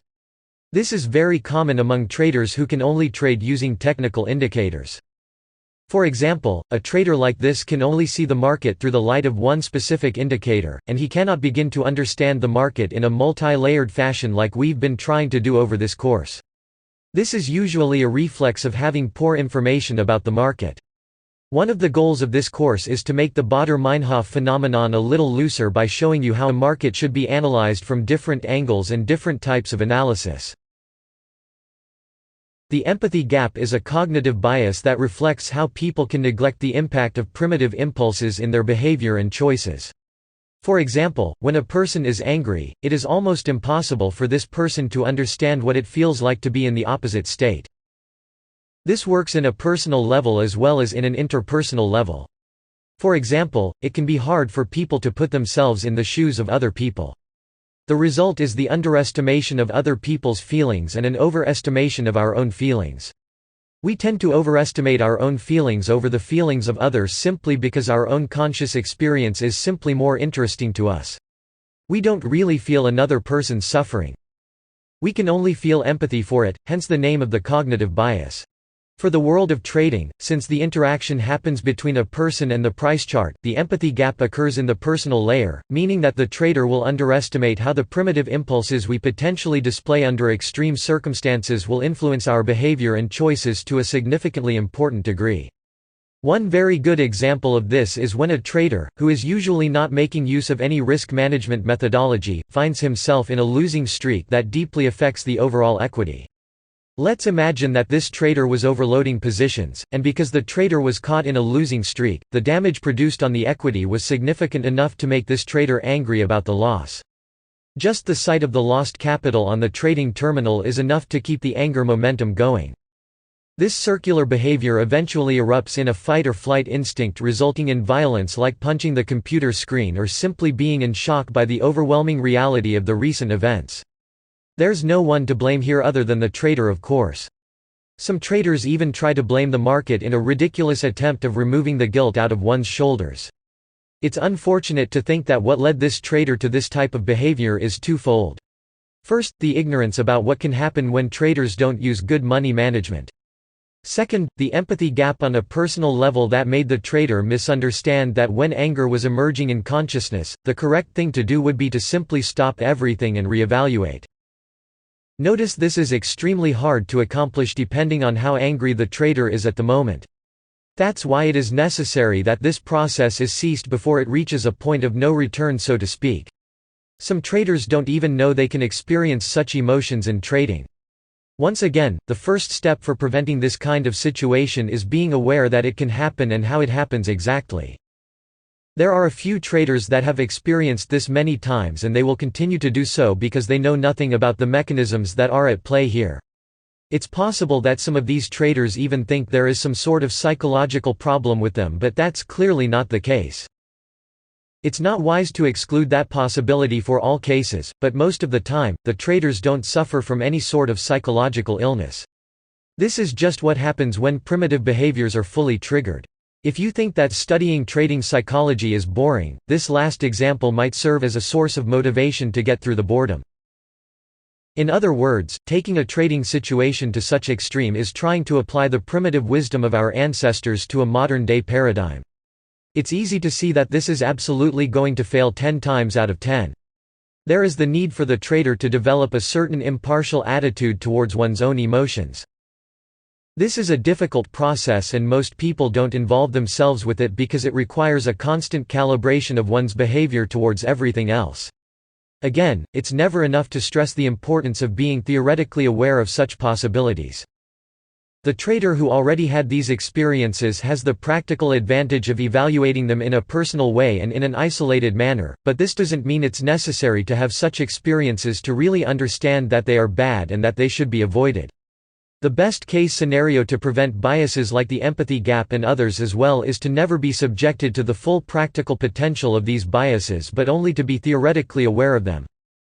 There is no reason we should think that a person should be subjected to bad experiences in order to really understand what they mean. We must be intelligent enough to learn from the mistakes of others. If we relied on the paradigm that we should experience everything ourselves, it could take more than one lifetime to understand all these things we must necessarily understand to become consistently profitable traders. The omission bias can be categorized as the impression that harmful actions are worse than harmful inactions even when the outcome is the same. This can be easily transported to a trading scenario in the following sense. To generate consistent profits over time, the trader needs to take actions regarding a particular financial instrument. Depending on what type of personality the trader has, actions may be more natural than inactions and vice versa. Imagine that a trader that has more of an impulsive personality trying to trade a particular market with an exaggerated level of aggressiveness. Let's also imagine that the result of this endeavor is that the trader breaks even. In other words, the trader didn't change its capital because the sum of profits and losses during the period was equal to zero. Now imagine that a trader with a passive personality is being too passive about the market to the point that he barely trades at all. The outcome, of course, is break even. The outcome of both personalities is the same in this case. How can we really say which one is worse? We can't arrive at this conclusion objectively because we need to look at them from the angle of the outcomes. Sometimes it's better to be passive about the market, and sometimes it's better to be active about the market. The ideal scenario to be in trading is similar to sniper mentality that patiently waits but doesn't hesitate when the right moment arrives. Throwing shots at every single noise you hear would be amazingly wasteful and dangerous at the pace that never shooting at all wouldn't get the job done. Certain actions that appear to be good in the short term can have a disastrous effect in the long term. At the same pace, actions that feel counterintuitive in the short term can have a good effect in the long term. The essential point of this is looking at the outcomes considering the statistical significance of such actions like we studied in the risk management portion of the course and in the prospect theory lecture. This cognitive bias is also known as the isolation effect. When people are subjected to various forms of similar stimuli, or similar types of information, they tend to give more importance to the string of information that stands out the most. This is an obvious reflection of our pattern-seeking nature. This behavioral paradigm is so deeply ingrained in us that we do this automatically all the time. The von Restorff effect is one of the tools used by market makers to confuse retail traders in a subtle sleight of hand. There are many times in the market that large traders intentionally produce abrupt market movements to trigger the impulsive behavior of less advised traders and also to bring the attention to a certain part of the market while the most important parts of the market go unnoticed. This is one of the most cynical secrets about how large traders can literally manipulate the retail traders by using reverse psychology and a type of psychological flaw that is inherent in all human beings, including market makers of course. The difference here is that market makers are fully aware of how such bias displays itself, and they are very proficient at triggering this sort of behavior in other traders. The focusing effect, as the name suggests, is when a person places an exaggerated amount of importance in one event inside a larger context. In the markets, the focusing effect can happen on a regular basis in various situations. The area where this tends to happen more often is when traders analyze their performance. The focusing effect can happen, and it's probably more toxic when the trade series under analysis is not large enough to produce statistical significance. For example, imagine that a trader makes 10 trades and uses these 10 trades to evaluate performance. Contained in all these trades are a series of losses and one disproportionately overloaded trade that made possible for the overall equity curve to have a positive result. The focusing effect would happen when the trader in question rationalizes his positive outcome just by the fact that it exists without considering how the trader got to that result in the first place. The way to do that is by just focusing on the large trade that probably had a great deal of luck involved in it. Traders under this paradigm tend to say things like, "I know I'm doing something right because I made profits quickly, and that wouldn't happen if I was wrong about my strategies." A statement like this is clearly mistaken if you take into consideration everything that is being said here. Namely, the trader is completely excluding the role of luck in the one trade that made the equity curve profitable. The trader is not considering the factors that led to his losses. The trader didn't use sound risk management to frame the trades. The trader is ignoring the statistical significance of the trading sample. The trader clearly wants to be proven right instead of being skeptical about the results. To achieve the status of being right in this context, the trader needs to reverse the approach. If we attack this trading sample from all angles and it survives, the trader is very likely to be right about the performance being good, otherwise he might be just misleading himself. The framing effect is the natural inclination people have to react differently to information depending on how it is presented. This phenomenon goes hand in hand with the prospect theory, where you have a mathematical explanation of how people tend to avoid or seek risk depending on how the question is framed. The problem is that mathematics and statistics are not intuitive to us. We need to force ourselves to think in these scientific terms. The prospect theory exemplifies this phenomenon in the simplest way possible. The key to understanding the true meaning of numbers and probabilities within behavioral economics is to extrapolate how a particular decision would affect your perception of the problem if this decision was made multiple times. This is, in more complicated terms, the concept of statistical significance. Just look at the expression statistical significance. The word significance is there to show that one simple isolated action carries no explanatory quality about its extrapolated value throughout time. This is the only way to understand these problems in their real sense. This cognitive bias shows the discrepancy between an individual's perceived change of something and the actual change of something. In basic terms, this law states that the relationship between stimulus and perception is logarithmic. In other words, if stimulus varies geometrically, perception varies arithmetically. This idea can be practically observed when a trader risks exponentially larger amounts of capital. The logarithmic relationship of stimulus and perception explains why a trader in that situation keeps doing what he is doing until he is forced to stop. In this case, the Weber-Fechner law explains the trader's reckless behavior. The logarithmic relationship says that if stimulus varies geometrically, which means that it will be multiplied by a fixed factor, the perception will vary arithmetically, which is to say in an additive manner. In practical terms, it would look something like this. Imagine a trader begins risking 1% of the capital, and this trader multiplies this percentage by a factor of 2 in each trade that is made. The series of trades would look like this: 1%, 2%, 4%, 8%, 16%, 32% and 64%. This represents the stimulus. However, the perception of the trader still functions in an additive manner respecting the original value, which was 1%. To the trader, it would feel like risking 1%, 2%, 3%, 4%, 5% and 6%. I said this explains the trader's reckless behavior, because to his point of view, no real significant change is being made in the risk. The reality of the situation is completely different, as you can see. This is one of those unfortunate realities about our minds that seem to have had advantages to our ancestors, but not so much in modern days. If you think about fights, for example, the Weber-Fechner law is very useful to the person who is losing, therefore it is a form of survival or defense mechanism. This might have been selected as a cognitive bias that helped our ancestors to survive uncomfortable stimuli. Individuals who had this bias obviously would have a better chance to survive than individuals who didn't have it. It's a natural way of numbing unnecessarily big perceived stimulus as a defense mechanism. This bias shows the inclination we have to search, interpret, favor, and recall information that confirms our pre-existing beliefs. This is a big one in the financial markets, and it's one of the main reasons that hold traders back in their road to success. The confirmation bias can be observed in the markets when a trader confirms his beliefs in a technique when it works and ignores this same technique when it doesn't work. This is obviously very counterproductive because in reality we must deal with both positive and negative sides of everything that we do. There is simply no escape from that. However, the confirmation bias poses a great opportunity depending on how we decide to approach it. For example, if we always try to see the advantages and disadvantages of a market theory or technique, we will be able to learn a lot about it, and also learn a lot about the market as well. This is actually one of the cornerstones of good contextual trading. When we look at the charts, we automatically form a bias about its future direction. This process is immediate, and we cannot really stop it. However, we can force ourselves to see conflicting possibilities of a market and observe which one of them plays out, and the reasons one context ends up winning over the other.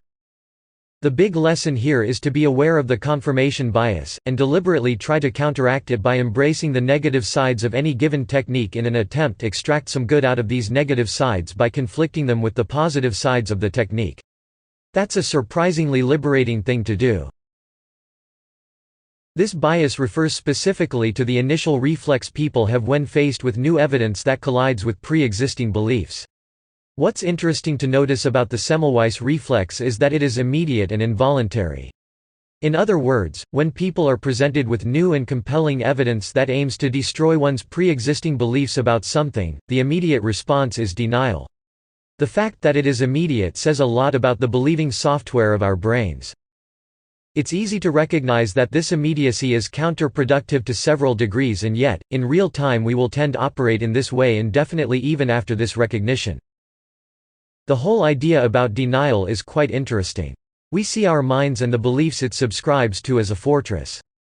The first reaction the guardians of the fortress have to external strange attackers is to counterattack instinctively.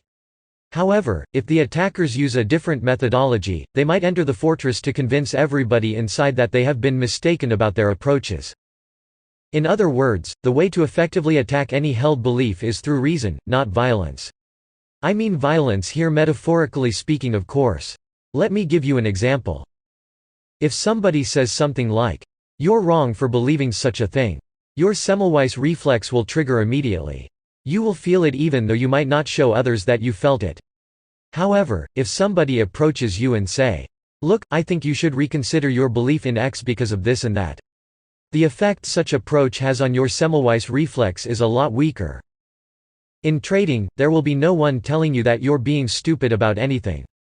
It's you against the market, and we already pointed out that the market is incapable of caring about your feelings, so you will be left with your thoughts to reflect about your actions.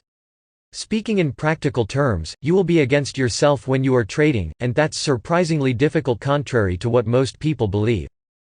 There are ways of triggering the Semmelweis reflex by yourself. Just imagine a trader who is getting consistently losing trades in the market. He's facing an extraordinary amount of evidence that suggests he doesn't have any good idea of what he's doing. Usually the response is self-denial, and here lies the big problem. As it is widely known, the easiest person to fool is yourself, so you will be capable of remarkably interesting feats of creativity to convince yourself you are not as bad as the results you are generating. Meanwhile, deep down you know that you might be too biased about yourself. The lesson here is to embrace your flaws as soon as possible and work your way up from wherever you are. It doesn't matter how bad it is. It's certainly better than keeping yourself in the vicious circle of self-denial. The bias blind spot is the ability an individual possesses to successfully identify biases in other people's behavior while failing to recognize his own biases. We can't erase these biases. What's important is to admit that you're going to be biased in one way or another. Ironically, this is the first step in going around such patterns of thinking. It's not really a matter of not being biased. It's a matter of discovering how you're being biased, which biases are taking place, and reducing the effect of such thinking patterns to a realistic degree. Just the simple sight of the illustration of the cognitive bias list is enough for us to realize that erasing all cognitive biases at once is far from being a possibility. The recognition of the bias blind spot is a great lesson in humility, and it serves to teach us how to evaluate ourselves a little better before judging other people's actions. It's part of the process of developing a healthy level of self-awareness. Clustering illusion is the tendency to mistakenly consider small clusters of information as relevant, like small winning or losing streaks for example, that will inevitably arise in data with low statistical significance. For example, if you randomly generate a small sample of trades, you will notice that small clusters of winning and losing trades appear. This can give you an illusion that this randomly generated strategy has some sort of quality. However, this is how data inevitably behaves. Let's take the example of a randomly generated series of trades where the risk-reward ratio is 1. Theoretically speaking, if you generate enough data to have statistical significance, the ratio between winning and losing trades is going to be 50%. However, if you generate a small amount of data, it can give you the impression that this randomly generated strategy has some sort of tendency. The first 10 trades of this sample could be winning trades for example. If you only analyze this small cluster of the data, you have the impression that the system tends to win more than it loses, which we know to be incorrect in this case. The clustering illusion, along with other similar biases, is the number one enemy of successful risk management application in the markets. Since we also observed that trading without good risk management is a bad idea, we can understand how something very specific can have such broad consequences. If you're not able to go around your clustering illusion, you will fail as a trader. There is no other option in this case. I would say once again that this bias comes from our pattern-seeking nature. We desperately want to find patterns to understand the world around us, and we do this automatically. In fact, we must do it to a certain extent, otherwise we would need to relearn the same things every day. If we didn't have the capacity to form patterns, we would need to get a new driving license every time we stepped inside a car. In fact, just to get to the car in the first place, we would need to learn how to walk every time it was needed. The essential point is, pattern seeking is essential to learning, which is essential to life in general. However, obsessive pattern seeking can turn into things like the clustering effect. Naive realism is the idea that our senses are capable of always giving us access to the true reality of things. In other words, it's the idea that we can always trust our senses immediately without considering the possibility that we might be subjected by illusions of various types. This applies to the physical world and, more prominently, in the realm of ideas. It's a lot easier to be mistaken about ideas than to the appearance of a physical object, for example. Some people tend to trust their senses and their thinking too much to the point it begins to sound like arrogance. The fact that arrogance sounds bad to us goes back to the original idea of naive realism. If a person is being too confident about something, she gives the feeling that she is being negligent and that she doesn't care to be negligent about the fact that she might be wrong about stuff. It's comforting to see that most people react repulsively in the face of arrogance. This is a sign that arrogance has indeed bad effects in the long term, and we should avoid it to the best of our efforts. Naive realism can happen in trading as well. In fact, it is annoyingly common in any financial market. I've seen many traders move on from being intelligently skeptical about their abilities to being stubborn and unrealistically arrogant about them. Even if you are a very good trader, if you cover your set of skills with the wool of arrogance, your skills will wither eventually. This sort of thing can happen when traders are overwhelmed with the fact that they can make a lot of money in the market. The sad and ironic reality is that this initial arrogance covers the trader's eyes and catapults him back to the starting point, and he needs to earn his skills and equity back. In a way, the only set of tools we possess to really get in touch with reality is our senses and our reason. The subtler mistake is to trust anything immediately without engaging in any sort of investigation about our sensory and cognitive experience. It's amazing to see that we have such mechanisms, and it's incredibly liberating to see that we can choose to behave in certain ways. The bottom line is that we should be aware of the possibility of being naive about reality, and therefore, we should always be a little skeptical of ourselves to maintain this problem in check. The gambler's fallacy is one of the most common cognitive biases in the financial markets. The bias occurs when a trader believes that because losing trades happened more frequently than normal in a given period, winning trades will occur more frequently than normal in the future, in a sort of expectation that nature balances itself out eventually. This is demonstrably false. There is no compelling evidence that shows trades will balance themselves out in that way, because the probability attached to each trade is independent from every other trade, which is the same thing as saying that trades are not causally chained to one another. What happens is that actions only show their true nature when they happen many times in a row, and anything that can happen will happen if you wait long enough. Let's make an exaggerated example to illustrate this situation in a better way. Let's assume a trader has the firm belief that if he wins 7 trades in a row, he'll be absolutely convinced of his ability and therefore won't need any help from technical analysis tools or any other methodology. The trader with such belief probably doesn't know that even random trading strategies can produce way more than 7 winning trades in a row. The trader also probably doesn't know that anything that can happen will happen eventually, so at some point he will make 7 winning trades in a row. It doesn't mean he will prove his ability. Another toxic example of this is the application of martingale strategies that double the risk every time you lose, so eventually one win compensates all losses. The problem with such mentality is that virtually infinite capital is needed for this to work, and that's precisely what traders don't have. There is no rule that says the odds of making a winning trade increases as the current losing streak increases in size. That's the heart of the gambler's fallacy. Once again, there is no causal link between the probability of various trades. The probability of making a winning trade does not increase as you produce more losing trades. The hot hand fallacy, similarly to the gambler's fallacy, is when a person feels that she has a greater probability of future success based on the present success of a random action. For example, if a trader is randomly buying and selling in the market, and out of sheer luck, he produces a winning streak, this trader has the tendency to be subjected to the hot hand fallacy. In other words, he will have the feeling that his future actions will be as easy as the present outcomes. Notice that people who tend to fall in this psychological trap are completely ignoring the role of luck in decision-making. It is imperative to point out that luck always has some degree of influence in our decisions. It's cliché to say that good luck happens when preparation meets opportunity, but that's not completely true in my view. Good luck is simply good luck. The intersection between preparation and opportunity is consistency. Good or bad luck are only inevitable variables that we cannot control, so it's not wise to count on them. The bandwagon effect is when beliefs are amplified because they are already held by a group of people. You might have already noticed that people behave differently when they are in groups. It's not difficult to extrapolate this paradigm back thousands of years ago, when this sort of bias was much more useful for our ancestors' survival ability.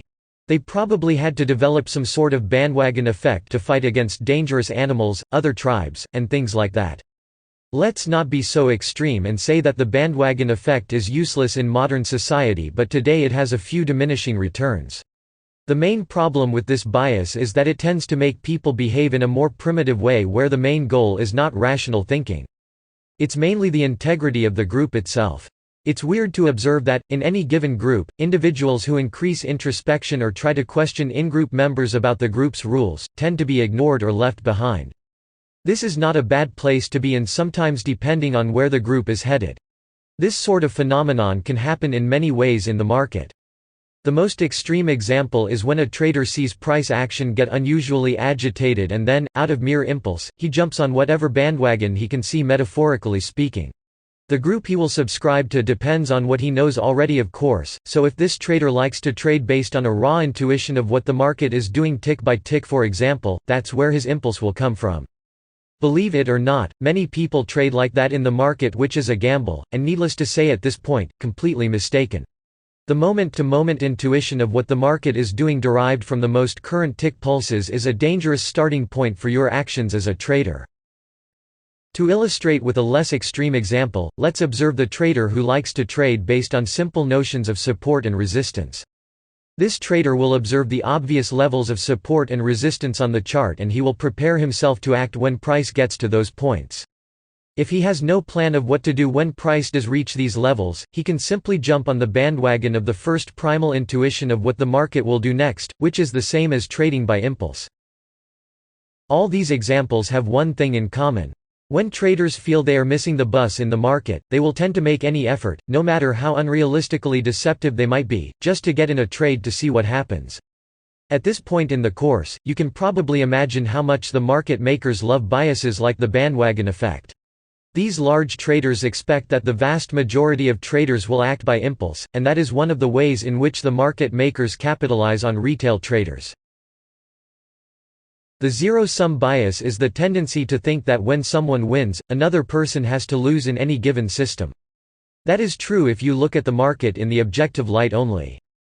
However, if we look in the light of the overall value of money contained in a market, the zero-sum classification is wrong. The objective transactions between traders in the market is indeed a zero-sum game if you look at money in the nominal way, meaning if you look at money in objective terms. When you consider all the variables contained in a market, which includes people's subjective interpretation of price, which is called sentiment, you cannot classify the market as a zero-sum game. In reality, the market has the objective layer, and the subjective layer. This second layer makes it impossible to classify the market as a zero-sum game. That happens because the relationship between nominal value and market sentiment varies. In other words, the perceived value of nominal price fluctuates, so we cannot classify the market as a zero-sum game. Oddly enough, our first intuition about the financial market seems to tell us that the market is a zero-sum game, which is just another example of how we can be confused about our surrounding reality. The hindsight bias is the tendency we have to see events as predictable only after they happened. The hindsight bias poses a great challenge. At the same time it poses a great opportunity to learn how the markets work. For example, if we make a biased analysis of past market history, we tend to learn nothing about how the market works. However, if we develop the ability to perform unbiased analysis in hindsight, we can learn precisely how markets behave. The key here is being absolutely unbiased about what the market did in the past, which is not so easy. We must confront all possibilities of a market even when we know what the outcome is. That's the only way of extracting value of the hindsight bias. The outcome bias is when we make judgments about the quality of a decision when we already know the outcome of such decision. This is a blessing and a curse, so to speak. This bias has tremendous values, at the same time it can be misleading. This is similar to the hindsight bias, and it happens to all traders. When a trader opens a historical chart, he immediately starts to find specific points where his current strategy would have worked. The trader usually tends to ignore the places where the strategy would fail. The fact that traders can see in hindsight what happened with price creates this illusion that trading strategies would have worked a lot better than they actually do in real time. This dynamic of focusing on the parts where a strategy works and ignoring the parts where a strategy does not work is clearly misleading. As we saw in the video about the hindsight bias, we can extract some value of hindsight analysis if we analyze all possibilities of our strategies in the past, which is to not ignore the faults of the strategy. The restraint bias happens when people overestimate their ability to control impulsive behavior. This is one of the most important biases traders must deal with in the financial markets for reasons that should be clear to you at this point of the course. Impulses, by definition, are involuntary actions that come out of our primitive nature, which is still annoyingly present in inconvenient moments of modern life. One could argue that impulsive behavior runs in the opposite lane of what would be considered rational and intelligent behavior nowadays, meaning that smart outcomes usually spiral from well-thought-out and planned actions. However, this ability of making rational decisions is only possible in human beings after millions of years of evolution. In other words, the impulses and biases that enabled our intelligence to appear in the first place are the same impulses and biases that destroy this intelligence in modern-day paradigms. This is the paradox of our intelligence.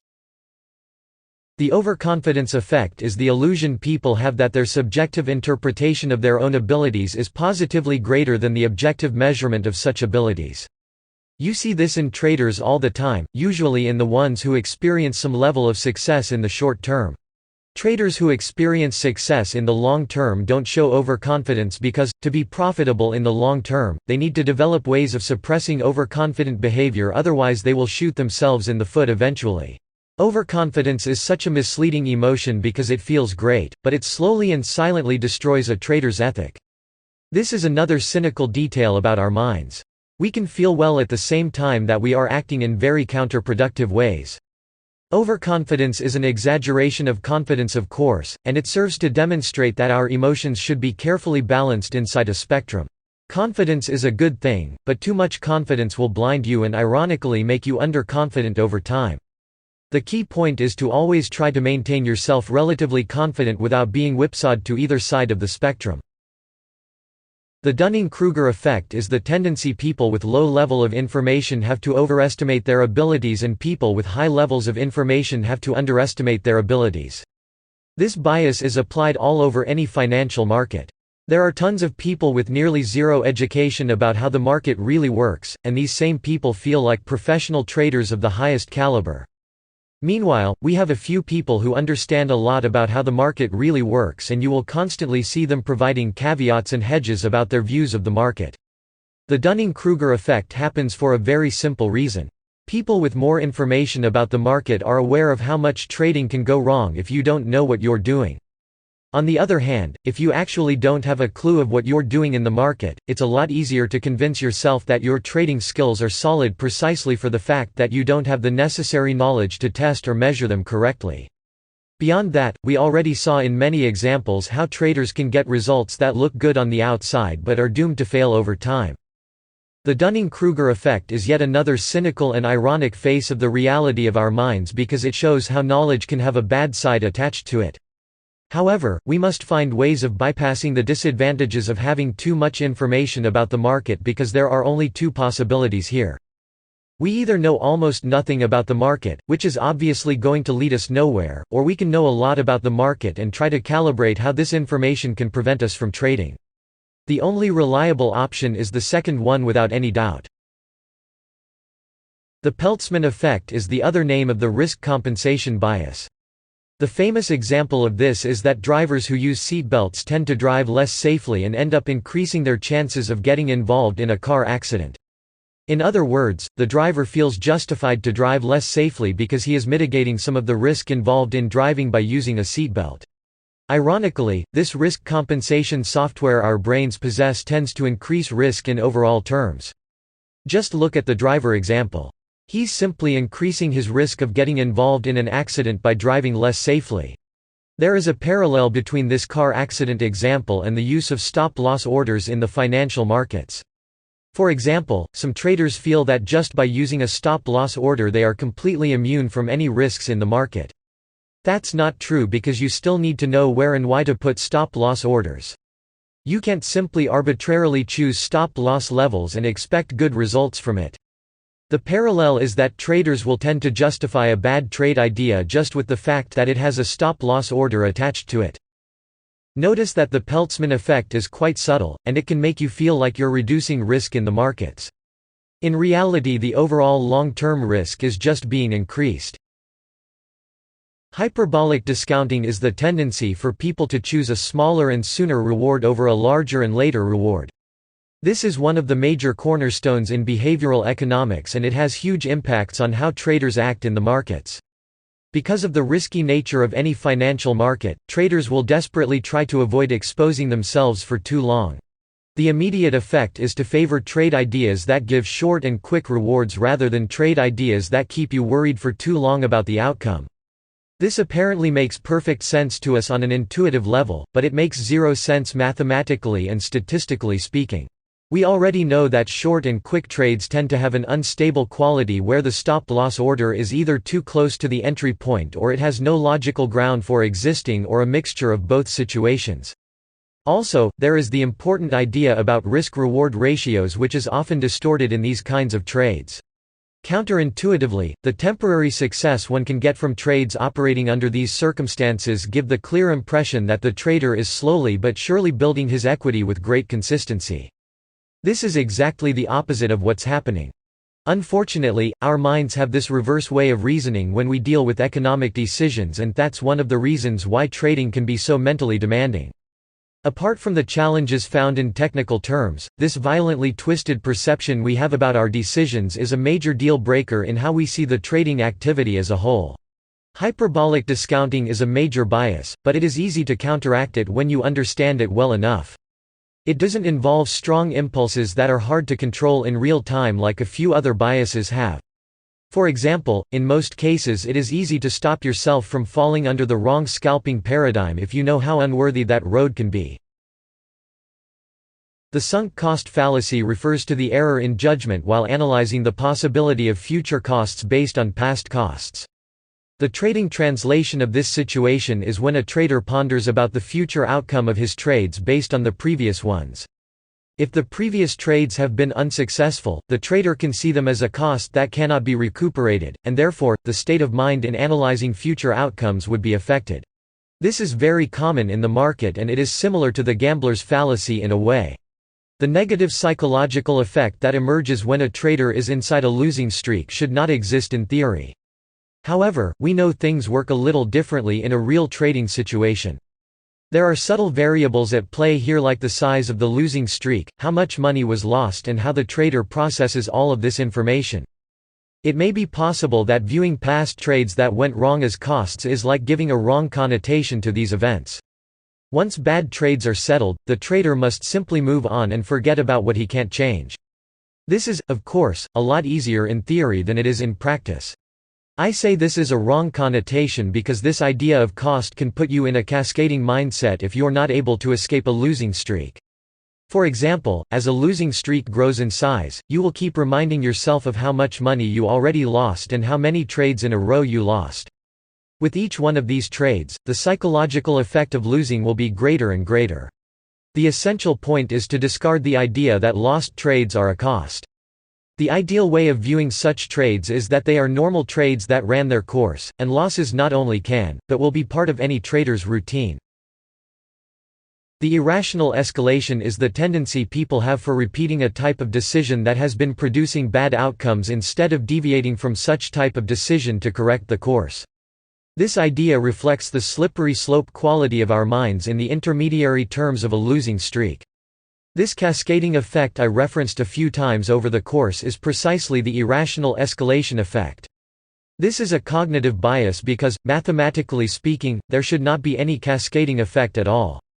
For example, let's say that a trader risks $1 per trade, and we can measure how bad he feels when a trade is indeed lost with the same units, so when he loses $1, he will feel a negative effect equivalent to -1. Here is where the irrational escalation really occurs. If the trader loses another trade, his emotional state won't be equivalent to -2. It will be a little worse than that. Something along the lines of -2.5 perhaps. This effect keeps increasing with each sequential losing trade until a winning trade appears or a margin call happens. Weirdly, when we invert this situation, the irrational escalation doesn't occur so dramatically or doesn't happen at all. Notice there is a clear disadvantage here, meaning that it is a lot easier to feel bad emotions while in a losing streak than it is to feel good emotions in a winning streak. The irrational escalation can lead to a state of fight or flight where the trader fully triggers his primitive behaviors, which is something that always ends in disaster. The zero-risk bias is the tendency to prefer the complete elimination of risk even when the existence of alternatives that reduce risk is possible. In general terms, people tend to have a weird relationship with risk, and traders need to deal with this problem in an amplified way. If traders were to always subject themselves to the zero-risk bias, it would be literally impossible to have a successful trading career because these traders would always prefer to avoid taking risks instead of exposing themselves even to situations where risks are significantly lowered. For example, the best a trader can really do is to apply a good methodology, but that doesn't mean risks will disappear. There is no magic about good methods.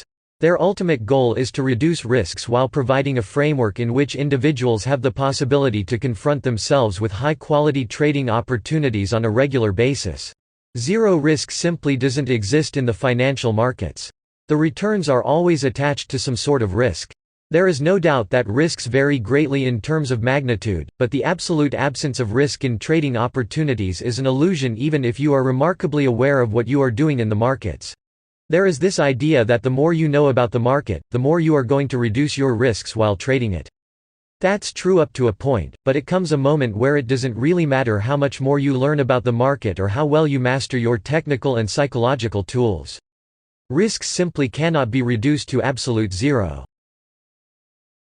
In behavioral economics, the disposition effect is when a person feels the impulse to sell something that has its value suddenly increased and the need to keep something that has decreased its value. In the first case, if a trader has a position in the market that has just crossed the limit between loss and profit to the profitable side, the immediate impulse is to sell such position for a feeling of immediate reward. The whole scalping paradigm is built, among other things, under the disposition effect. This problem gets a little more interesting when we add the second part of the disposition effect, which is the propensity to keep a position in the market if it is on the loser side of the spectrum. Imagine the following situation. A trader opens one trade in the market without a stop-loss and profit-taking order. The trader is simply risking his money based on poor technical motives and perhaps no contextual understanding of the market whatsoever. In this scene, the emotional gauging related to this trade is completely up for grabs and it will probably be involuntarily attached to the objective notions of profit and loss appearing on the trading terminal. This is where the disposition effect clutches the situation and leads the trader through a frustratingly helpless destination, which is the state of being confused about trading, not to count the potentially awful capital losses that can occur. The problem here is that as soon as a trade goes into the positive side, the trader will try to close it acquiring a small profit, but the trader will hold the trade while it's negative with the hope it will come back to the positive side. This is hopeless of course because one trade going bad under this circumstance can wipe out a huge series of small and subsequent profits. The trading ethics in this case are completely the opposite of what they should be. Starting from the fact that not using stop and profit orders in the market is simply too irresponsible. Just imagine the devastating effects of aligning the disposition effect with hyperbolic discounting, the clustering illusion, the overconfidence effect, and all other biases that were presented here for that matter. As soon as we start to look at these things more closely, we can begin to understand how trading psychology is indeed very complicated. The pseudo-certainty effect, as the name clearly suggests, is the tendency to assume certainty when there cannot be. This bias goes hand in hand with the Dunning-Kruger effect because it deals with different levels of certainty based on what an individual knows and this individual's perception about the limits of his knowledge. Pseudo-certainty can possibly appear in the final moments before taking a decision to make a trade. The pseudo-certainty might function as sort of igniter to conclude the whole process of trading investigation assuming there is one. We can never have absolute certainty about the outcome of a trade, but we can have a sense of enough certainty, which is inherently attached to some degree of risk. The problem with the pseudo-certainty effect is that traders who don't have good information about the market will usually display this bias in an exaggerated way. It's always recommended to be skeptical about the markets. Too much certainty can certainly be a problem. The backfire effect is the tendency for people to increase their level of trust in beliefs that have been just faced with contradictory evidence, which is the exact opposite of what should be done, hence the name of the bias. For example, if a trader believes that the stochastic oscillator is a great tool for trading, and another person provides evidence that contradicts that idea, the automatic reaction of the trader is to increase his trust in the stochastic oscillator. Again, instead of being skeptical about it, which is what rationality tells us to do, the trader will tend to take the easier route, or the path of least resistance and let the backfire effect guide his behavior.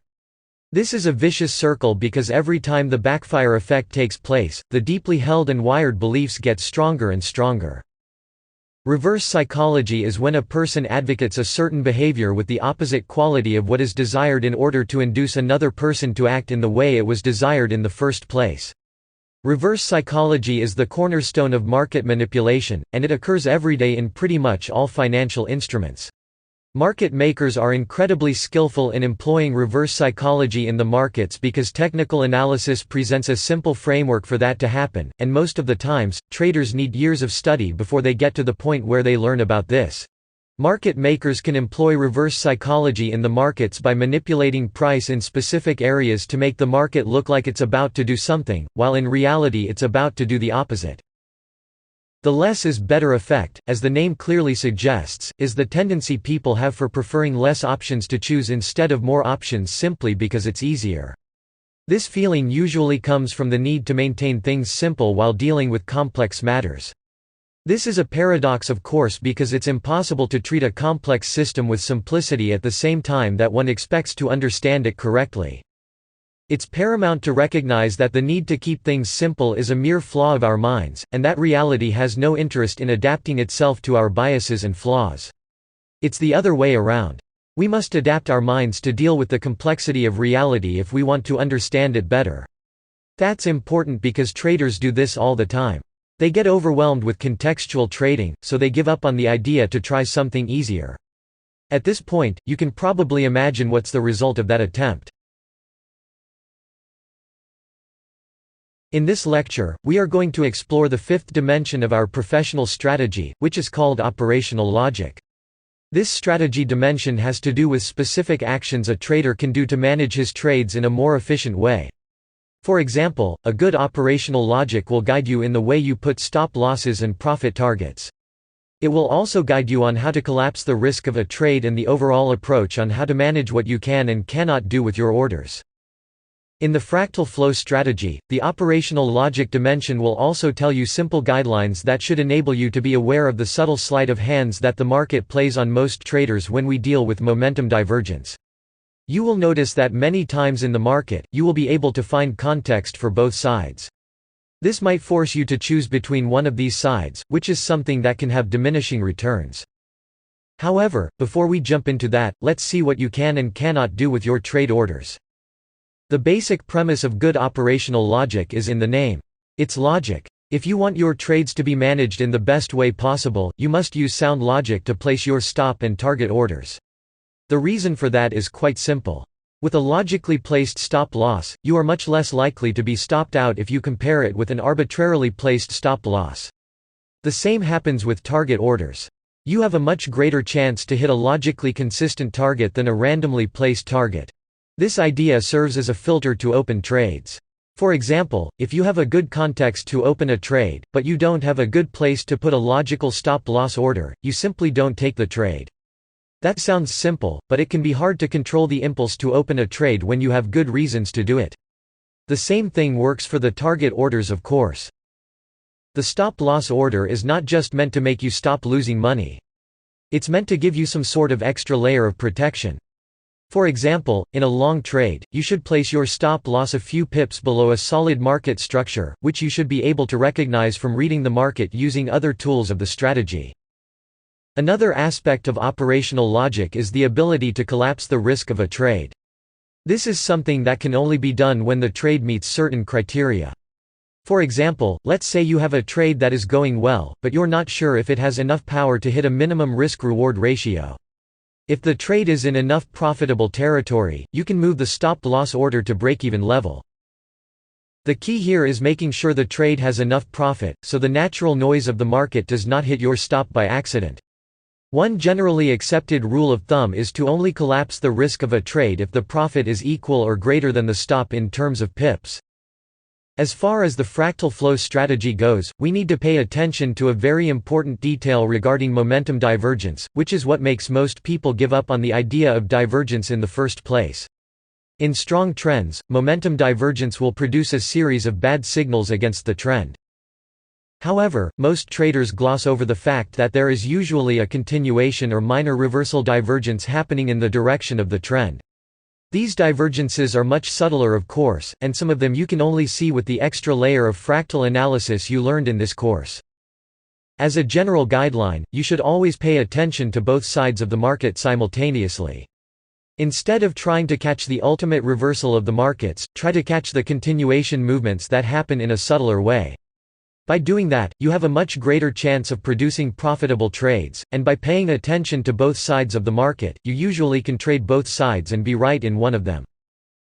Assuming you're using good risk-reward, if you're correct 50% of the time in your analysis, you will become a consistently profitable trader.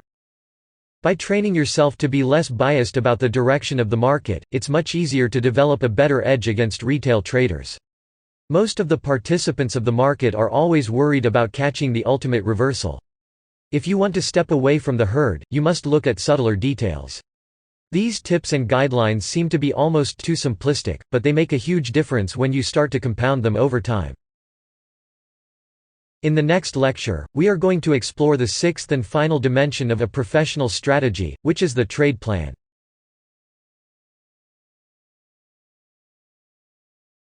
The trade plan is an incredibly important part of trading for a few different reasons. The most obvious of them is the fact that a trade plan enables you to act impulsively and deliberately at the same time. In other words, a trade plan gives you a quick answer to complicated problems about trading. A trade plan has two main sections. The first is composed of the global variables of your trading. In other words, the global variables are the variables that apply to all trades that you are going to be doing. Things like the arbitrary risk percentage, minimum and maximum risk-reward ranges, maximum stop-loss size in terms of pips, allowed timeframes and maximum number of losing trades. The second section of the trade plan is the plan you will need to develop to each individual trade. This is the important contextual elements that we have been talking about so much over this course. There are several ways of keeping track of your individual trade plan. You can take screenshots of your trades before and after they happen, you can write the context of each trade, or you can record a video of the trades you make. This requires some effort in the beginning, but it has extreme value. Going back and seeing what you did correctly and incorrectly in each trade is a tremendously powerful learning tool, far greater than anything else. You will notice that you seem to be one person when trading in real time, and a different person when you analyze what you did in real time. If you followed this course correctly, you already know why that happens. It's because when we deal with economic decisions in real time, a whole array of cognitive biases begin to steer our thought process. On the other hand, when we analyze our trades without being subjected to the unfortunately distorted bounded rationality that trading wakes up in all of us, it's much easier to identify qualities and flaws in our actions. Ironically, this is a way to take advantage of our bias blind spot in a way. As far as the trade plan design goes, it doesn't get much more complicated than this. The difficult part is actually making sure that you will follow this plan religiously. This is the basic framework of a professional trade plan. Keep in mind that every trader has a unique trade plan, that's why we are only providing a framework for you to build your own. In the next lectures, we are going to see the fractal flow strategy come to life in several examples by applying everything we have learned so far in the course. This lecture concludes the theoretical portion of the course. In this video, we are going to see a live example of a long trade performed in the Euro-dollar 5-minute chart. Before we go into the analysis, let's make sure you have the proper chart setups. To identify fractal candles in real time, it is necessary that you use a sensitive setting in the relative strength index. The ideal setting is 4, as you can see in this chart. The first thing we notice in this chart is the upward motion of the market marked from 1 to 6. Notice how price is slowly but surely creating higher highs and higher lows. There is some debate about where the precise points to mark the highs and lows are exactly, which is why these readings can get a little subjective, but for all intents and purposes of this trade, we can agree that it is unquestionable that this market is indeed creating higher highs and higher lows from numbers 1 to 6. Another thing we can notice here is that in each market vector up, the buyers increase their power. Notice the difference in volatility between vector 1 and 2 and the vector 3 and 4. Now look at the difference between vector 3 and 4 and the vector 5 and 6. The market movement between 5 and 6 is interesting to us because it shows an exhaustion movement, which is when price makes a last drive with maximum power, which is what happened in candle 6. Notice also that this candle started with a small gap up, which is another sign that buyers were truly powerful at this point in the chart. Sellers were not even capable of producing small waves in their favor in this area. Take a look at the area where I marked the buyer zone 1. This area comes out of the level in which sellers between 4 and 5 failed to create a lower low than 3. Price peak marked in number 5 is where the buyers picked the control of this market and initiated the vector 5 to 6. We mark this as a significant buyer zone because this was the last place in the chart where significantly powerful buyers showed up. These levels can be useful in the future because of market memory. If buyers showed up vigorously in this level, they might show here again in the near future as long as other contextual elements agree with that premise. After the exhaustion candle marked by the number 6, the market naturally produces a low volatility market that goes in a sideways motion.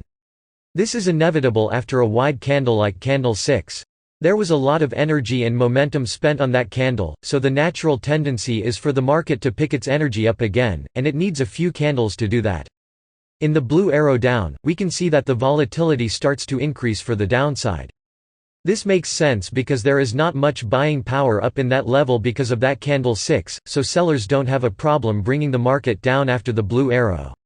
This is where the analysis starts to get interesting because now we have sellers going straight against the already proven buyers present in buyer zone 1.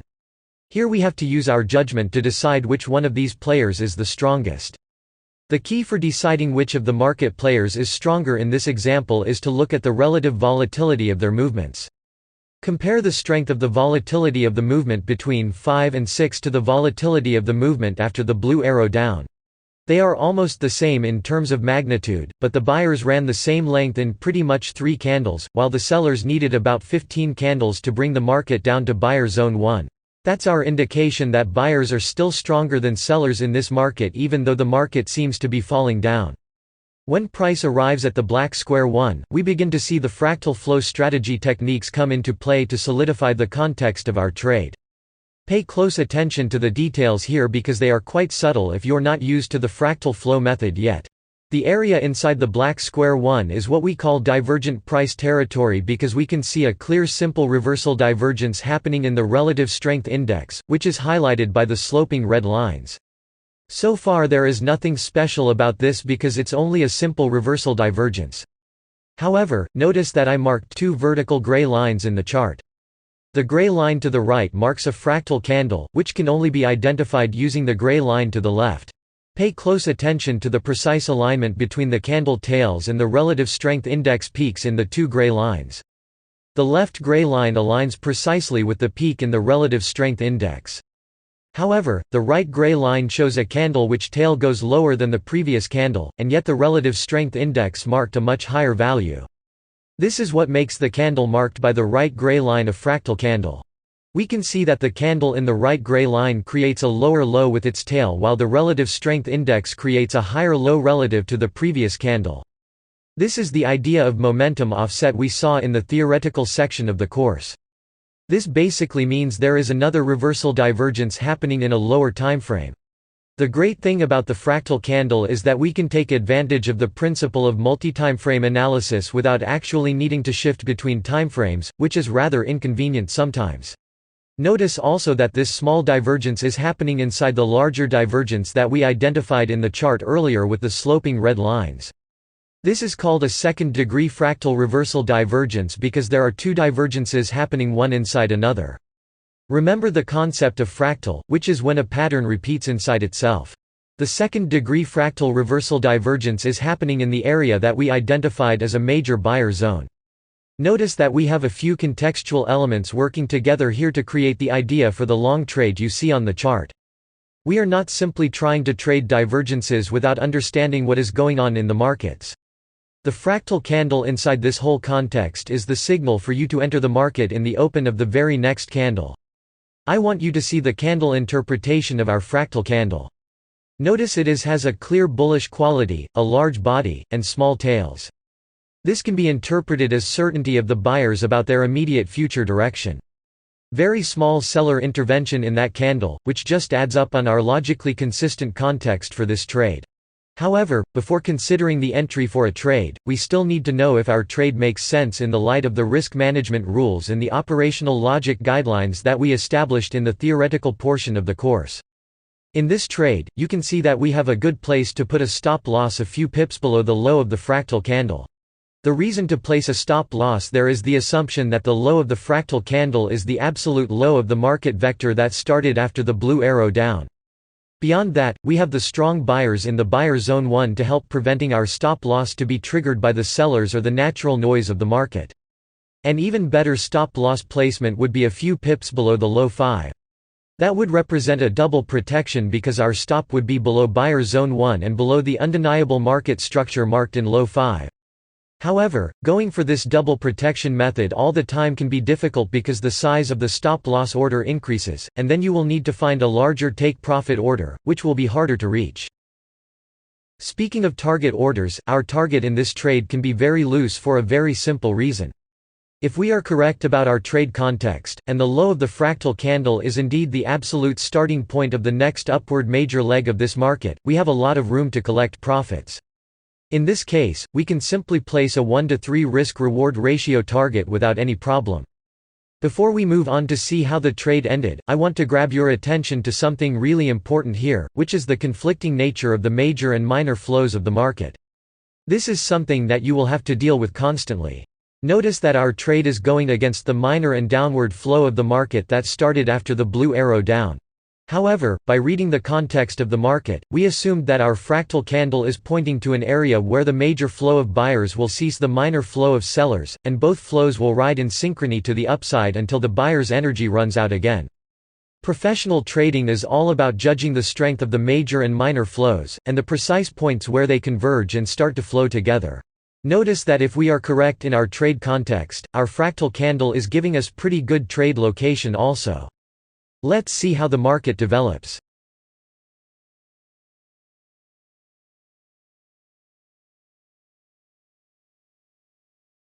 Here we can see that our target is successfully hit. Pay attention to what happened between the opening of our position and the closing of our position. Buyers were obviously stronger, but not too much, so we needed to maintain our orders placed despite the appearance that the trade would go wrong at certain points. As you can see, real-time trading can be counterintuitive sometimes, but we need to stick to our predefined plan. By doing that, we guarantee the integrity of our trading ethic and consistency over the long term.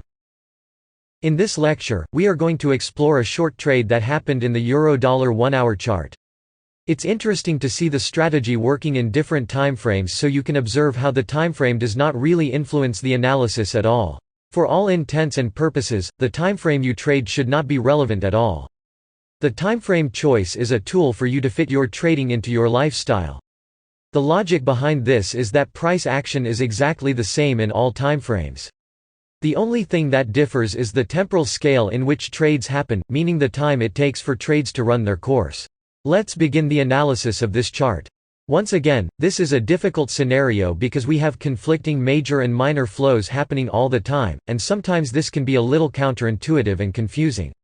In number 1, we can see a massive bullish candle with a relatively short downward tail, a large body and almost no upper tail at all.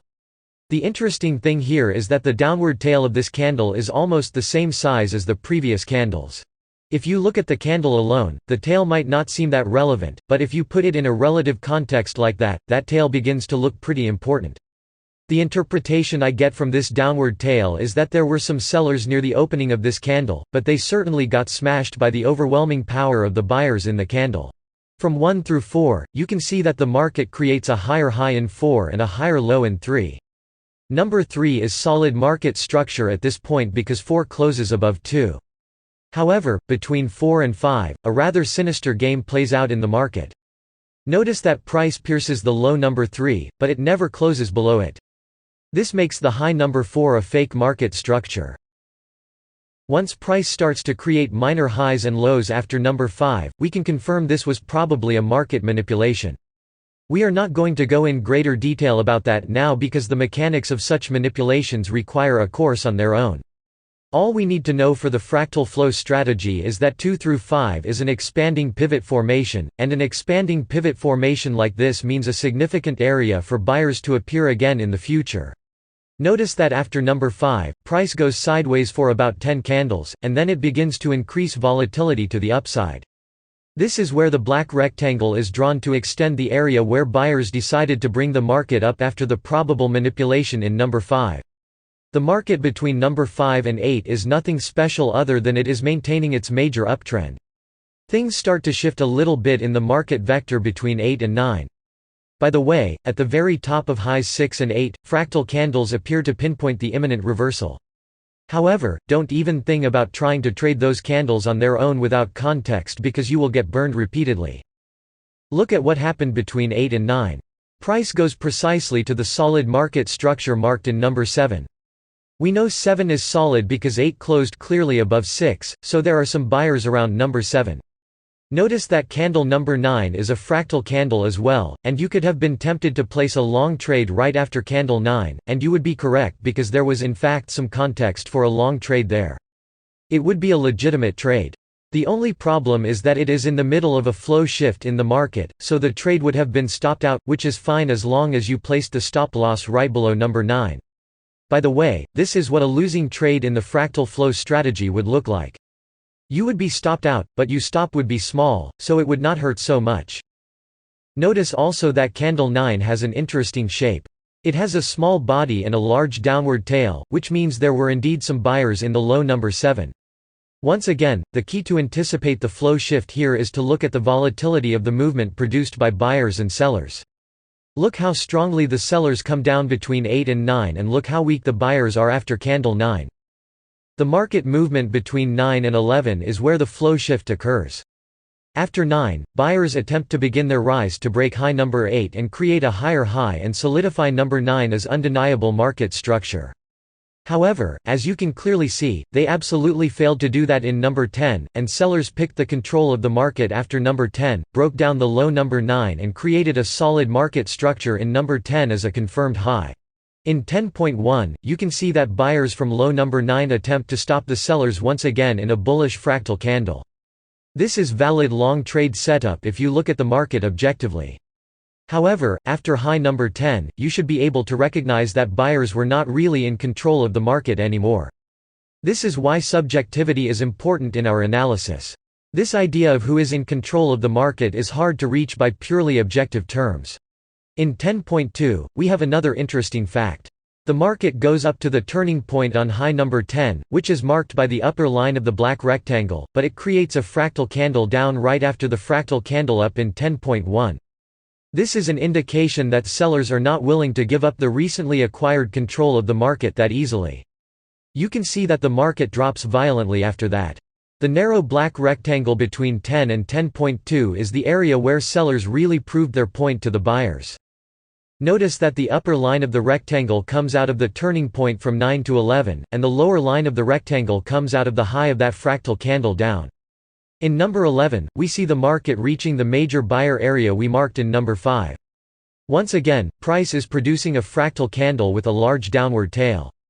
You could consider buying here as well, and you would be correct. The trade would not be enough to produce a 1 to 3 risk reward, but it would be certainly enough to collapse risk and get out of the market unharmed. From number 11 on, things start to get even trickier. Notice that in number 12, the market almost reaches our narrow black rectangle of sellers, but it produces a fractal candle a little bit earlier.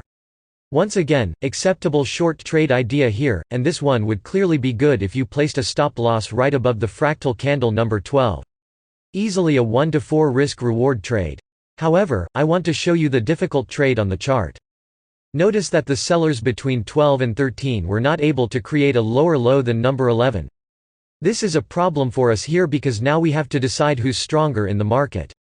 The buyers from number 5 or the sellers from number 10. At this point I would say that it's almost impossible to tell who the strongest player is here, so we need to rely on other details to enter a trade. After low 13, notice that price creates a huge bullish candle that stops right in our narrow black rectangle that's coming out of the flow shift point in number 10. That's obviously a scary place to go short because of the sheer violence of that huge bullish candle. However, notice that our narrow black rectangle hasn't been violated yet and price creates a fractal candle down in number 14. Here we have a fractal candle happening inside the already divergent price territory marked by the blue rectangle. We have all the elements to go short in the open of the candle next to the fractal candle 14. We have solid market structure as a double protection in number 10, which happens to be the flow shift level of the sellers, and we have a second-degree fractal reversal divergence happening exactly in our narrow black rectangle.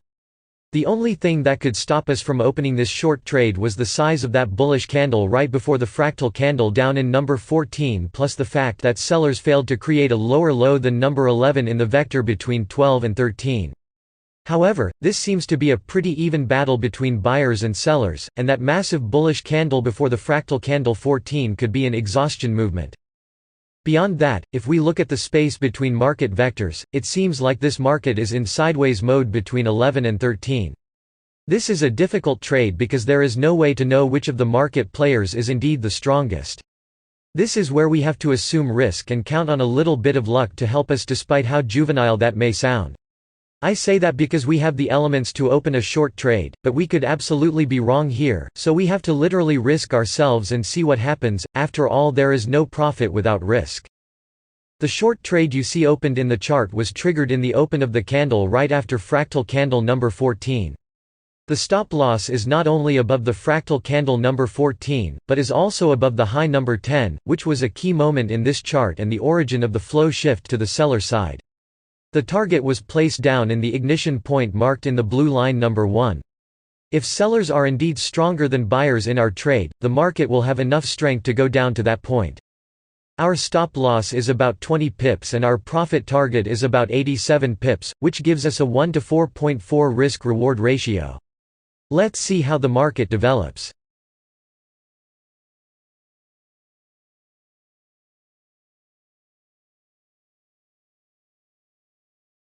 Here we can see the market reaching our desired target.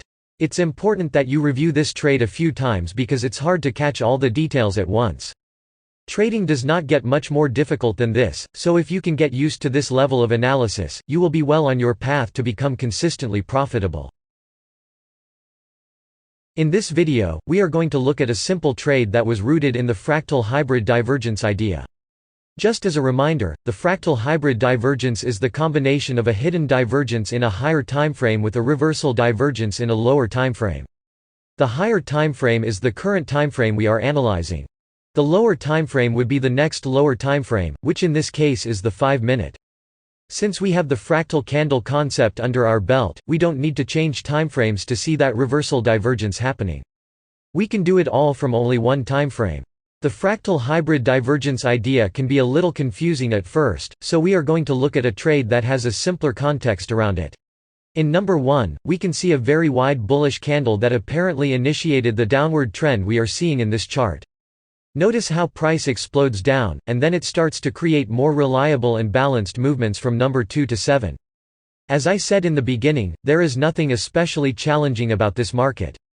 Sellers are just creating lower highs and lower lows between number 2 and number 7. However, in number 7 things get pretty interesting because we begin to see a bearish hidden divergence happening. A bearish hidden divergence simply means that the market will continue to go down. We identify this type of divergence by comparing the highs of the relative strength index with the highs of price action. Notice that number 7 is a lower high than number 5. In the relative strength index, number 7 is a higher high than number 5. That's a discrepancy in momentum because if price and market momentum were in alignment, high number 7 should be lower than high number 5 in the relative strength index. That's just a simple hidden divergence marked by the sloped red lines in the chart. The really interesting thing about this trade is that in number 7, a fractal candle appears. Pay close attention to the precise alignment between candle 7's high with the high of the previous candle. Now take a look at the momentum offset between these two little highs in the relative strength index. This is a small reversal divergence happening in a lower timeframe. The fractal candle number 7 also happens to be in the turning point of market vectors 4 through 6, which was the last time sellers appeared in the market to create the movement between 5 and 6, as you can see by the horizontal blue line. The short trade you see in this chart was triggered at the opening of the candle right next to the fractal candle number 7. Since we are dealing with a fractal hybrid divergence with a clean context, our stop loss can easily be placed a few pips above the high of our fractal candle number 7. We also have a lot of headroom to place our target, but we are going to place it in the lower line of the lower orange rectangle. These two orange rectangles are also very simple. The higher rectangle just captures the range of the last movement produced by the sellers, which was the market vector between number 5 and number 6. The lower orange rectangle is equidistant to the higher orange rectangle. This is vaguely based on the Newtonian idea that every action has an equal and opposite reaction. The market vector between 5 and 6 is the action, and the lower line of the lower orange rectangle is our expected reaction for this movement. Our stop loss is roughly 10 pips and our target is about 30 pips, which gives a nice and realistic risk-reward ratio. Let's see how the market turns out.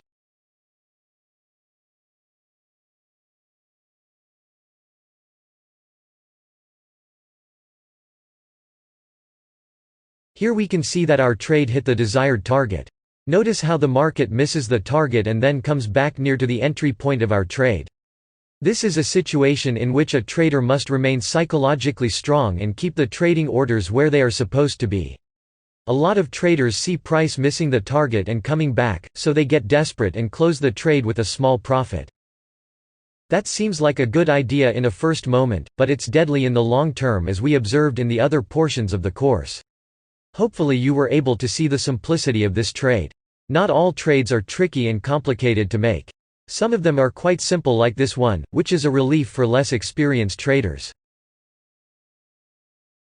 In this video, we are going to look at an example of a third-degree fractal hybrid divergence in the 15-minute timeframe of a rather exotic currency pair, which is the Australian dollar versus the Japanese yen.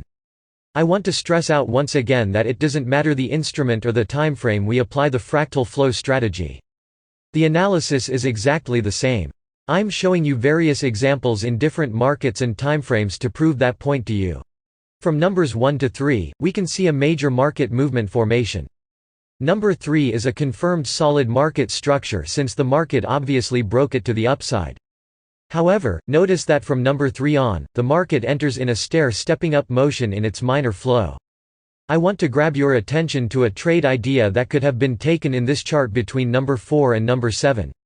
Look at how simple this trade idea is. Between number 4 and number 7, the market is gently creating higher highs and higher lows.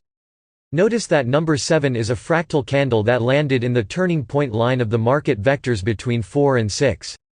We have a solid minor market structure in number 5, which would have been a perfect place to put a stop-loss order with lots of headroom to collect profits up. Notice that fractal candle number 7 is also an outside candle, which is just icing on the cake for this long trade idea. Another important detail here is that our fractal candle happened inside a hidden divergence, which makes this a second-degree fractal hybrid divergence setup. This is as perfect as it gets in terms of second-degree fractal hybrids. As usual, the stop-loss could have been placed a few pips below the fractal candle or a few pips below the solid market structure in 5 for a double layer of protection. However, this video is about the third-degree fractal hybrid trade you see opened in the chart. I just wanted to show you this extra example because it had such a perfect formation. Back to our analysis for the current trade, we can see that from number 4 to number 8, the market creates nice minor higher highs and higher lows. From number 9 to number 10, an interesting thing happens. Notice that in number 10, the market attempts to create a higher high than number 8. Price gently pierces the high number 8, but it never closes above it, which makes the low number 9 a fake market structure. The logic behind this idea is that the buyers that were responsible for the market vector between number 9 and 10 were not strong enough to surpass high number 8, so we cannot be sure about their strength in this point. Notice also that there is a fractal candle in number 10 that is happening in the divergent price territory above number 8. Very obvious short trade setup, but since we are dealing with a clear uptrend here, this would be a quite dangerous trade to take. As you can see, even with this dangerous trade idea, you could get away with it, and you could even get a nice risk-reward ratio out of it. However, you must resist the temptation to take these sorts of trades for reasons that should be pretty clear to you at this point. In number 11 is where the subtle details happen to solidify the current long trade idea. Just as a parenthesis, if you were a trader that was aware of divergence, but not aware of fractal divergence, you would miss this opportunity completely. As we can see here, there is a hidden divergence happening between low number 7 and the potential low number 11. We are only considering number 11 as a low because of the fractal hybrid divergence. Notice that before number 11, I drew 3 gray vertical lines on the chart. If you pay close attention, you will see there is a reversal divergence happening between the 2 outer lines marked by the sloping short red lines in price and in the relative strength index. There is also another reversal divergence happening between the center gray line and the right gray line, which is our fractal candle number 11. This is marked by the tiny sloping blue line in price and in the relative strength index. These three divergences can be classified as a third-degree fractal hybrid because in the larger fractal, we have a clear hidden divergence. In the lower fractal marked by the sloping red lines, we have a reversal divergence, and inside this reversal divergence we have another reversal divergence signaled by our fractal candle number 11. This is a great example to prove how important it is to pay attention to the precise alignment between candles' tails and the peaks of the relative strength index when the correct time comes. You might be wondering what other contextual elements we have to trigger this long trade idea other than the third-degree fractal hybrid divergence. Since we're dealing with a minor flow here, we can say that the last time successful buyers appeared in the market was in low number 7. Here is where we reach one of those situations where we need to take unknown risks. We are too far away from low number 7 to place a stop loss there, but we have a third-degree fractal hybrid divergence happening in the same level as a minor consolidation marked by the red rectangle between 7 and 8. Beyond that, the horizontal black line that is coming out of high number 6 is a support and resistance line that is meeting the low of our fractal candle number 11 almost perfectly. Notice also that inside the red rectangle there are 3 candles. The first one zooms the line coming out of high number 6 with a certain volatility that cannot be found in the surrounding candles. Our fractal candle number 11 seems to be the first test of the support line that used to be resistance. Our only choice to place a stop loss here is a few pips below the fractal candle number 11. The long position you see on the chart was triggered roughly in the opening of the candle next to the fractal candle number 11. As far as our target goes, we are going to take a different approach and use a dynamic target. Notice that we have an upsloping black line that comes out of number 7 and connects to the low of our fractal candle 11. We extrapolated this line and placed in the high number 8, which seems to be the outer edge of this market up to this point. These two lines have the exact same angle and they serve to delineate future extremes in price. We will talk a lot more about these types of lines in the Pitchfork Master Strategy and in the Hidden Lines Strategy courses. For the purposes of the fractal flow method, you could simply double the range of the vector between 10 and 11 to form a target, or you could use any logically based place to give you at least a 1 to 3 risk-reward ratio on this trade. However, as I said earlier, I want to give you a taste of how a dynamic target works in real time. The idea behind a dynamic target is that the longer you stay in a trade, the more you should be rewarded since we are increasing our risk exposure. By attaching your target to an upsloping line in the case of a long trade, the longer you are in the trade, the greater your target will be. You just have to update your target order in each candle opening. The target should be placed in the intersection of the current candle with the upsloping black line coming out of number 8. Notice that the initial risk-reward ratio of this trade is about 3.8. However, if we happen to be correct in our analysis, our dynamic target will give us the opportunity to close this trade with an even better risk-reward ratio. Let's see how the market develops.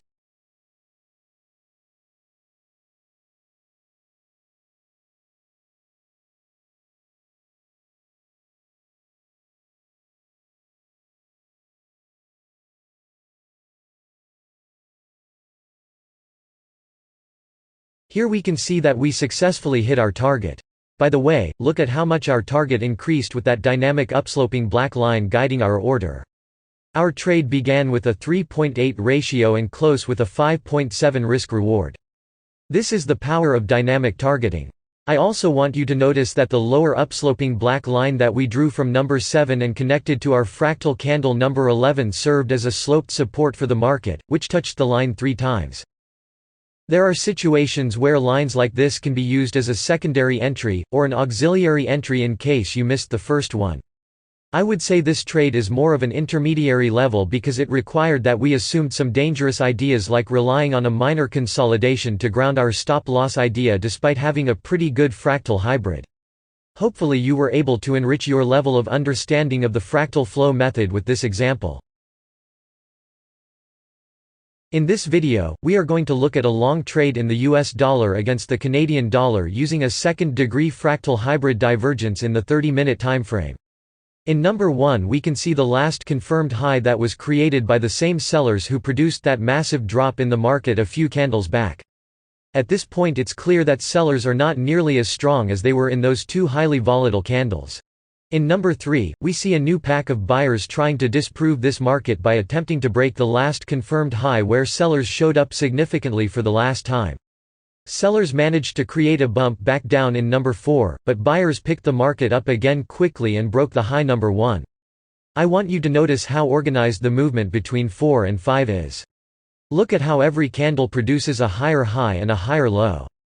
This is suspiciously organized, and it might be the product of some market maker trying to trigger retail traders to go long in a bad trade location or trying to trigger stop orders that were above high number 1. Notice also that now the market is creating higher highs and higher lows, so it makes sense to look for optimal places to go long.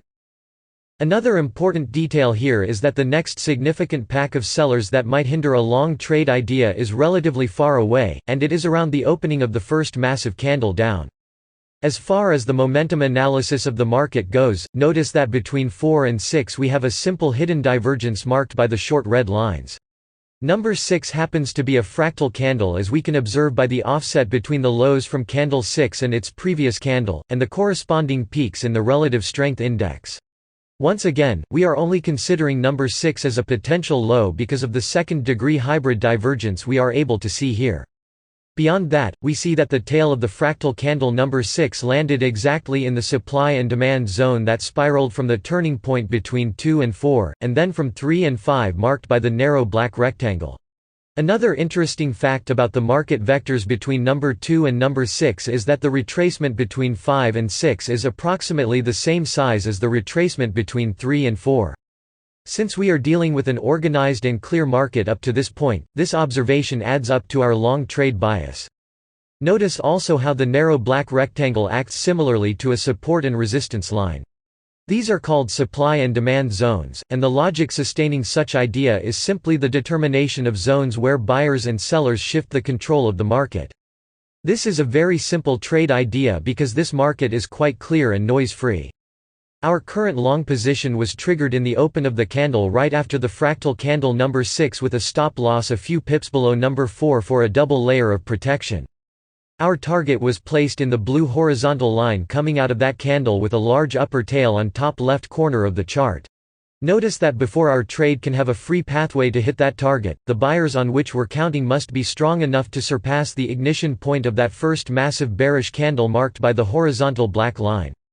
If this analysis holds up, we will be looking to collect a nice 1 to 4.5 risk-reward ratio trade, which is well within the realistic range we established by looking at the logarithmic nature of the margin of error increments.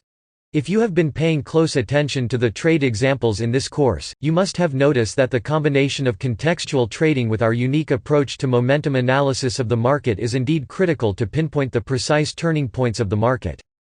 One of the most difficult things to do as a trader is trying to know when the market is going to turn. Contextual trading aligned with the careful and clear-cut observation of the relationship between raw price action and momentum really makes the difference in the trade location aspect of a strategy. Let's see how the market develops.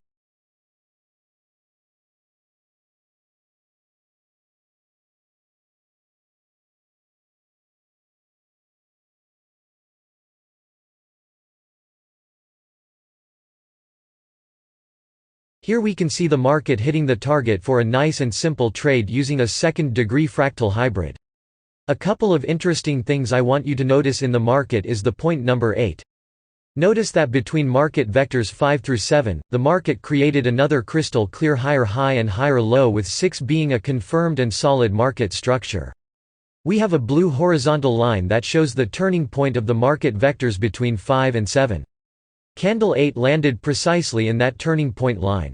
Notice also that in point number 8 we didn't have a fractal candle, but we did have another simple hidden divergence between 6 and 8. I am showing you this because fractal divergences do not happen in all minor and major turning points of the market. That's just a practical reality we need to deal with. However, there are other ways of triggering a trade without necessarily having a clear fractal candle, but we must be very careful with this idea. I want to grab your attention to the idea of clear momentum turns. Pay close attention to the market vector between 7 and 8. Notice that this was a perfect downward movement. Every candle creates a lower high and a lower low. In the relative strength index, we also have a downward line without any cracks, which reflects the perfect nature of our little market vector between 7 and 8. Notice that the very next candle after number 8 is a candle that completely breaks the perfect pattern between 7 and 8. It doesn't create a lower low, it creates a small higher high in the candle level, and the relative strength index begins to point up. When we have a break of a perfect price and momentum pattern like that, we can consider entering the market if we have other contextual elements supporting our trade idea, of course, which is clearly the case in number 8. We have the candle number 8 landing in a turning point line. We have a pretty good place to put a stop-loss order under solid market structure number 6. We have a clear simple hidden divergence happening and the market is obviously creating higher highs and higher lows in the major scale. Notice that candle 6 was also an obvious break of the perfect market vector from 5 to 6. However, be very careful with this idea because you might want to apply it everywhere without considering the proper contextual elements. More to the right of the chart, you can see a candle marked by the number 9. Notice that this candle plowed through the point of ignition of sellers we marked in the far left of the chart. Notice how easily buyers broke that level. This should give you a pretty good idea of who is in control of this market at this point. This was another simple example of the fractal flow method application in a clear market. Hopefully you were able to pick up the subtle details and nuances of the fractal flow method, and how they make all the difference as far as precision goes. In this lecture, we are going to analyze a short trade in the euro against the British pound 1-hour timeframe using a third-degree fractal hybrid divergence as a core setup with the proper surrounding context.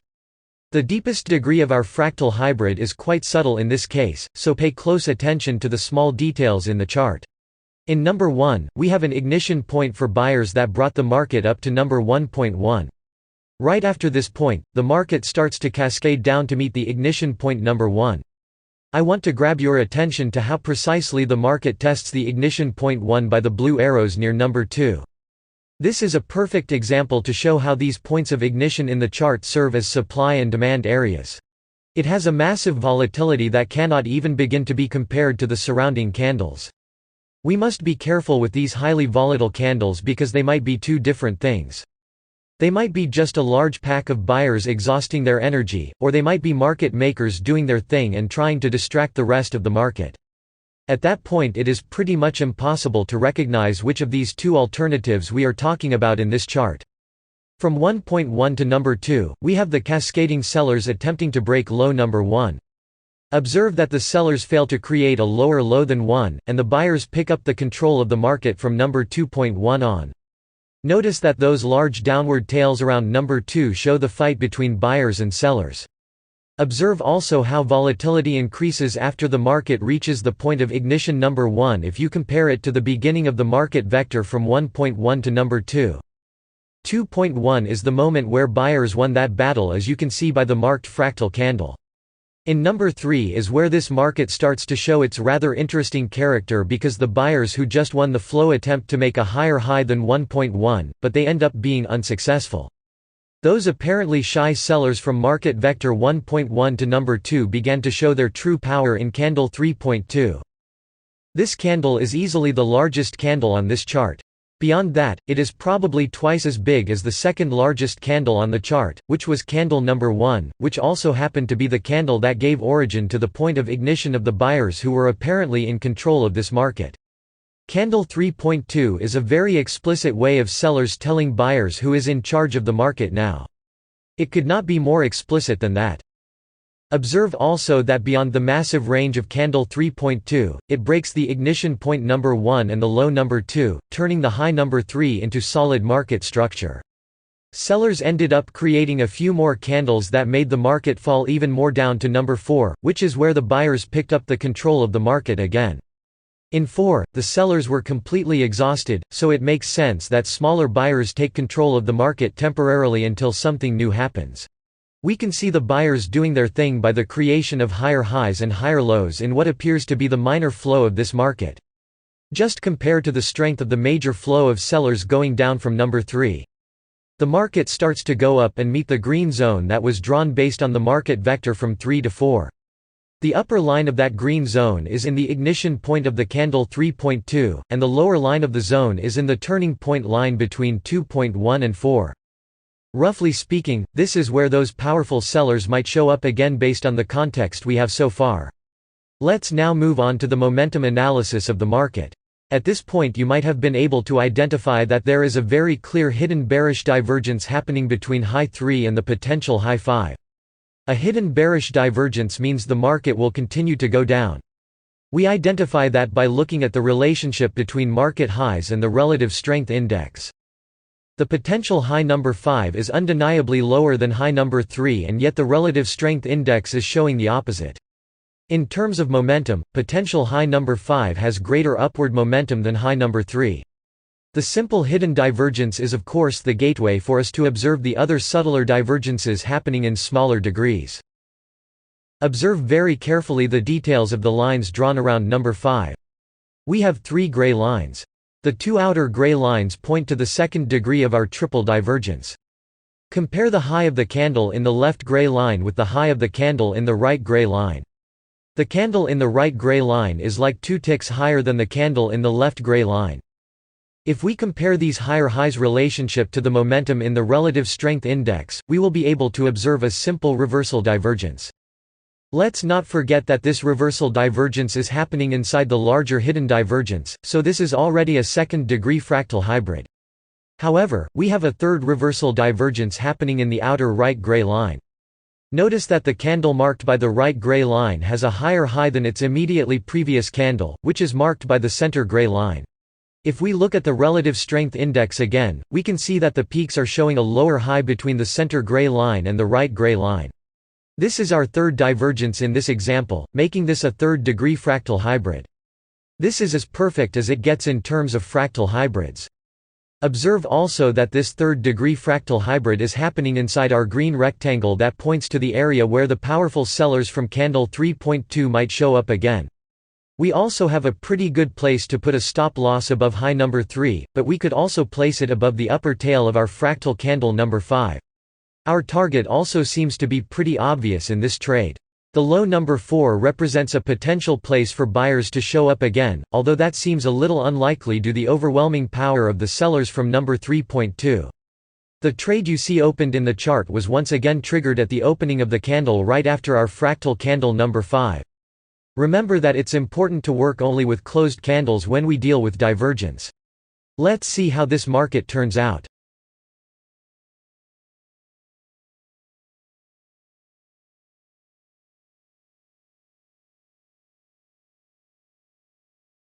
As you can see, our trading context was correct and the third-degree fractal hybrid divergence gave a precise signal for us to enter the market. Notice how all the elements of our trading context align themselves perfectly. They almost give a sensation of certainty to enter a trade, which is good when we need to assume risk in the markets. In this video, we are going to look at a dangerous trade idea in the British pound versus the Japanese yen.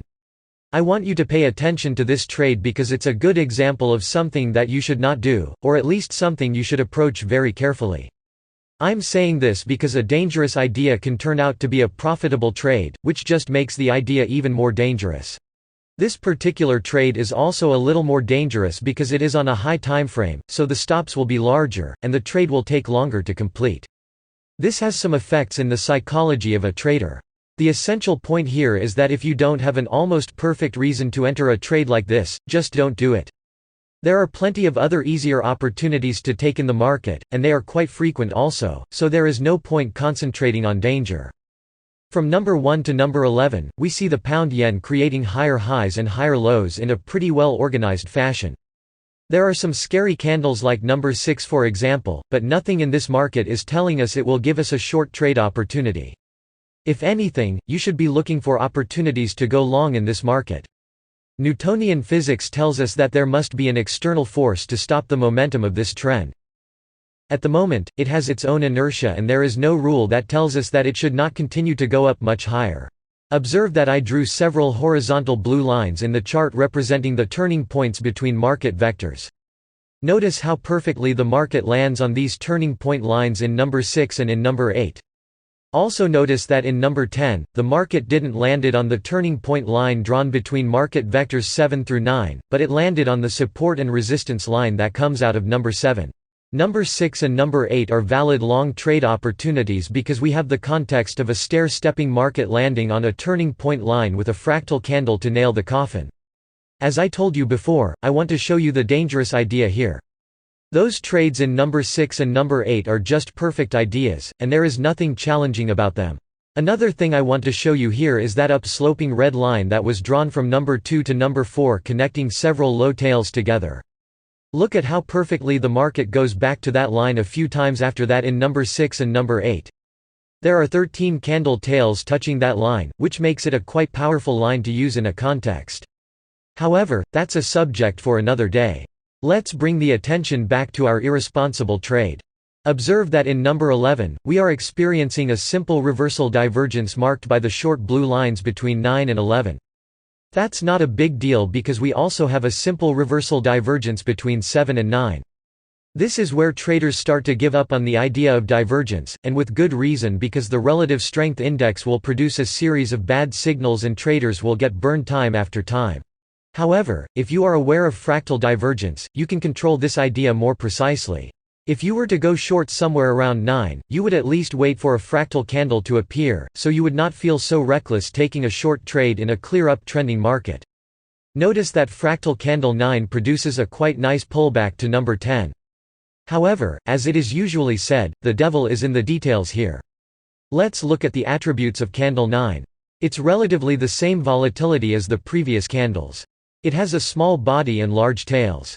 If we try to roll back the chain of causality of that candle, we will arrive at the conclusion that there was some internal fight between buyers and sellers, and that the winner of that battle didn't really win by a large margin. The candle has a bearish quality to it, but as you can see, it's not that strong. By looking at these details you can see how going short in candle 9 would not be the best idea ever, but you could get away with it due to the precision of the fractal candle. Candle 11 is a similar situation momentum-wise, but the candle itself tells a completely different story. Candle 11 is a fractal candle, as you can see by the short red line in price and in the relative strength index. Beyond that, look at the attributes of the candle itself. It has a higher volatility than the previous candles. It is an outside candle, which means it is fully encapsulating the last candle. The logic behind that outside candle quality is that the dominant player in candle 11, which were the sellers, were not only strong enough to stop the buyers from bringing the market up, but they were strong enough to create a lower low than the previous candle. Look at the upper tail of candle 11. It implies there were some buyers up there, but they clearly got smashed down. Now look at the downward tail. It barely exists. This shows a kind of certainty of the sellers in this case, not to mention the large bearish body of the candle. If we compare candle 11 interpretation with the candle 9 interpretation, we will notice that they are quite different. The short trade you see in this chart was triggered because of the candle attributes of candle 11 in comparison to candle 9, plus the second-degree fractal momentum divergence we have here. However, this is clearly going against the main trend of this market as far as we can see up to this point. This is why I'm warning you that you might get away with this stuff once in a while, but it is usually a bad idea to go against the trend. However, there is nothing impeding candle 11 to be the beginning of a downward movement. It's just not very wise to look for the absolute market reversals like that. Trading is already pretty difficult with the relatively easier contexts. The only possible logical place to put a stop loss in this trade is a few pips above the high of fractal candle 11, because if this is indeed a good fractal candle, the market will not spike its high, and it will produce at least a reasonable retracement down.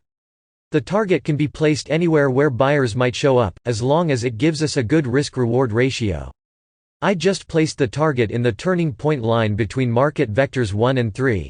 Let's see what happens next.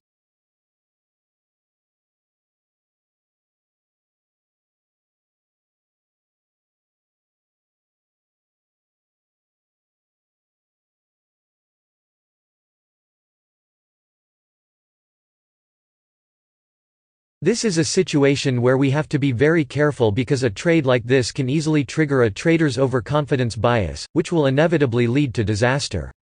I hope you are able to see the bigger lesson here, and understand the heavy temptations that are attached to this kind of trade. I hope that you also learn to resist these heavy temptations. This was a 270 pip trade in the 4-hour timeframe. Just imagine how satisfying that can feel. Remember that this feeling of satisfaction has a rotten and malicious nature underneath it, and it will attack you in the first chance it gets. I'm showing you this, so you don't have to go through this experience yourself. Some say that wise people learn from the mistakes of others, so I hope this serves as an inspiration to you. In this video, we are going to analyze a long trade idea in the euro against the Japanese yen 1-hour timeframe using the third-degree fractal hybrid divergence once again. These examples using the fractal hybrids are good because they serve to show not only how fractal hybrids occur, but also how second-degree fractal reversals occur. In this chart, you can see that the euro-yen created higher highs and higher lows from number 1 to number 4. However, the market vector from number 4 to number 5 creates a confusing fact in the chart. Observe that low number 3 is solid market structure, but number 5 violates that low and does not close below it. This makes high number 4 a fake market structure. Market makers usually do this type of maneuver to induce retail traders to sell at the break of low number 3. Once that happens, market makers take the exact opposite position and bring the market up, making all those retail sellers enter in negative territory. Notice that this market manipulation still agrees with the idea of an upward trend that comes from those higher highs and higher lows we identified. From 5 to 6 we can see that the market clearly breaks the high number 4 and turns number 5 into a solid market structure. As a parenthesis, I want to bring your attention to a subtle detail on this chart. Take a look at number 5.5. Observe how that upsloping short green line touches on the lower tails of those candles. This is a fingerprint of market makers who have a specific agenda to not let this market go lower than a certain point, which in this case is that green line. Every time the market touches the green line, market makers increase their position to the upside. This situation is usually known as a market press.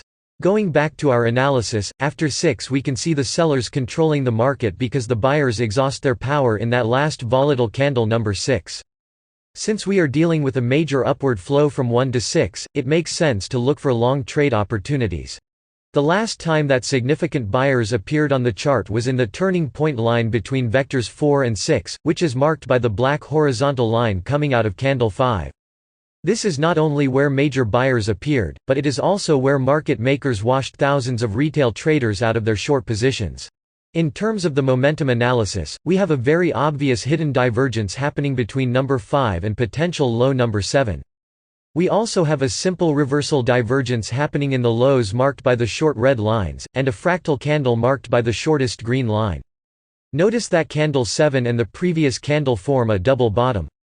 Candle 7 is not really lower than the previous candle. Their lows are exactly the same, but look at the difference in the momentum measured by the relative strength index. This is a good context to go long in this market. We have a good place to put a stop-loss order below our fractal candle and lots of potential to go up. The trigger point is the open of the very next candle to candle number 7. The target was placed a few pips below the high number 6 because that was the last stretch of the buyers on which we are relying on, and if we are correct about this uptrend, price will have no difficulty surpassing that point. Let's see how the market develops.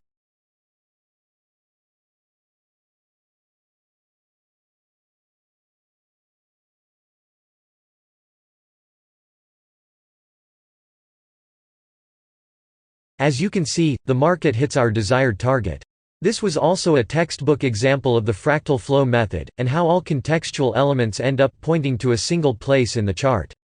From these 8 live trade examples, you can get a pretty good idea of what the fractal flow strategy feels like, and the types of clues you should look for in the charts. You should also have a pretty good idea of how to start your analysis. These 8 examples close the fractal flow strategy video course. Hopefully, you were able to learn something useful with this material. If you have any sort of question about the strategy or the markets in general, do not hesitate to contact us at any time. We will be more than happy to help you until you find some benefit from the strategy. There are incredibly valuable lessons here, and it is advisable that you watch all the lectures several times to catch every important detail. Thank you for putting your trust in this product, and I hope you can apply it to your own trading in its full potential. In this lecture, we are going to make a brief overview of the topics contained in the trading psychology section of the course. At this point, it's almost a cliché to say that trading psychology is absolutely necessary for any trader to not only survive, but to succeed in the long term. However, most traders don't stop to wonder why that's the case, and if they do, they almost never go deep enough into the topic, which is immense. It's not only a deep and wide subject, but it is also quite interesting because it deals with the rather mysterious nature of the human mind and some weird aspects of it. It is also interesting to find out how the human mind became what it is today and the mechanisms that led to this transformation over thousands of years. In the trading psychology portion of the course, we are going to study two main topics, which are the prospect theory and the relevant cognitive biases that affect traders the most.